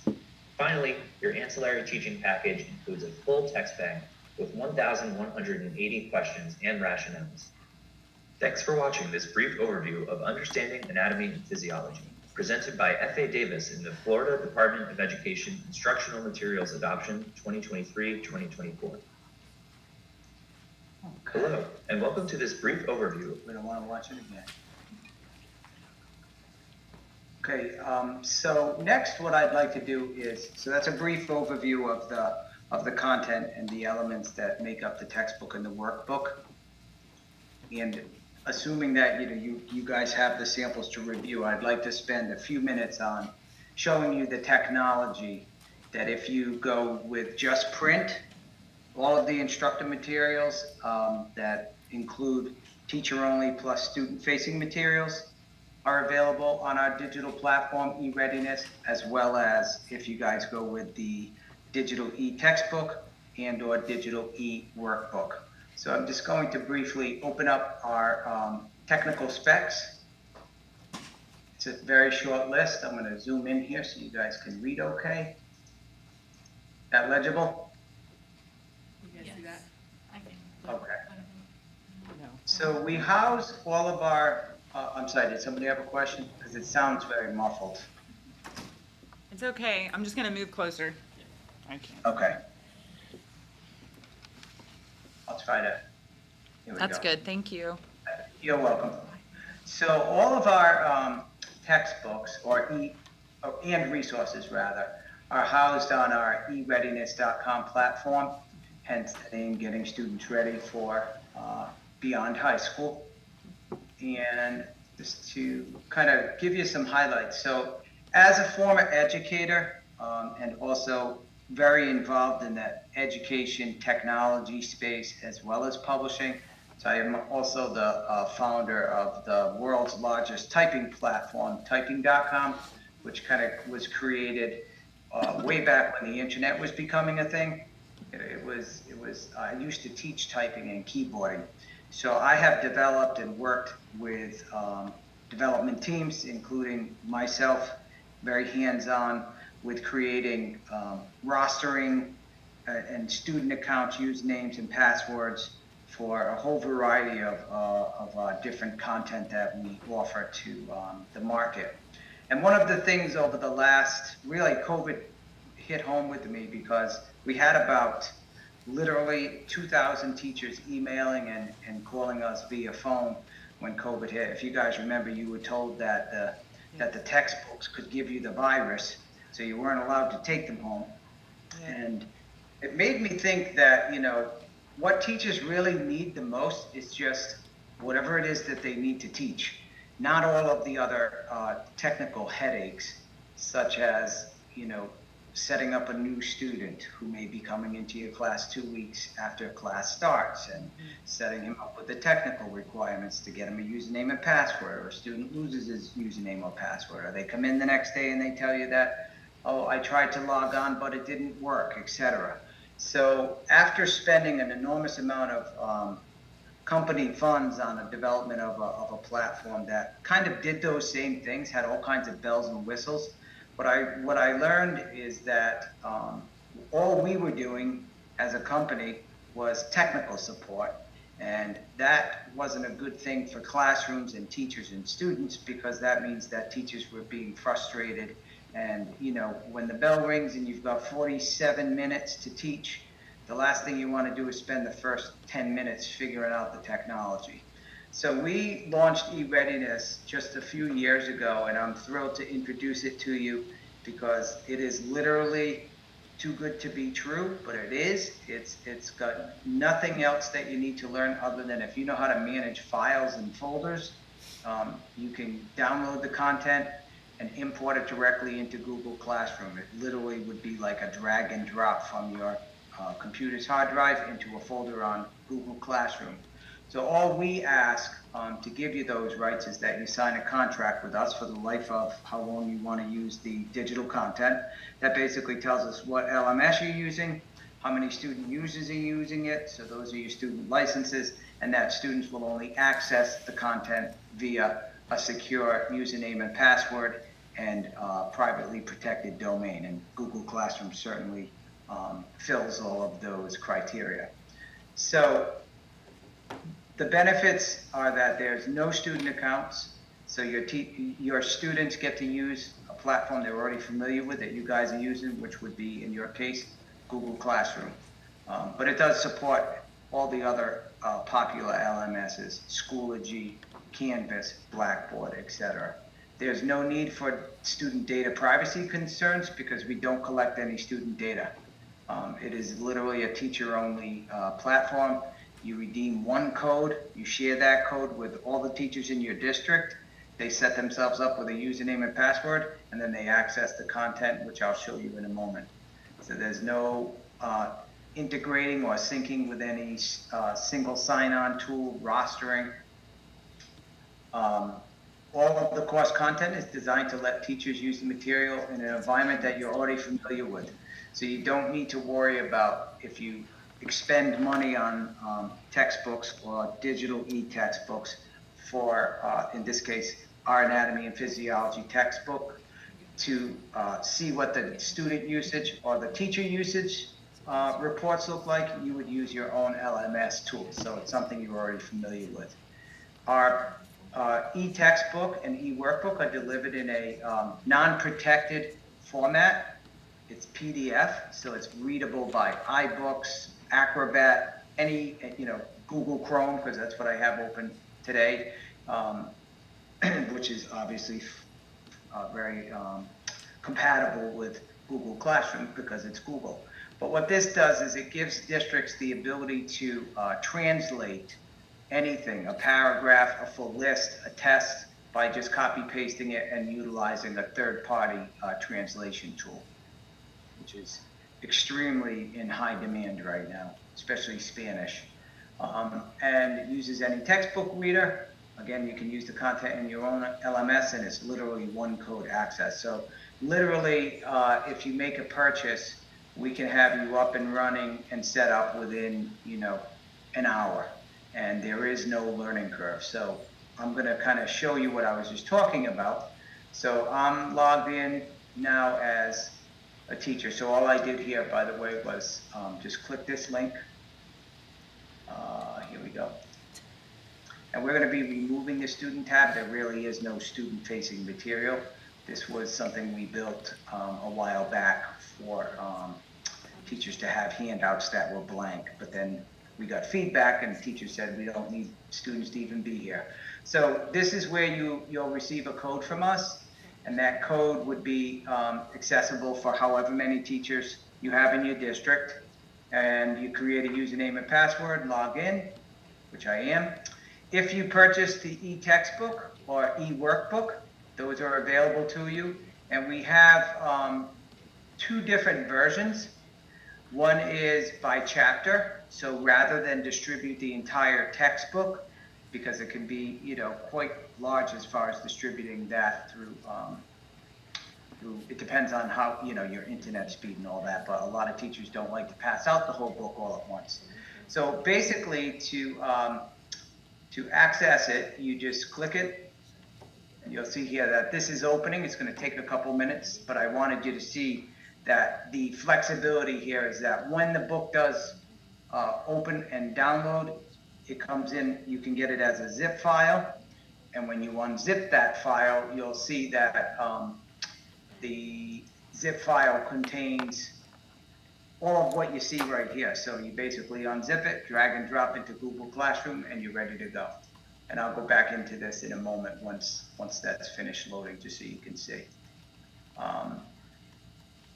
And then we also have the workbook as well, as you saw in the video. And I want to spend a few minutes kind of just showing you what's available for the teacher and the student from the instructor portal here. Let's see if that's done, almost done. Okay, so there are assessment tests that correlate with each chapter. The assessment tests are approximately 80 to 100 questions. So it's pretty flexible as far as the format that we give. This is in what they call RTF format, rich text format. So we designed it and provide it to you that way so that if you're not familiar with rich text format, it's easily imported into any test generation software tool, such as I used to use, and it's still around today, a software application called ExamView. And you are able to go in and manipulate the questions. You can add, delete, you can change, if it's multiple choice, you're able to see what the response to the answer key would say. You can change that. So like if you have a class of 25 students and you're afraid that they cheat, not that any students cheat, but some do, you can change the multiple choice responses. So like, it's an A test and a B test. So to avoid that. So that's something I like to point out because it's extremely flexible and it's very open source. Here's the textbook. So what you would do to get this in your Google Classroom would be to download it and then upload it, and that's as easy as it is. And what we will be adding, which teachers are thrilled about. Did you have a question? No, I'm sorry. Oh, okay, no problem. So what we will be adding, and I'm not exactly sure when this is going to go live, but it should be fairly quick because it's not a huge feature. But rather than download each item one at a time, we're going to create zip folders for each folder. So you'll be able to literally download your entire course and upload the content within about 15 or 20 minutes because these files are super fast. It's the image bank right here that really consumes a lot of space. Because what we've done is we spent a lot of money on the illustrations, and you have the ability to show them in many different facets. So we have them by chapter. So let me just show you that we include the labels that are in the book. There are images that are blank that you can just use without labels so that you're able to, I'm just going to open this one up here in Chrome.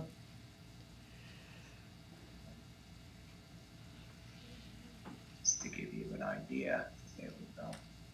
Yep, so there's an image without labels, and then you can actually click here and see the detail of the images as well. So that correlates with all 800 plus images throughout the entire textbook and workbook. So you have a plethora of images to use. And then there are images with labels, without labels, etc. Then the instructor guide is fantastic. I love this because what this does is it serves more as, and I'll open that up, here we go. It serves more as, we wrote the instructor guide to serve more as a way for you to get sample lessons and suggested activities and exercises to do with your class to reinforce the content. So each one is separated by chapter for that reason. So there are podcasts that you can play that students can listen to that correlate to the exact topics that are taught inside of each chapter. There are study group podcasts. These are really cool. These are where students, it's a simulated activity. And if you guys, can recollect, it's sometimes a challenge to get students to study together or kind of learn from each other, different learning styles. Some people are very visual, some are auditory. So these are... Thanks for coming over to study, guys. I was thinking about it, and here's how I think we can really learn A&P. Whenever we finish a chapter, let's meet and do a Q&A. We can take turns hosting the group with the host providing the snack. So it's just a little, simulated study group that, I think it's pretty cool because it lets students kind of picture themselves doing the same thing, although not every one of them will be into that, as we know. And then there's a lot of interactive exercises as well. So there's body language exercises where students drag and drop different responses, etc. You have, let me go back to where I was, sorry. I'm famous for having way too many tabs open each day as I'm working. I don't know if you guys do the same, but I gotta slow down on that. So that's a little bit about the instructor guide. You can dive into that in more detail. Every single chapter correlates with a PowerPoint, which has teacher notes that are visible only when you want them to be. So I can open one of these up here by downloading it. I just have to go off screen for a second to get that open.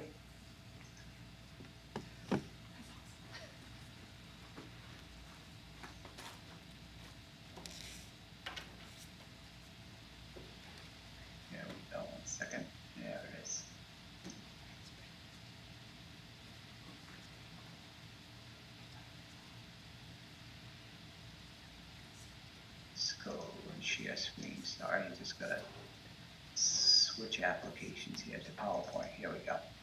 Okay, so this is for chapter 4 on cells, and you'll see that all of the images have been reproduced in the slides, and then if you turn on the teacher notes, there are suggested notes that kind of provide you with a quick summary, and there are kind of prompts that get students thinking about questions that they'll be having to ponder through and learn about throughout the chapter. Back over to our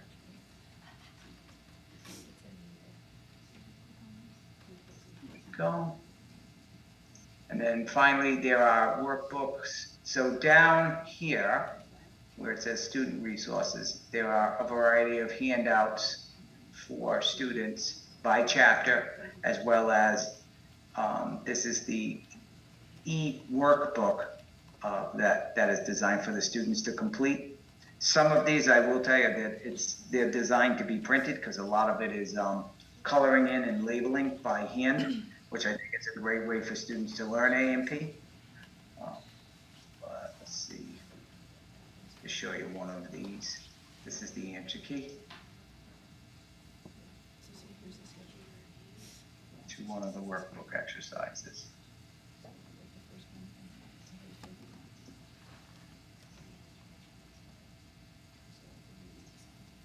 There we go. So there's multiple choice, there's coloring exercises, diagrams. So it's really, really a lot of reinforcement, a lot of visuals. And each workbook chapter comes with crossword puzzles. So there's something for everybody and every type of learner embedded inside of the book. And that was the goal, really to create something visually striking, but appeal to many different learning styles. So I think I've covered what I could. I wanted to make sure I left 10 to 15 minutes or so for any question and answers. So I'd be happy to field that at this time. Just want to I'll get my video going back here again.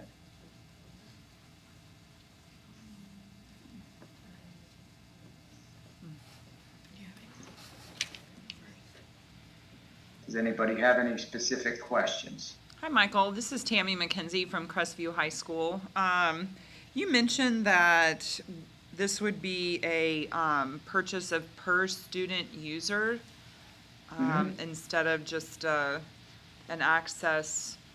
So as our class sizes vary, can you just kind of explain, is that just for the e-readiness access, or basically, so if the students would have access, we'd have to, for each student, purchase an access code?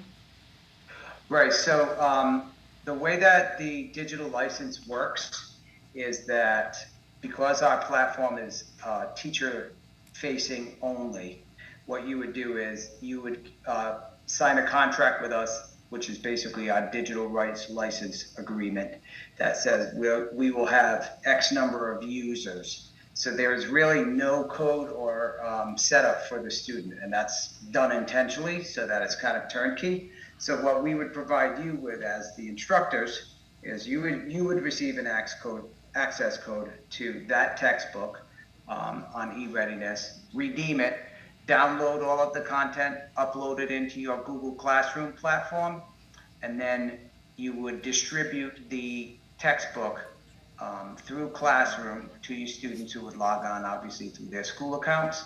And so it's really like an honor system type of student usage. You would tell us, hey, we're servicing 250 students throughout the district for the next 5 years. So, we would have a total of, say, 1,000 users or 1,200 users. Does that make sense? Yes, it does. Thank you. Sure. It really takes there really is no setup involved, only just getting the files into your LMS, Google Classroom. Also, I am a CTE teacher with our medical academy, and you had mentioned that each chapter had career exploration features. Is that something that you're able to show me on the eReadiness platform? I can, give me a moment. I'm just going to go off screen here.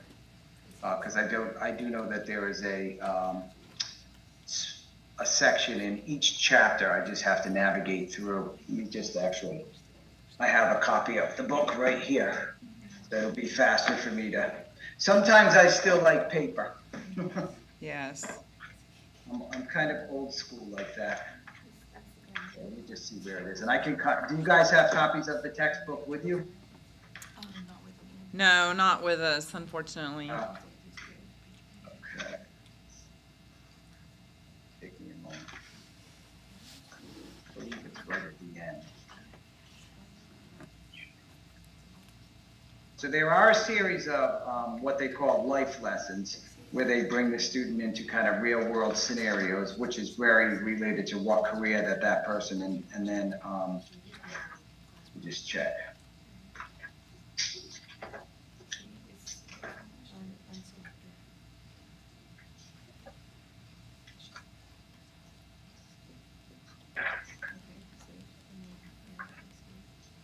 I'm getting confused between our medical terminology because we just finished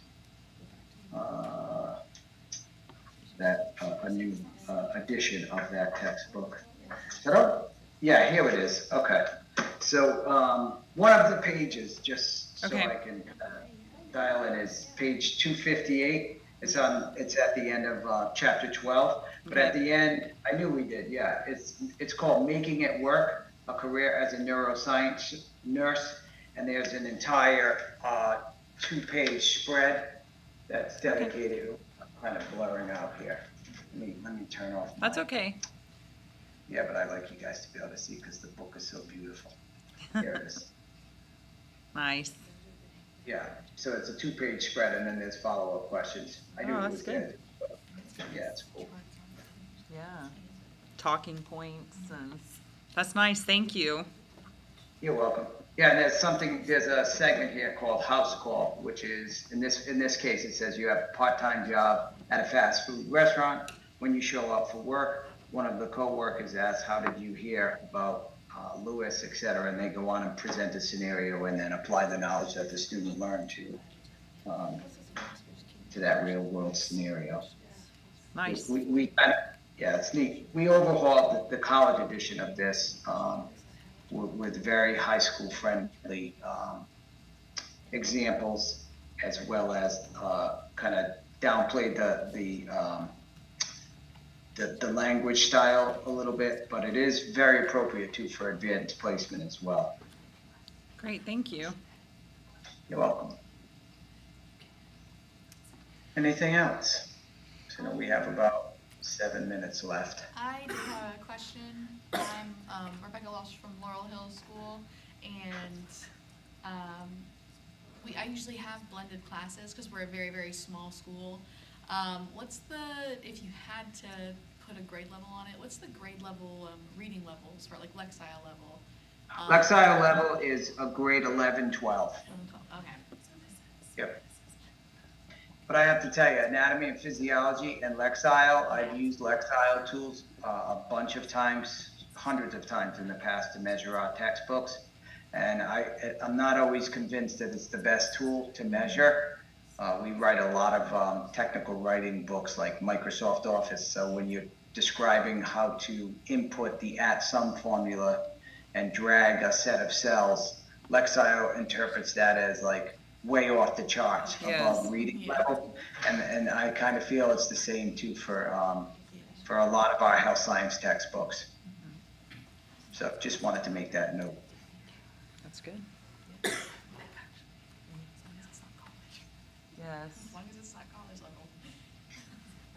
Thanks for letting me zoom in too, by the way. I'm in Apollo Beach in Tampa, so it would have been about a 6-hour ride for me, and I have to be on a flight later. So thanks for the flexibility and allowing me to do that. Well, I bet it's warmer there, although we're getting some sunshine today, but I'm sure it's warmer down in Florida, Tampa. Yeah, it's a little, it's been kind of weird. It's been in the 60s and 80s, and I'm moving from Rhode Island, so I'm happy with 50 degrees because Rhode Island typical weather is, right now is in the 20s. Very cold. So I would be. I'm okay with 55. I haven't yet once said it's cold here. you know.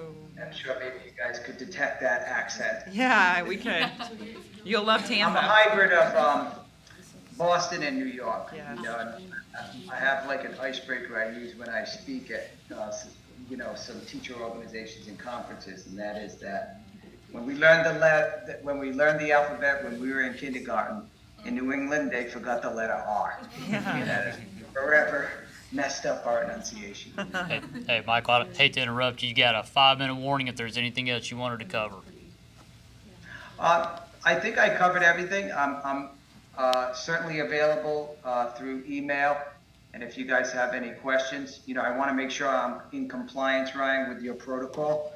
So obviously, I know many districts don't want teachers talking to publishers so that the playing field stays competitive and fair. So I want to be respectful of that, but you could reach out to me at any time with any questions. If you need future samples, I can point you to direct links, etc. No, that'd be perfect. If they have any follow-up questions after we go offline, then I'll be happy to pass them to you, and then we can swap information. Perfect. Absolutely. Perfect.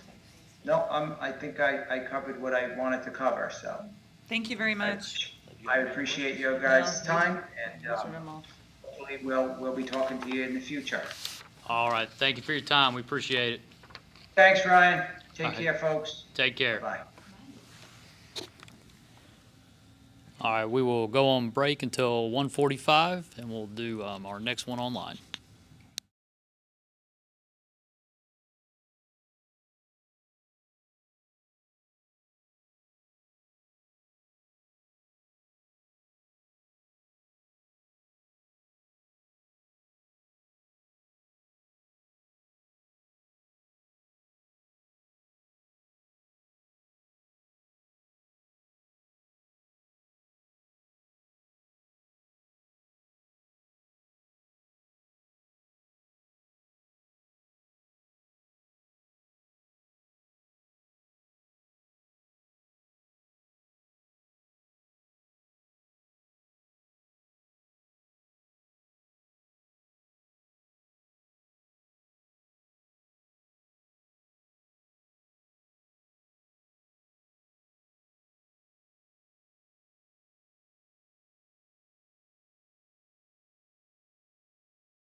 Great. And Ryan, do you want me to record this?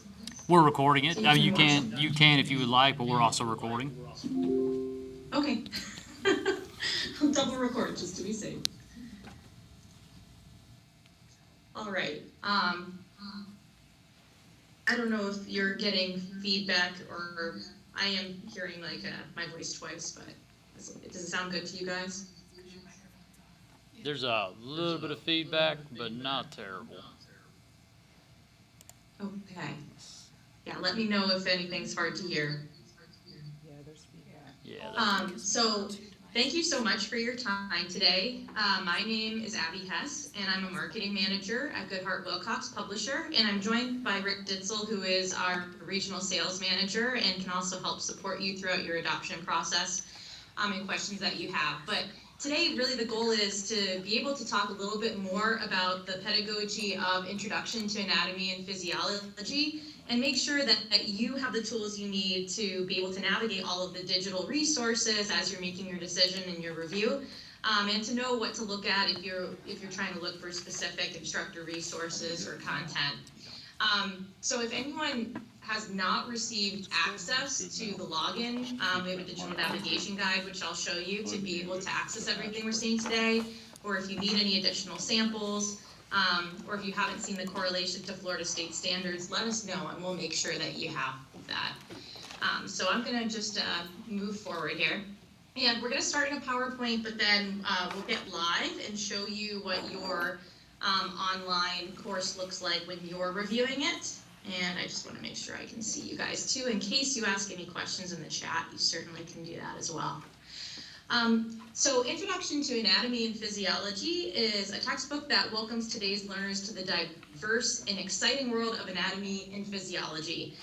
Something that is going to be unique to this textbook, I know you've been reviewing a lot of different texts, is that at Goodhart Wilcox, all of our titles, our focus is to make sure that students have the academic knowledge and the application to practice skills that they need to prepare them for their lives and future careers. So as we look at the different chapters, which are focused on body systems, in our textbook, while students are learning about the structures and functions of those body systems, there's also additional content that will help them explore health science or biology related careers. And there's also content on the diseases that might happen within a body system, how a health professional might diagnose that disease, how they might treat that disease with different therapeutic practices as well.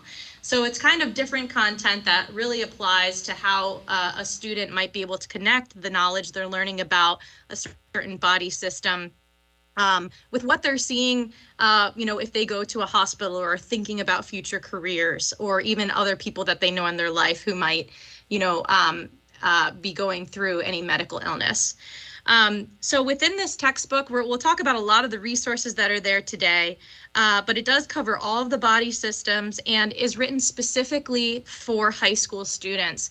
If you do take a look at the front matter of the textbook, I just want to make sure I can see you guys still. There we go. The front matter of the textbook and the authors. This is written by 3 university authors who are professors of kinesiology and physiology, but it also has lab activities and other exercises that were written by science and health science high school teachers. So all of the activities students are doing in this text have been tested in the high school classroom, in the high school lab, to make sure that you have the time to complete them and that they're at the level for your students to help them visualize and understand concepts that they're learning about. All of the content that you'll see today is available in different formats. So there is a hardcover print textbook, but everything is also available online through the online learning suite, which we'll walk you through today, and you have access to review. The online version of what used to be a lab manual, and in this edition is called Digital Activities, is also available in that online learning suite. So we'll show you where some of the lab activities are and extra chances for students to get hands-on, to practice vocabulary, and to work in real-world scenarios. There are options for purchase for a bundle of the print textbook with multi-year durations of the online learning suite that would fit within however your school wants to purchase. And I believe your district may use Canvas as a learning management system. All of our titles, the digital packages, are available for integration into a learning management system like Canvas. So if you're used to logging on to Canvas, having your students log in, access their tests and assessments, videos, activities through Canvas and use that gradebook, we have expertise in a digital solutions team that will help you integrate the content into Canvas as well. So as I mentioned, it's organized, the textbook itself is organized by body systems. This entire textbook has been fully correlated to the Florida standards for anatomy and physiology, the course that you're adopting for. And we have that full correlation available for you. If you haven't seen this correlation, we're happy to send it to you so you can see which pages of the textbook are going to cover all the learning objectives that you need to meet within your course standards. But you'll see the first couple chapters of the textbook is just an introduction to human anatomy and physiology. It also talks about basic science skills that help this textbook align to next generation science standards.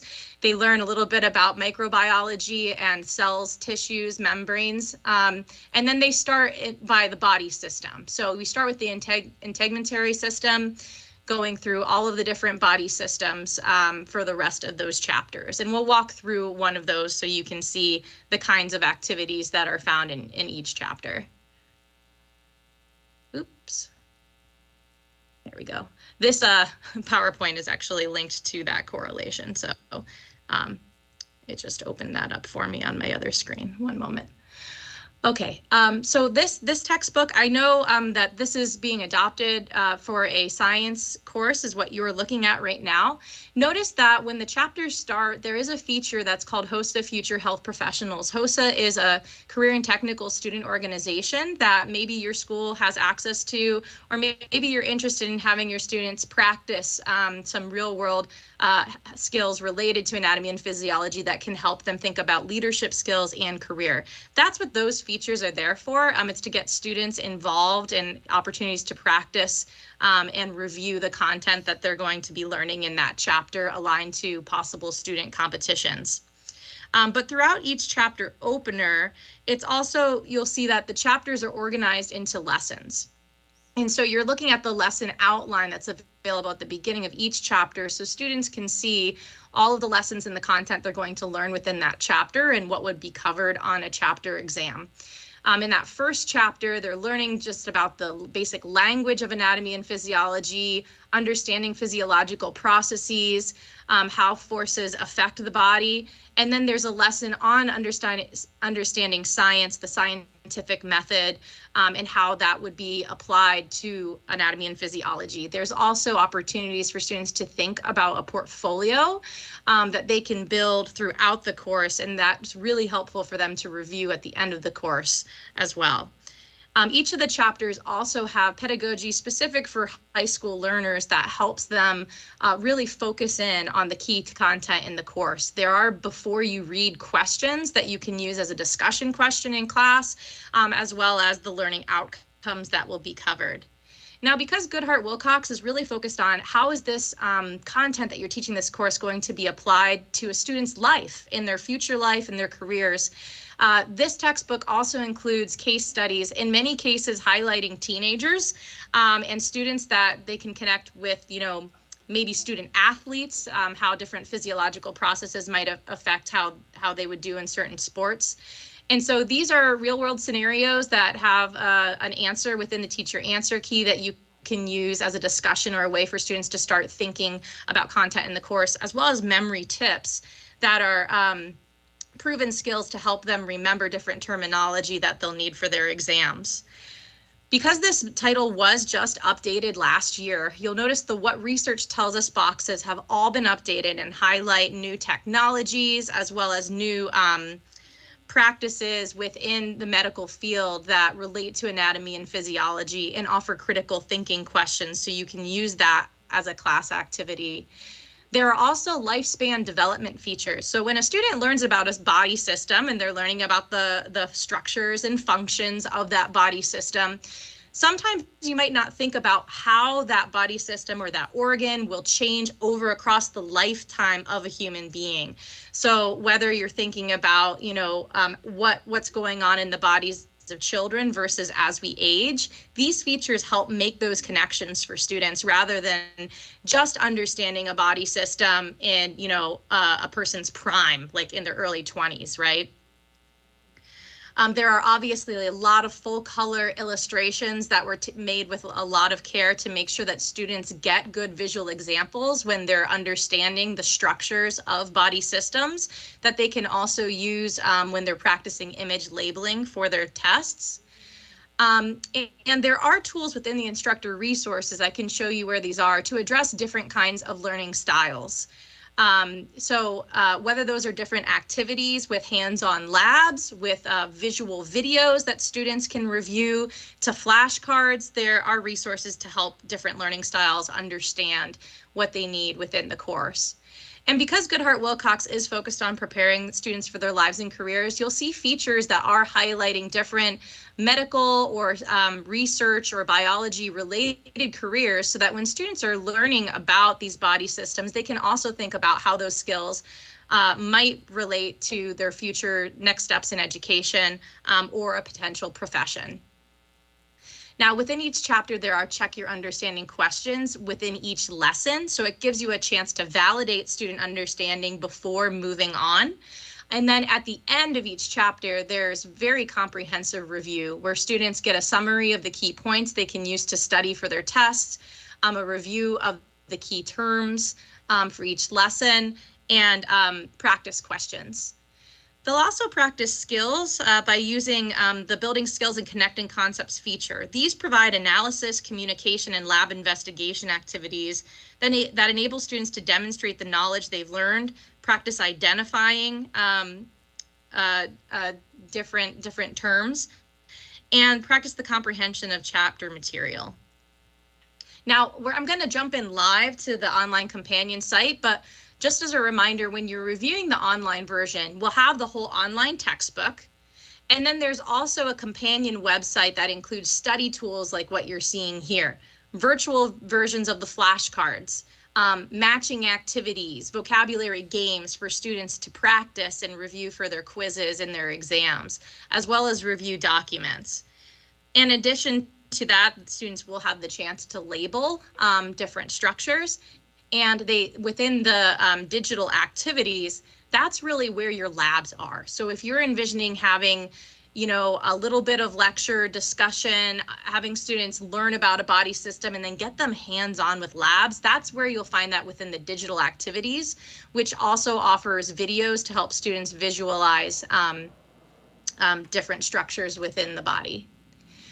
There's also a full comprehensive online instructor resources site within that digital platform that includes lesson plans for every lesson in every chapter, rubrics to help you grade student labs and activities, full color PowerPoint presentations that include figures and images from the textbook, as well as talking points and discussion questions, and then a full test bank that you can either upload into Canvas and deliver that way. You can print out assessments and have multiple versions, scramble questions. There's lots of different things you can use with those test banks. And of course, the answer keys for the teacher. So I'm gonna pop out of the PowerPoint and log in. Oops, sorry about that. Let me just get there we go. So you guys should all have access to a digital navigation guide. It looks like this. If you don't have access to that, let me know.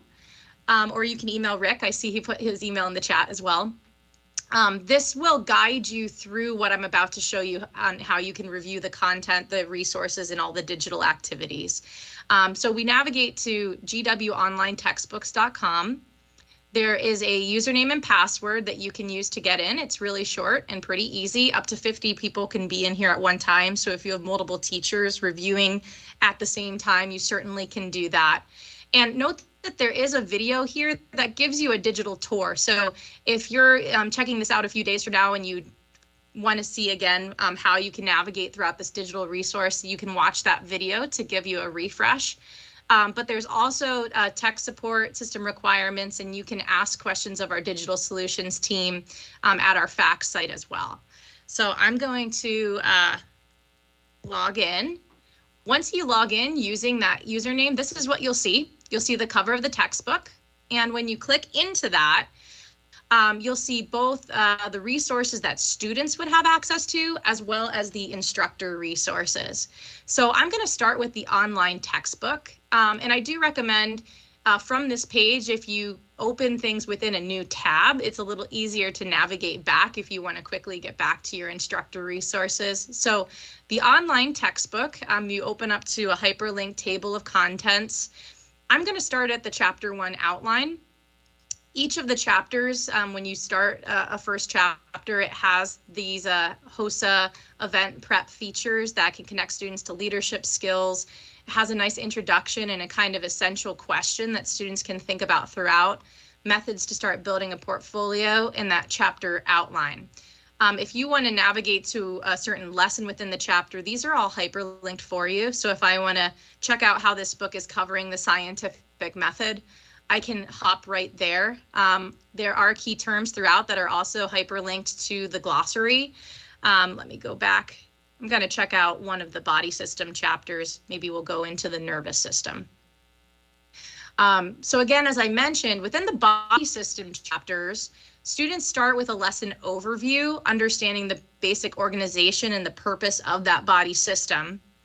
And then they will get into chapters that are talking about the functional anatomy, the structure of the system. And these chapters always end in a lesson where they are learning about injuries and disorders for that body system, as well as how to diagnose those disorders or those illnesses, and therapeutics, and even technology that's been coming out that's associated with that body system.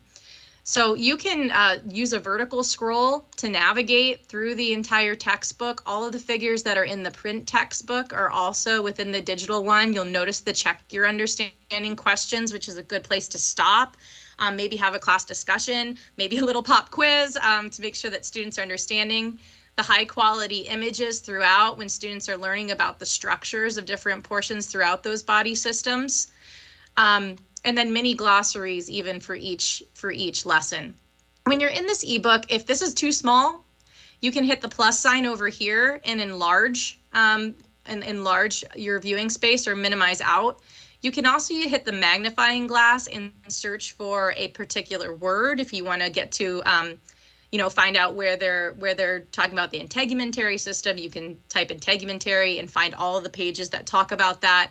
You can also enter page numbers in here. So if you have a print textbook or you're looking at that correlation to the Florida State Standards and it says a standard is covered on page 161, you can type in page 161 and get there very quickly by using this magnifying glass. Now notice, I know labs and hands-on activities are so important in the science classroom, right? Because you're not just reading about it and then labeling a diagram, which is helpful, but you want students to be able to actually get hands-on and visualize that. So within the ends of chapter lesson, there are in the lab activities. These are quick, fun activities. You can get students moving around in the classroom, and they can visualize parts of the body system using lab equipment that is not super expensive. Have budget to do something in the lab that is a kit that might take a lot of budget, but you want students to get hands-on the rest of the year too. These lab activities, like I said, are written by high school science teachers as a way to get students involved. So maybe they're making a poster that depicts the organization of the nervous system using a different color for each subdivision, or maybe they have clay or some kind of other material and they're going to make a model of a neuron, right? And they can actually see that and get a little bit more hands-on for those tactile learners. I'm going to pop out of the ebook and talking about labs. The other thing you really want to review beyond the ebook is the digital activities, because this is where additional and more in-depth lab activities live. So within here, the digital activities, you have both Word doc versions and PDFs of all of these different kind of online lab workbook for you. So whether you want to deliver this in Canvas or you want to print something out, you have different methods to be able to give that to your students in an easy way. Each chapter within here will have a reading guide. So if you're going to have students read for homework or read as a group within class, this is a worksheet that they can use as they're reading to make sure that they're really understanding what they're reading within that chapter and they're ready for class discussion and ready for their labs, right? If I go back, there are also activities to help students practice key terms. So this example here, right, they might be fill in the blanks, they might be matching activities. There's a whole bunch of different opportunities for students to practice with that key terminology. And then you're going to get into some study questions. So if you want students to be able to study together or study for homework for a chapter quiz, these are additional practice questions that will help prepare them for the test bank for their chapter exam. If I go back again, then you'll see that there are lab investigations. So the lab investigations, take a look at these. Maybe if we even go into, I'm going to look quickly at the skeletal chapter. The skeletal system is in lesson 4. Once they're in these, in addition to labs, there will also be image labeling quizzes and videos. So for instance, this video is the shape categories of bones. There are full transcripts for all of these videos, so students can read them or review the transcript. They can watch these on their own time, or you can share them in class. It can be something that students watch to prepare for a test. But with those videos, there are video quizzes associated with each one. So just like you have a worksheet that students can work through as they're reading, there's also something that they can work on, just a few questions to validate that they've watched that video and understood what it did.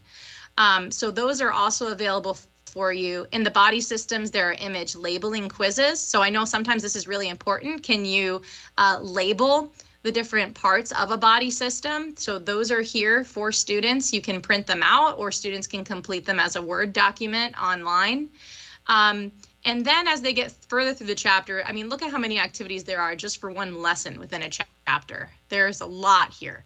But then they can also get into some of those lab investigations. So this is a good example, the effect of calcium loss.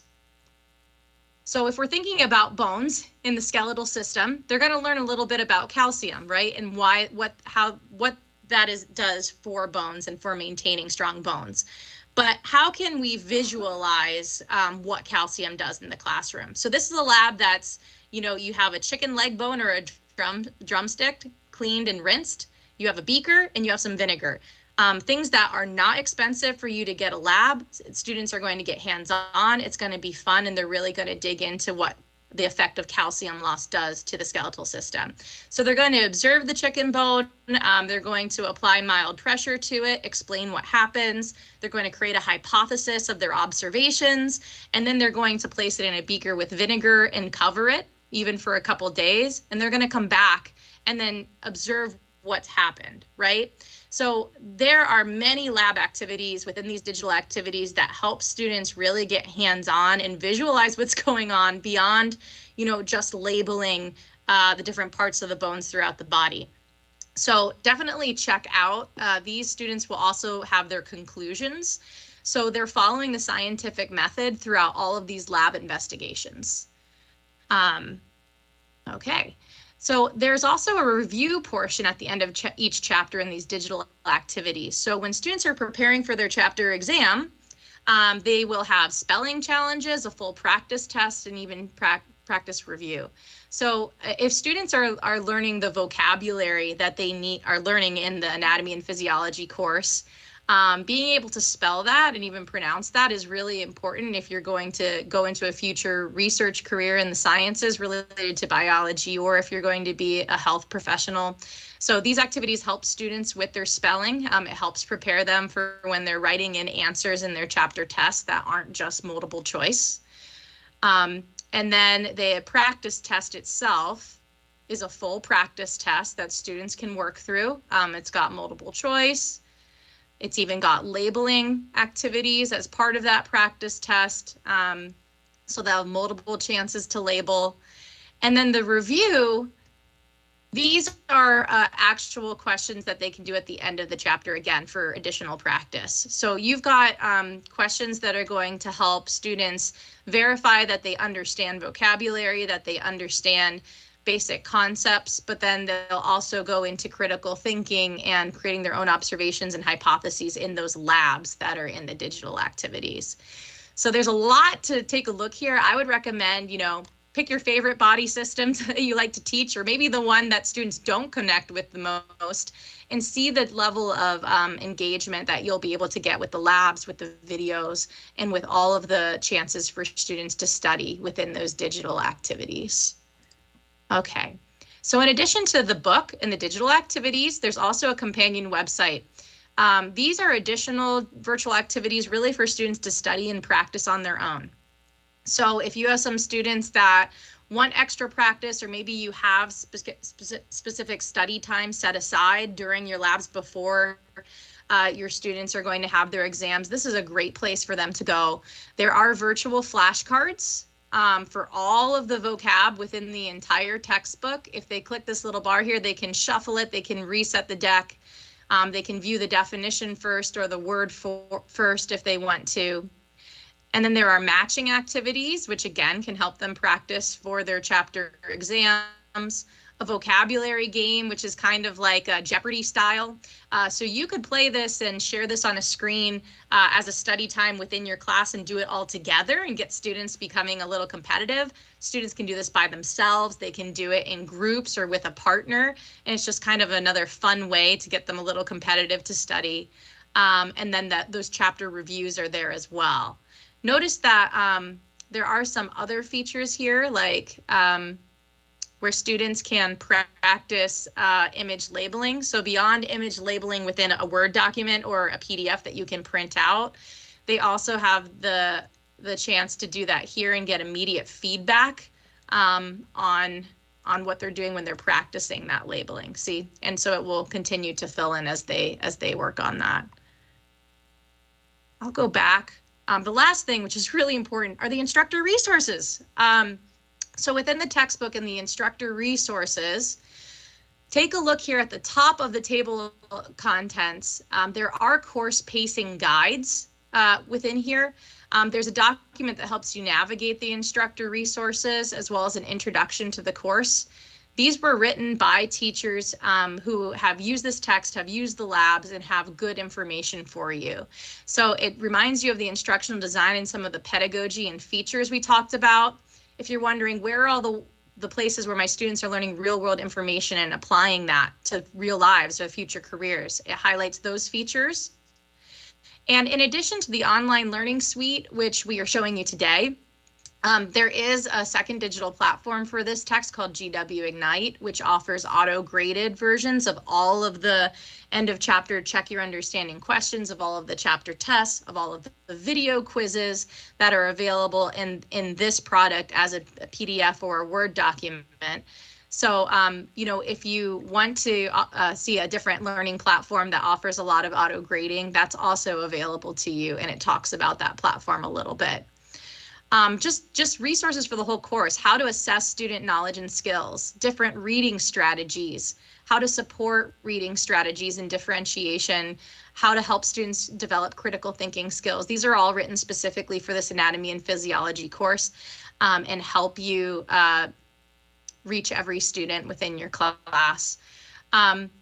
There are answer keys to additional video quizzes that were beyond what were in the digital activities. And then you've got these pacing guides. So whether this course is 18 weeks or 16 weeks, this document can help you kind of plan out how you would cover each chapters within that time frame. And then there are rubrics to help you grade for group participation or individual participation as well. Correlation. So you should have access to that Florida correlation. Sorry, this is the digital navigation guide. But on our Florida website here, we do have that full correlation. If you don't have access to that, please let us know and we can send it to you. Within the correlations portion of the website, you're going to see national correlations to next generation science standards, to the National Consortium of Health Science Education Standards, and even industry recognized credentials. Within here, this is also where you would access the ExamView test banks and question pools. So if you're using Canvas, these test banks, we can help you integrate them into your Canvas platform so they're graded there and they flow into your gradebook. If you want to print out Word doc versions and make multiple versions that have students complete assignments in print, you can also do that from the ExamView test bank. But all of those files that you would need, whether you're integrating into your learning management system or going to print them out for your students, are available there. And then you've got resources for every single chapter within the book. So if we look at chapter 1, you obviously have your answer keys. So these are the answers for everything, all the activities that you find within that chapter. There's a chapter opening question, right? This is something that you might want to use as a class discussion and bring back at the end of your lecture, at the end of labs for students to answer and talk about as a class. The before you read critical thinking questions. There are even questions within the captions of the images. So as you review the images and figures that are there are quick check your understanding questions and even critical thinking questions under those figures and images. The end of lesson, check your understanding questions. All the answers are here, as well as the answers for the different levels of review and assessment at the end of chapter. So at the end of the chapter, those questions grow from knowing and understanding, like quick, do I understand this, to actually analyzing and starting to apply their understanding to those in the lab activities. So all of those answer keys are there for you as the teacher. The answers to the digital activities that we showed, whether those are the video quizzes, all of the lab activities where students are practicing vocabulary, they're practicing some critical thinking questions, all of those answers are also here for you for that chapter. And there's a lesson plan. So the lesson plan is going to show you all of the lessons that are in the chapter, all of the resources in print and digital that are there for you, for your students to use, and where they align to the learning objectives. You can see there's even notes for if you have some students who are remote, what can you do a little bit differently to help students build a portfolio, to help support students reading and language acquisition. There's a lot of great teacher notes in here to help you prepare for each lesson that you're teaching within the course, prepare students for their tests, and even bell ringer activities, how to help students remember things and practice vocab. So these are very detailed lesson plans that are available for every chapter. The chapter outline, if you need that for lecture notes, that's also available for you to print out and have at your classroom when you're leading a lesson with students. And then there are additional handouts. So resource conservation, proper disposal and recycling, those are things that relate to the first chapter. So any additional handouts are here for you as well as full PowerPoints. So the PowerPoints are really useful if you want to use those as a study tool for students, if you want to use them to introduce concepts or even have this running while students are working on labs to help remind them of key concepts. Check out one of these PowerPoints because it does break down each lesson. It includes figures from the textbook. So if you want to talk about a certain figure or a certain image and have students review that, it gives you a really nice big visual here and you don't have to go searching for it. We've already prepared it for you. Okay, so that is the online instructor resources. So when you come in, you got your textbook, the companion website, which are study tools for students, the digital activities where you find your labs and your videos, and your instructor resources. Are there any questions at this time about where you would find anything or anything that you are looking for?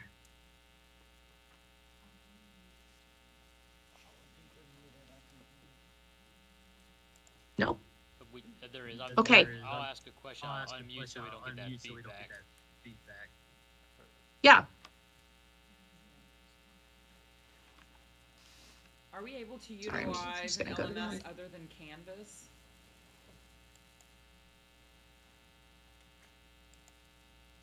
Sorry, I don't think I could hear the question. Are we able to use an LMS other than Canvas? Well, yeah, what learning management system are you thinking of? So we have a mix across our district of Canvas and Google Classroom. With the Okay, yeah, good. With the potential of Canvas going away. Oh, got it. No problem. And sorry, I just checked your district website and saw that you did have Canvas. So as you saw with all those digital activities, the fact that all of the different lab activity files, the labeling activities, they're available as PDFs or Word documents. Those are offered that way in mind for if teachers are using Google Classroom or however you want to deliver those assignments to your students, you can do that very easily. So even though it's a Word doc, if students are opening it up on a Chromebook or opening it in Google Classroom, it would work just as well as a Google Doc and will open that way. If you want to take the test banks and deliver them as Google Docs, it'll allow you to do that as well. Rick, do you have any other suggestions or things that you've heard from teachers about Canvas versus Google Classroom? No, either way is very seamless, and the integration is quite easy. Abby did mention early in the presentation that we do have a digital support team, and they will work directly with either instructors or the IT administrators to help set up the course. And that digital support person that you work with will stay unique and specific to your district throughout the adoption, so that if there are any issues, we have history of anything that's brought to our attention, and oftentimes if there's a repeat type of issue or concern, we can easily triage it, find the solution, and get that taken care of. But we work with every LMS and Google Classroom as well, so not a problem or a concern there whatsoever.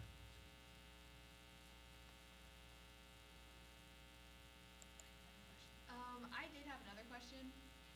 The PowerPoint presentations, the slides, I noticed that it said it was compatible for PowerPoint, like Microsoft. Is it also compatible? Is it going to lose any of its transitions or text if it moves over to Google Docs, like Google Slides? If you can repeat that, I don't think I could hear. So on the PowerPoints, if they were translated to Google Docs, would you lose any functionality or would anything drop off if they're saved in a different format? No, they shouldn't. They should be able to work if you're opening them up on a Chromebook or within Google Classroom the same way. We can certainly validate that if you have any concerns about that. But the PowerPoints themselves, they don't have like a lot of multimedia in there that might get messed up with moving to a different version. It's more that it has the images from the text and all of the information that you need to walk through the lesson. And we do offer those two formats, not only PowerPoint files, but the presentation slides in the event PowerPoint is not listed or loaded onto a device. Yeah, good point, Rick. So there's both the PowerPoint version and then this presentation version will open within your web browser. So you could do that as well.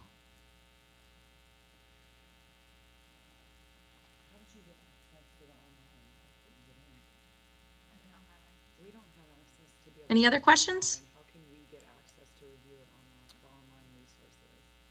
They just had a quick question on the online access to review the resources. I think we have the public links on our website, but we can go back and vet those.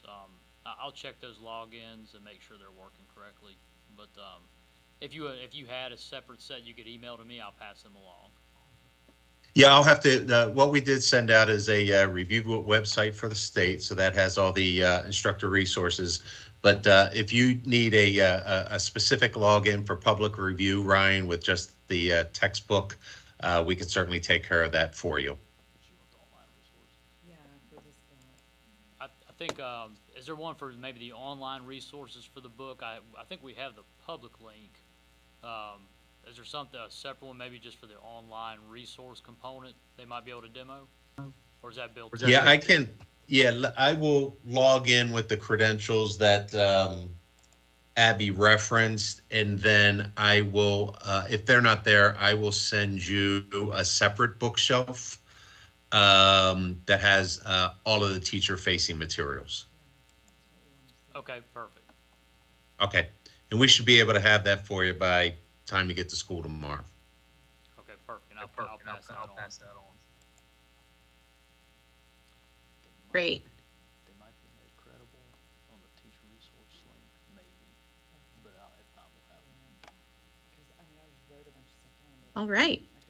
Well, if you have other questions, I'm sure you can always reach out to Rick. And, you know, if you think about something else, like, oh, does it do this? Or where can I look at something once you log in? Please let us know. We want to make sure that this experience is easy for you. I know you're looking at multiple textbooks and heard from a lot of people today. So we want to make it as easy as possible. But I think, again, when you're looking through, just remember that this is a textbook that was created for high school students by university professors in conjunction with high school teachers who really wrote the labs and the activities because they know what works well in the high school classroom. And it has extra content to help students think about, do I want to go into a career related to this? How does this apply to my life as a high school student or even to family members where they might be having a medical illness, right? And so it really is meant to help students apply everything that they might be memorizing to think about how that's going to affect their future and really dive into the content. And so that's why we love this text, and we hope you enjoy checking out the activities as well. Okay. All right, I'm getting the signal of no other questions. So we appreciate y'all's time. We appreciate Thank you you very as much. well. Thank you so much. Have a good rest of your day. Thank you, y'all too. Thank you. Bye. So long. Thanks, Abby. All right, so that concludes Goodhart Wilcox. We'll be on break until 2:45, and then we'll do our last one with National Geographic Cengage. No, they're going to be in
just 2 action items. That'll be about 3 minutes, and then we'll get you out of here. I know it's been a long day. So I will now turn it over to National Geographic Cengage and let them show you what they got. All right, thank you, Ryan. We appreciate it very much. Who's on the information overload already? Been a long day? A little bit. We appreciate very much you guys coming. My name is Steve Hagan. I am the local representative for National Geographic Learning. Gwen Richards is in the back. She is she came over from Jacksonville to observe, and we also have Beth Rowland here, who is going to do most of the presentation. Beth's former science administrator and teacher from South Carolina, just got out of the classroom less than a year ago, so she brings a lot to the table in that regard. Came over here, we got here early, actually, Brandy Marriott right up the street, checked in, and one of the things I love about this company, checked in, they always ask you, who do you work for? Well, I learned if I would say National Geographic, I get this. Look at you like you're Jacques Cousteau or something, all right? So that's kind of the difference of what we will show you today. We bring that Jacques Cousteau. Who knows who Jacques Cousteau is? Everybody does, right? Okay. So it's not just the old guy here, but we bring the National Geographic explorers into your classroom, whether it's environmental science, biology, earth science, whatever we're teaching. So that's kind of a unique thing. Now, Ryan told me I had to be out of here by 5:30, so we're going to try to keep it rolling. And no, I'm kidding. But seriously, we do appreciate very much you guys serving on the committee. Our number one job here today is to answer any questions that you have. I saw you guys being very good students and pouring through the books as soon as we put them in front of you, which is what we love to see, because hopefully you are as excited as we are about what's in them. If you have any questions, stop us. Make sure that we answer your questions. I will turn it over to Beth, and hopefully we'll have some time at the end. All right, thank you. Thank y'all for being here. I just always personally like to acknowledge that teachers have so much on your plate. And about 8 months ago, I was sitting exactly where you're sitting with all of my teaching duties rolling around in the back of my head and hoping that while I had a sub in the room that my students were behaving and that I wouldn't be having to address any issues when I returned. I always like to ask when I get started, is there anything in particular y'all are looking for in an instructional material so that as we spend these 45 minutes to an hour together, I'm sure to spend adequate time addressing what's important to you? Please. I'm always looking for just connections. I want to make connections between the text, and I want my students to have hands-on with technology and with labs. And then obviously students who are absent, I want to be able to help facilitate if they're sick and out of my classroom. How do I facilitate from a distance to make sure that they're learning the concepts as well? Got it. Okay. Anybody else want to jump in with something that you're looking for or something that's important to you? Sums it up. Being able to differentiate all of the content from your highest learners to your lowest learners. Yes, because they're all in one class these days. All right, awesome. Well, hold me to it. I certainly want to address your questions. And so in our time together today, here's how we're going to approach this. We're going to kind of lump together biology and environmental science. There are core programs, and you're going to see that in terms of platform and such, there are a lot of similarities into how that curriculum is laid out. And then I will pretty much do a high-level look at your marine science and then your anatomy and physiology. So I know that you're probably required to fill out rubrics, and so I will tell you that the biology and environmental program are 100% aligned to your Florida standards. Also, where appropriate, the best standards for ELA and math. Now, where will you find these? In the program, if you've got that hard copy in front of you, you'll find that standards listing at the front of your materials, and then also at point of use at each chapter. And we're going to go a little more into that later. But usually there are two things that as we start talking about an instructional material we're concerned about. Is it standards aligned? And what does that technology component look like? Everything that you see today, you're going to find on our digital learning resource. It's called MindTap. And let me assure you, it is easy to use, easy to access for both you and your students. So again, all the content that you see today can be found on the digital platform. Before National Geographic Learning started developing these programs, they met with teachers like you. And there were 3 areas of focus that came out of that. And I always love to ask that question that I asked at the beginning, what's important to you? And really what you said mirrored what other educators said. First of all, we've got to provide you with an accessible program, and when we mean that, we mean for every student that's in your classroom. It does need to be rigorous, it needs to be easy, because your most valuable commodity is your time. We are competing against this, cell phones, that dopamine hit that your students are getting all the time, and then all of a sudden they sit in our classrooms and it's really hard to get them excited about learning science. So we know that's important. And lastly, teachers said they want to feel like they've got a trusted partner as they go forward. So once that textbook is adopted, once the program is adopted, they want to know that somebody's going to be there to support them throughout the lifetime of the adoption. So let me go ahead and get into those things that I think are most important to you as educators, and actually some of these things you shared with me. When we look at these 2 core programs, they are based on that 5E instructional model. I know that's nothing new for us science people because it's research-based. It's what works. And so we're seeing that in a lot of different areas. Here's what I want you to notice as you look at this, and this happens to be the instructional path for biology. Under each phase of learning, you have so many opportunities for getting that content across to your students, such as the use of an anchoring phenomena, case studies that are real world and encourage discourse. You have National Geographic Explorer lessons and videos. You have the opportunity to engage your students in hands-on labs and virtual. Now, let's dig a little bit deeper, like I promised, into what the chapter standards correlation looks like. I happen to be, and if you're following along in your book, I do have the page numbers down in the bottom right corner. I've also got the environmental page numbers if you're interested in looking at that resource. So what you see here, these are readings or activities, and so you see a very detailed look at standards here.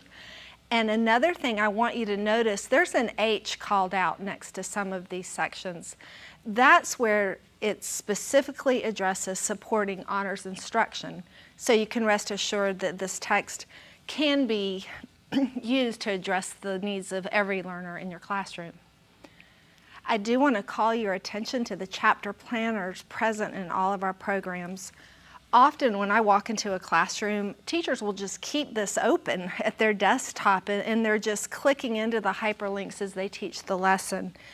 And what you're going to find here, you'll see the 5E model of instruction in that first column, and so it really takes you through that learning progression.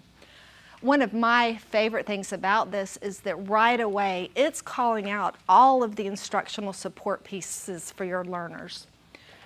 Lastly, that third column, it has all of our digital resources, and we'll go online later. Those are all hyperlinked for ease of access.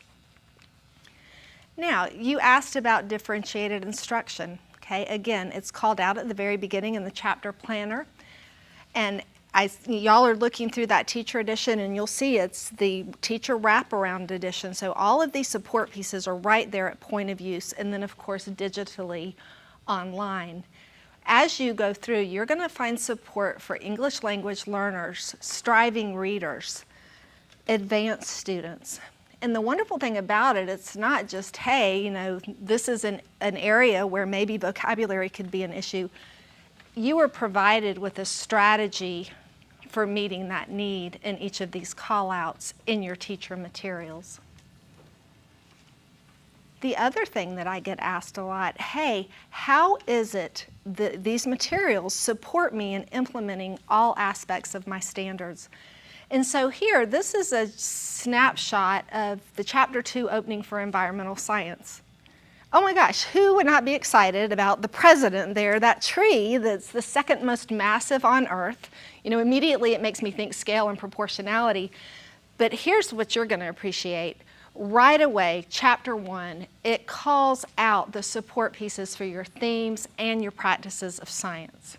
Now, as you progress through our materials, here's an example from biology. As we look at this page, again, we're seeing that support at point of use for designing solutions. Now, as we dive into the chapter, you and I both know that vocabulary is a big deal in biology. There is so much of it, and so often it's terms that students have never seen before. As you guide students through the materials, you're going to see that the vocabulary is called out at the beginning of the chapter. It is incorporated into diagrams. And as you look at these materials, know that we have employed visual literacy specialists to ensure that not only do graphics, diagrams, and call-outs draw the learner's eye, they actually help with the conceptual understanding as they move through. I did pick genetics here because I know that that's a very abstract content for students and they really struggle. And I will call out again, this is an example from biology, of course, the scientific theme systems, and here we're addressing the central dogma. As we move through the content, of course, it is very important to get a check on learning. And so at the end of each section, you're going to find those review questions, very nice formative assessment. And then, of course, at the end of the chapter, you'll have that chapter end review. One thing I do want to point out is that the depth of knowledge has been identified for you in your teacher guide as answers to these questions. In this way, you can assure that you're assessing, as you go along formatively at the rigor of the standard. Now you say, wait a minute, I've got students that are really struggling to read text. Is that something that y'all are seeing more and more, perhaps? Yes. All right, so let me share this with you. We have what is called a modified text.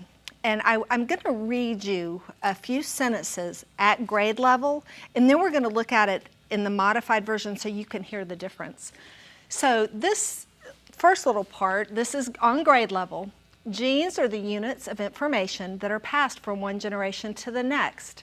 Every gene has a locus or specific position on a chromosome. All the genes of an organism are called its genome.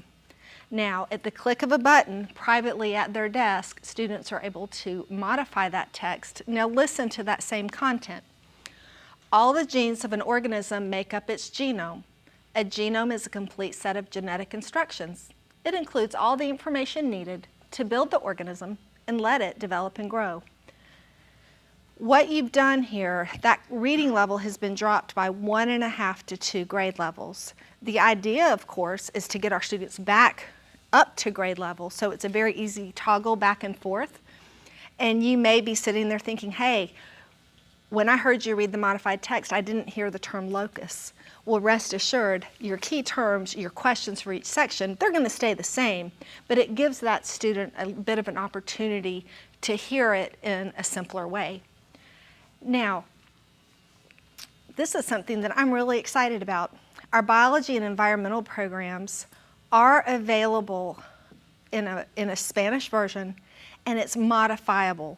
Just because your students are reading in Spanish doesn't mean they're reading at grade level. And so these options for the modified text, again, it's available for both your environmental program and your biology program. You mentioned at the very beginning hands-on learning, and I absolutely agree with you. It's so important. So I hear you have an unlimited science budget, right?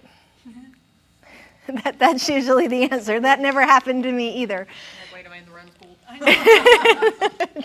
We didn't hear about that.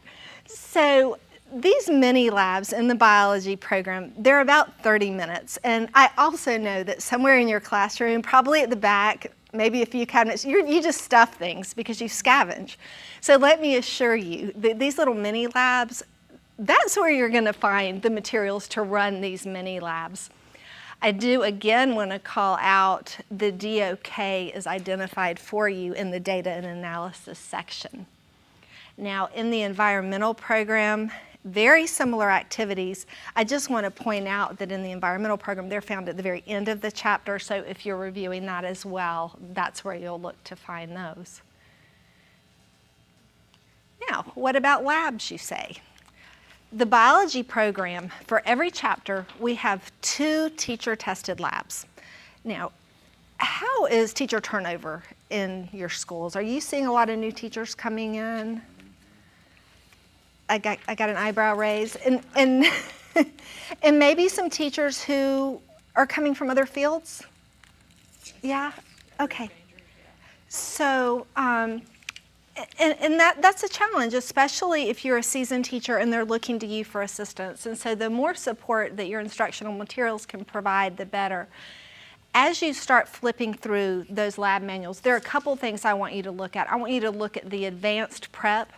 It's very detailed. And so for those folks coming in as a second career who've never prepped a lab before, that's going to give them some guidance.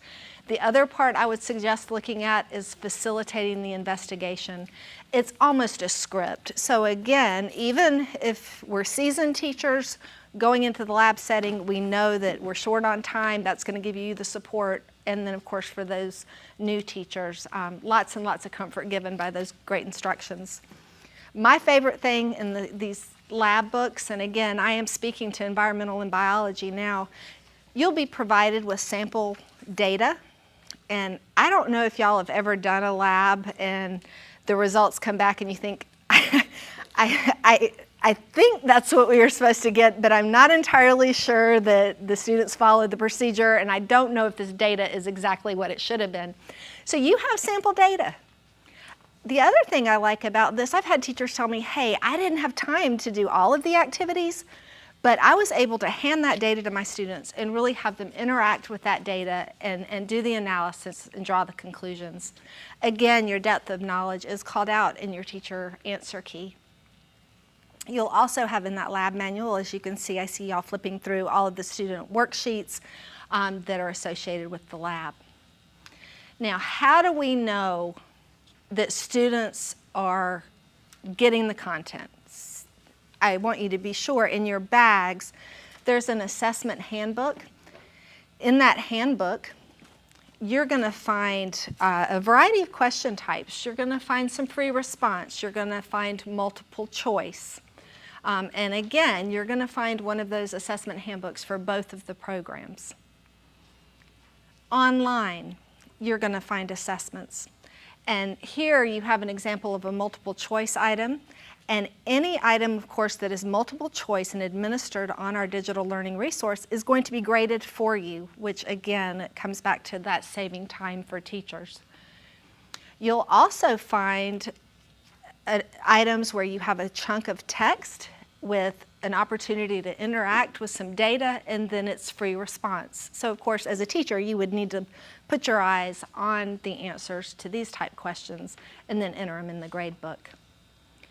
Right. In addition to the formative assessments we've seen so far, some of the summative assessments, you will have access to the Cognero test generator.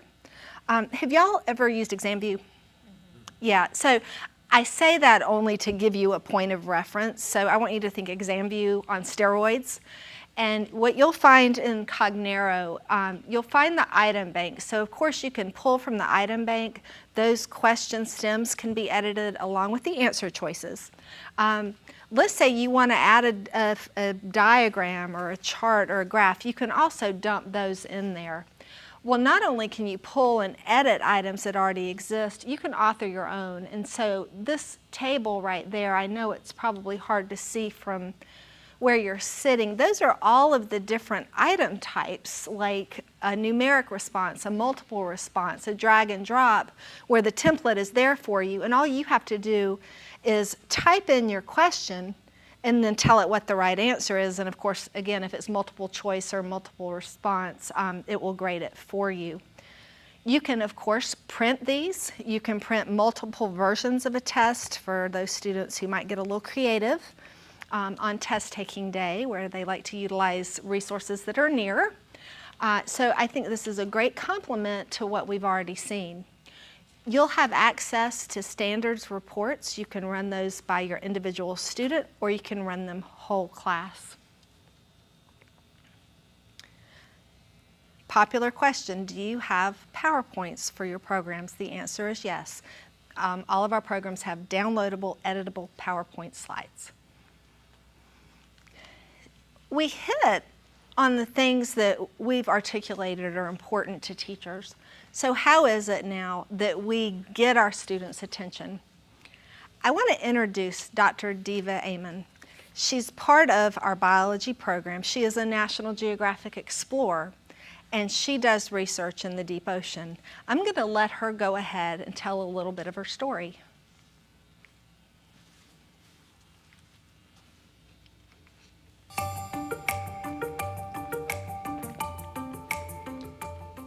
Hi, my name is Dr. Diva Amon. I'm a marine biologist who studies organisms living in the deep ocean and their habitats, and I'm also a National Geographic Explorer. My research takes me to incredible places on our planet where very few people have been before. The deep ocean is the part of the ocean that's below 200 meters, and despite new technologies over the past 50 years that have provided humans greater access to the deep ocean than ever before, only a tiny fraction of it has been explored. To find out more about my research, watch the Explorer video in Unit 1. Let me tell you what you didn't see there. You didn't see the result of having to search for science content online that only kind of loosely is connected to your lesson. And then you find a video and you're like, oh, they're wearing 70s leisure suits, and immediately show it and your class is disrupted. Obviously, you know, we've got very young, very energetic experts in their fields that you're really not going to see anywhere else. And I do want to share with you, in the biology program itself, over 30 National Geographic Explorers your students will be exposed to. You will see a similar number in our environmental science program. One thing that should stand out is that your students will look at these explorers and they will see themselves as a scientist. They'll learn about different science methodologies that are used all over the world. And these explorers will open up career fields that your students probably didn't even know about. Within all of our resources, you're going to find Explorer features, and this is one out of our environmental science program, and this is Nalini Nadkarni, and she's actually pioneered exploring the tops of the rainforest, and the techniques that she uses actually have galvanized other biologists to study what they're referring to as the last biotic frontier. Here's an on-assignment feature. This is, again, I just happened to pull out of our environmental book because it's my favorite. This is in New Guinea. And yes, we have beautiful pictures, but they are very much included in our programs with purpose. And so the teacher in this instance is prompted to ask the student, which practices of science might this scientist be engaging in this experimental setup? So again, you see the figure there, it calls it out directly. Now, as students interact online with our digital learning resources, they will be able to access these videos at point of use, and they'll also be able to participate in simulations such as this one for gene expression. And I took just little quick snapshots of each step as a student would move through that activity. Now, I want to show you something else that is very useful for students online. And so here, we're on the online text, which can be read to them. We can change the speed. We can do highlighting for accessibility. And as a reminder, you do have that modified text. Now, when students highlight in the text, it's going to be saved. Not only can they highlight, they can add notes. And as they add notes, or maybe they decide to bookmark a page because you said that this is important, it is going to be on the test at the end of the week, all of this information is going to be saved. It's saved in the Study Hub. And so again, everything that I've highlighted, noted, is saved here. It can be printed to provide a study guide for students. Another way that this is used, sometimes we have IEPs that require students have notes sent home. This is a nice way to capture that requirement as well. In your bag, you have a very, very small sample of the companion notebook.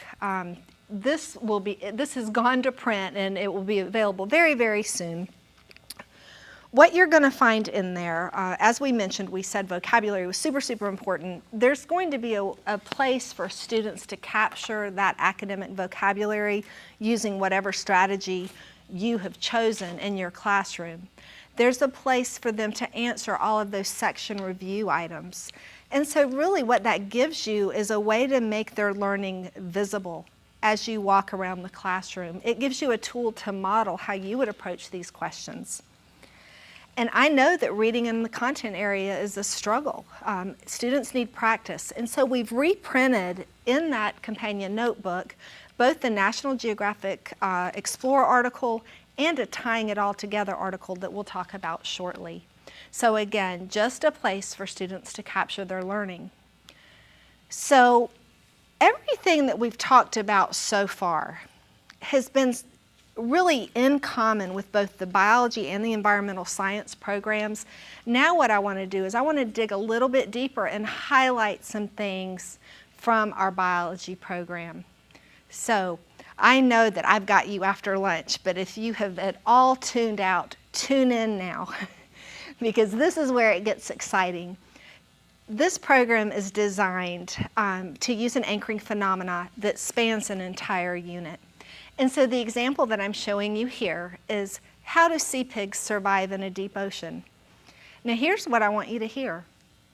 As students go through that unit, as they dig into chapter 2 and they look at how matter and energy cycle in an ecosystem, as they dig into chapter 3 and they look at ecosystem stability, and then chapter 4, limits on population size, that evidence that they're gathering in each chapter is going to help them refer back to this driving question and anchoring phenomena. In your book on page 36B, this is so important. So again, we've talked about, hey, we're going to introduce this anchoring phenomena at the beginning of a unit. But look at all of the times that we refer back to that phenomena. Every chapter is going to have a case study, a mini lab, an opportunity to look at the data, the opportunity to engage in a virtual and hands-on investigations, along with the claim evidence reasoning activity. I wanted to pull the case study out of that table because I think it's so powerful instructionally. Each chapter is going to start with a case study, and what we're looking at here, again, we're in chapter 2, we're talking about how matter and energy cycle. We're talking about grizzly bears in Alaska. Students are going to refer back to this throughout the chapter. And then at the end of the chapter, they're going to come back to that case study, but you know what? We're going to add a layer of complexity on there for them. Now what they're going to do is they're going to look at an ecosystem and they're going to look at the effects of the presence of salmon on that ecosystem.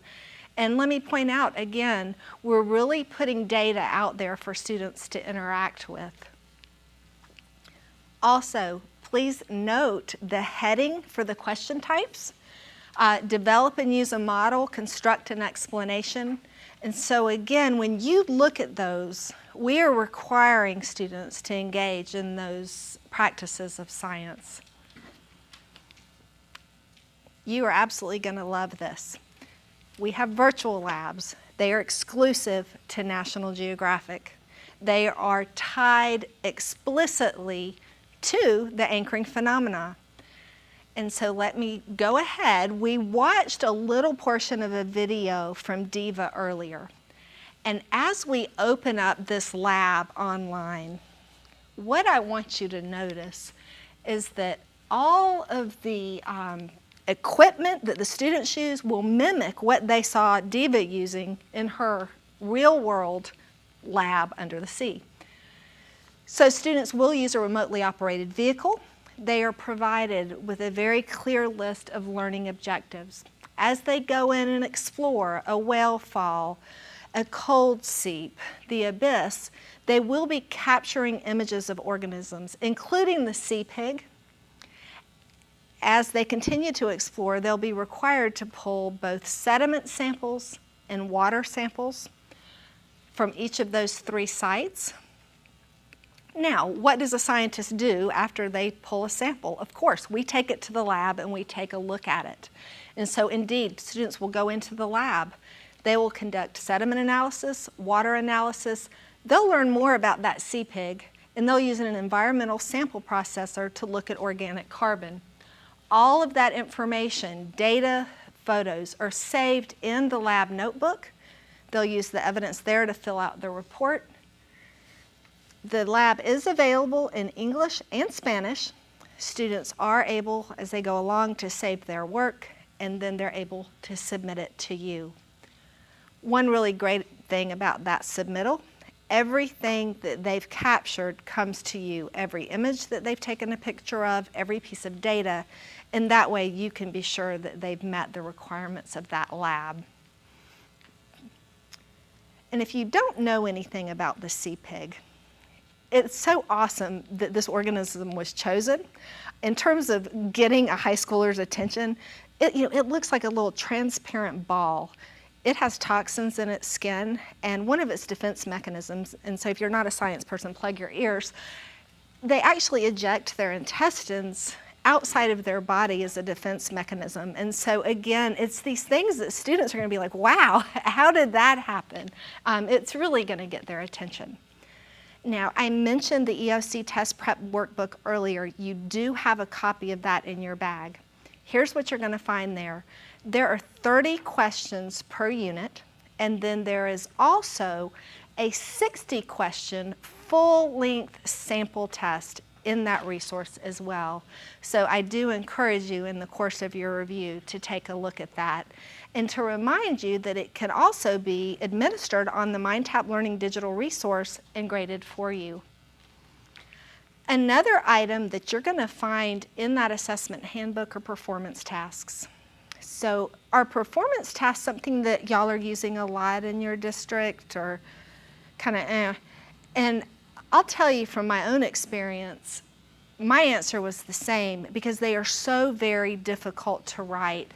And so all of these performance tasks have been written for you, and they do such a wonderful job of assessing, hey, do our students understand the content? Are they engaging in the practices of science? And are they thinking about science the way that we need them to think about science? Another activity from that biology program that I'm going to call out for you are the data analysis activities. Quite often, when we look at an assessment, we can tell you right away, without even reading the question, where students are going to struggle. And that's where they have a chunk of text and then a set of data to interact with. In every chapter, you're going to find this opportunity for students to look at data, to compare and contrast data sets, to identify patterns. And again, you'll see the DOK called out. I'm going to end my deep dive here into biology by reminding you again that anchoring phenomena, it has been thread. Your storyline is going throughout that unit. And at the very end, your students will engage in a claim, evidence, reasoning activity, and it's a great spiral review of all that content. So now what I want to do, there are a few special features in our environmental science program that I want to pull out for you. The first, if you have a book handy, there are 3 special features in here that I don't want you to miss. And I'm just going to open this if you don't mind. I'm digging in your bag. When you squeeze this book like this, you're going to see 3 yellow lines. Well, that's where those 3 features are. They come with the planning guide. The first, it's a look at the challenges of living sustainably. The second feature takes students on a tour of 8 different organizations that teach citizens about the environment. The third is an opportunity for students to collect their own data, send it to scientists in the field, and really feel like what they're doing in the classroom is relevant. So again, 3 special features with planning to support them. If I could identify a resource that is most like the virtual labs in biology, it would be these interactive GIS story maps. And so in these activities, there are actually 2 parts. And so as this first one pulls up, students are going to be looking at multiple layers of data in these GIS maps. And here they're looking at the distribution of precipitation and temperature across the globe, and then they're therefore looking at the distribution of life across the globe. As they move through this activity, they'll be making claims, they'll be arguing from evidence, they'll be analyzing the data. You're going to see that the questions that they're asked are very rigorous as they pull together concepts from multiple chapters. Now, as you move into the second activity, this one has to do with ocean acidification. The question types are going to be equally rigorous as we saw in that first activity. And that brings us to our anatomy and physiology, body structures and functions, and we're going to take a really quick look at this resource as well. This is a resource that was specifically designed for high school students, and you are going to see the same type of balance of text and images we saw in biology and environmental. And online, what you're going to see are a lot of activities that support that learning. Students are able to do assessments, test yourself. Did you understand the content?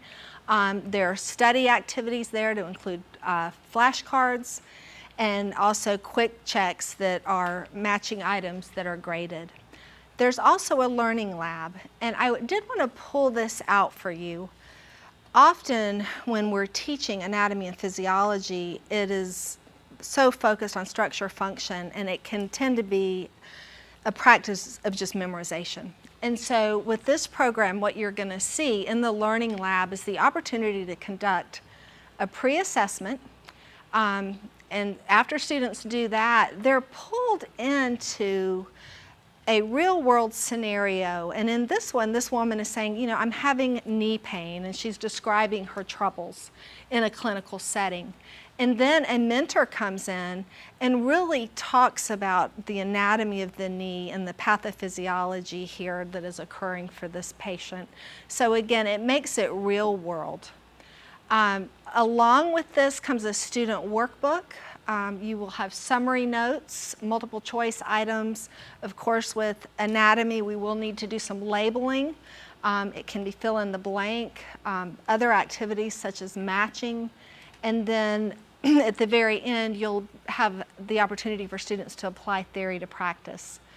One thing I do want to say here as you're reviewing anatomy and physiology is be sure to look at the companion website, and I'm going to show you where to find that so you don't miss all of these really powerful materials for that program. And that now brings us to our last elective. And in this program, you're going to find the same wonderful features that we talked about for biology environmental, the wonderful images, the photography. You're going to really be able to engage them with those authentic experiences.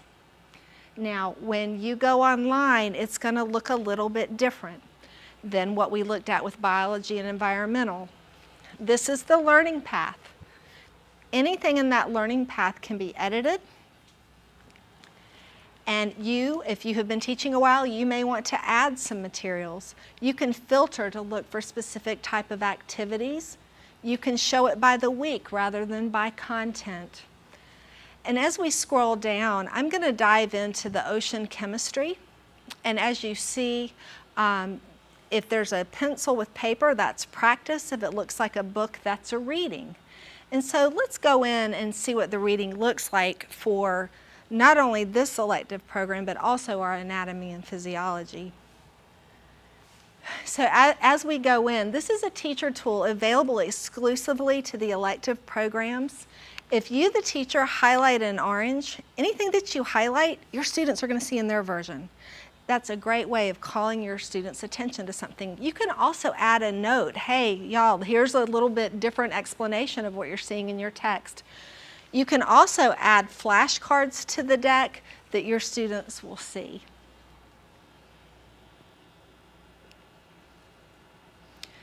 Over to the right is the app deck, and so there are flashcards. You can change the setting on the Read Speaker, the study hub that we talked about earlier, access to the full ebook, and a glossary. And I think those would be the things you would be most interested in for your review. I wanted to dig in and show you what one of the activities looks like. And so here we're going to look at a video quiz very briefly. The question is, why are oceans salty?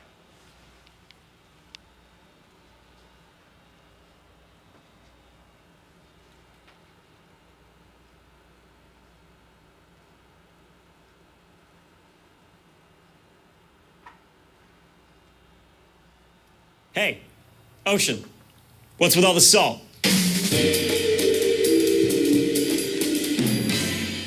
Hi everyone, Julian here for D News at YouTube Space LA. Recently, we got a question from Nene71984 asking why the oceans were salty, and everyone in the office kind of looked at each other and went, yeah, why? Well, I'm going to assume she's not asking why the ocean. A little loud. I apologize for that. I think we're all awake again. You're hanging in there so well. Here, I'm going to point out again just a couple of things with that program that you don't want to miss. The how do we know? Very intentional connection to real world science. Another feature that I love are questions from students. These are questions that the author students asked them and how they responded. They will right out of the gate address many of the misconceptions your students have. I know labs are important to you. You will have 18 hands-on labs associated with this program. And I want to end this with your question about, how is this usable, and to let you know that right from the beginning of the year when you adopt us, our digital learning specialists are going to make sure that you can access your materials and they work the way they're supposed to. We offer in-person and virtual trainings. Let's say you have teacher turnover and you need us to come back. We're going to be there for you for the lifetime of the adoption. Perhaps my favorite thing are the one-on-one sessions.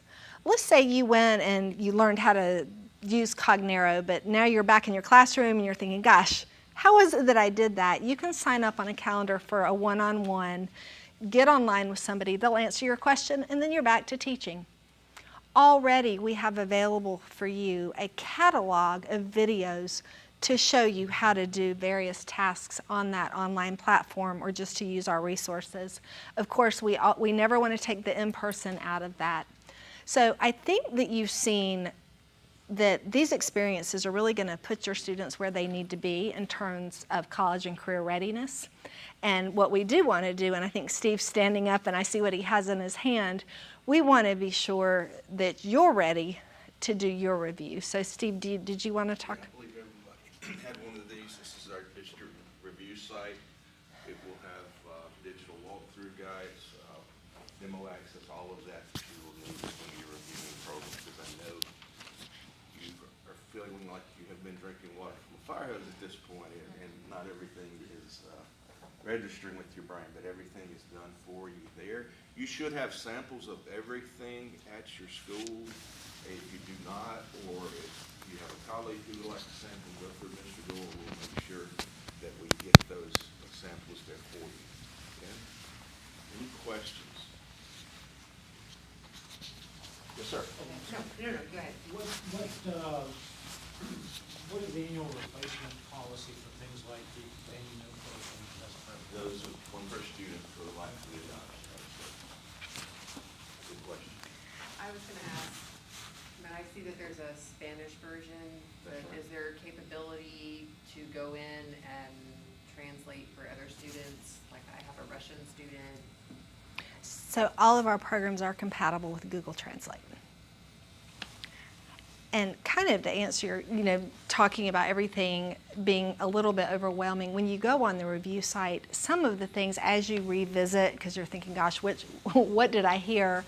You're going to find a lot of resources right here on this opening page that you're going to want to look at. Like you can actually go in and watch a video about the program and go deep if you just need to kind of revisit that. You guys are classmates, correct?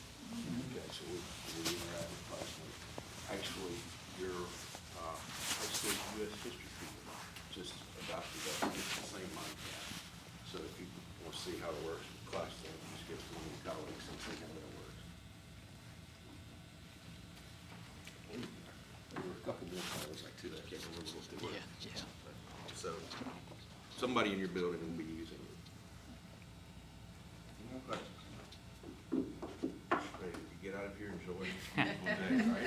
I know we're between you and the day. Now, did anyone have questions about how to navigate on the platform? Were you feeling pretty comfortable with that, or is there any way we can support you at this time?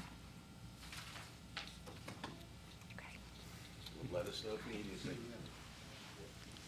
Thank you guys very much. Appreciate it. Thank you. Appreciate it. All right, I want to thank National Geographic for coming out and visiting with us. So that concludes our presentations for today. Just 2 quick action items, and then I will let y'all get back here. So the next date you just need to kind of circle on your calendar is February 13th. That's when you'll need to have your rubrics completed in EdCredible online. And then the second date will be February 15th. That's when we'll come back together as a committee, and we will be in person in this room. It'll be a full day sub, but the meeting will not be full day, okay? At that February 15th meeting, that is when you need to be prepared to rank your publishers. I think we had 6. I could be misspeaking on that. But you'll rank them all out, 1, 2, 3, 4, 5, 6, okay? And I stand up here and I say, all right, Choctaw, 1, 2, 3, 4, and then I put it in a spreadsheet, and we look at the data, and then we talk about it, okay? So that's the purpose of our February 15th meeting. So February 13th, rubrics submitted in EdCredible, and then the 15th we'll be in here to look at those results and discuss the ranking, okay? If you have questions between then and now, don't hesitate to reach out. If you have questions for publishers, send them to me. I'll get that information, and I'll get it back out to you guys, okay? If there are no other questions, we will call it a day. Thank y'all for your time. I know it was a long day. Thank y'all.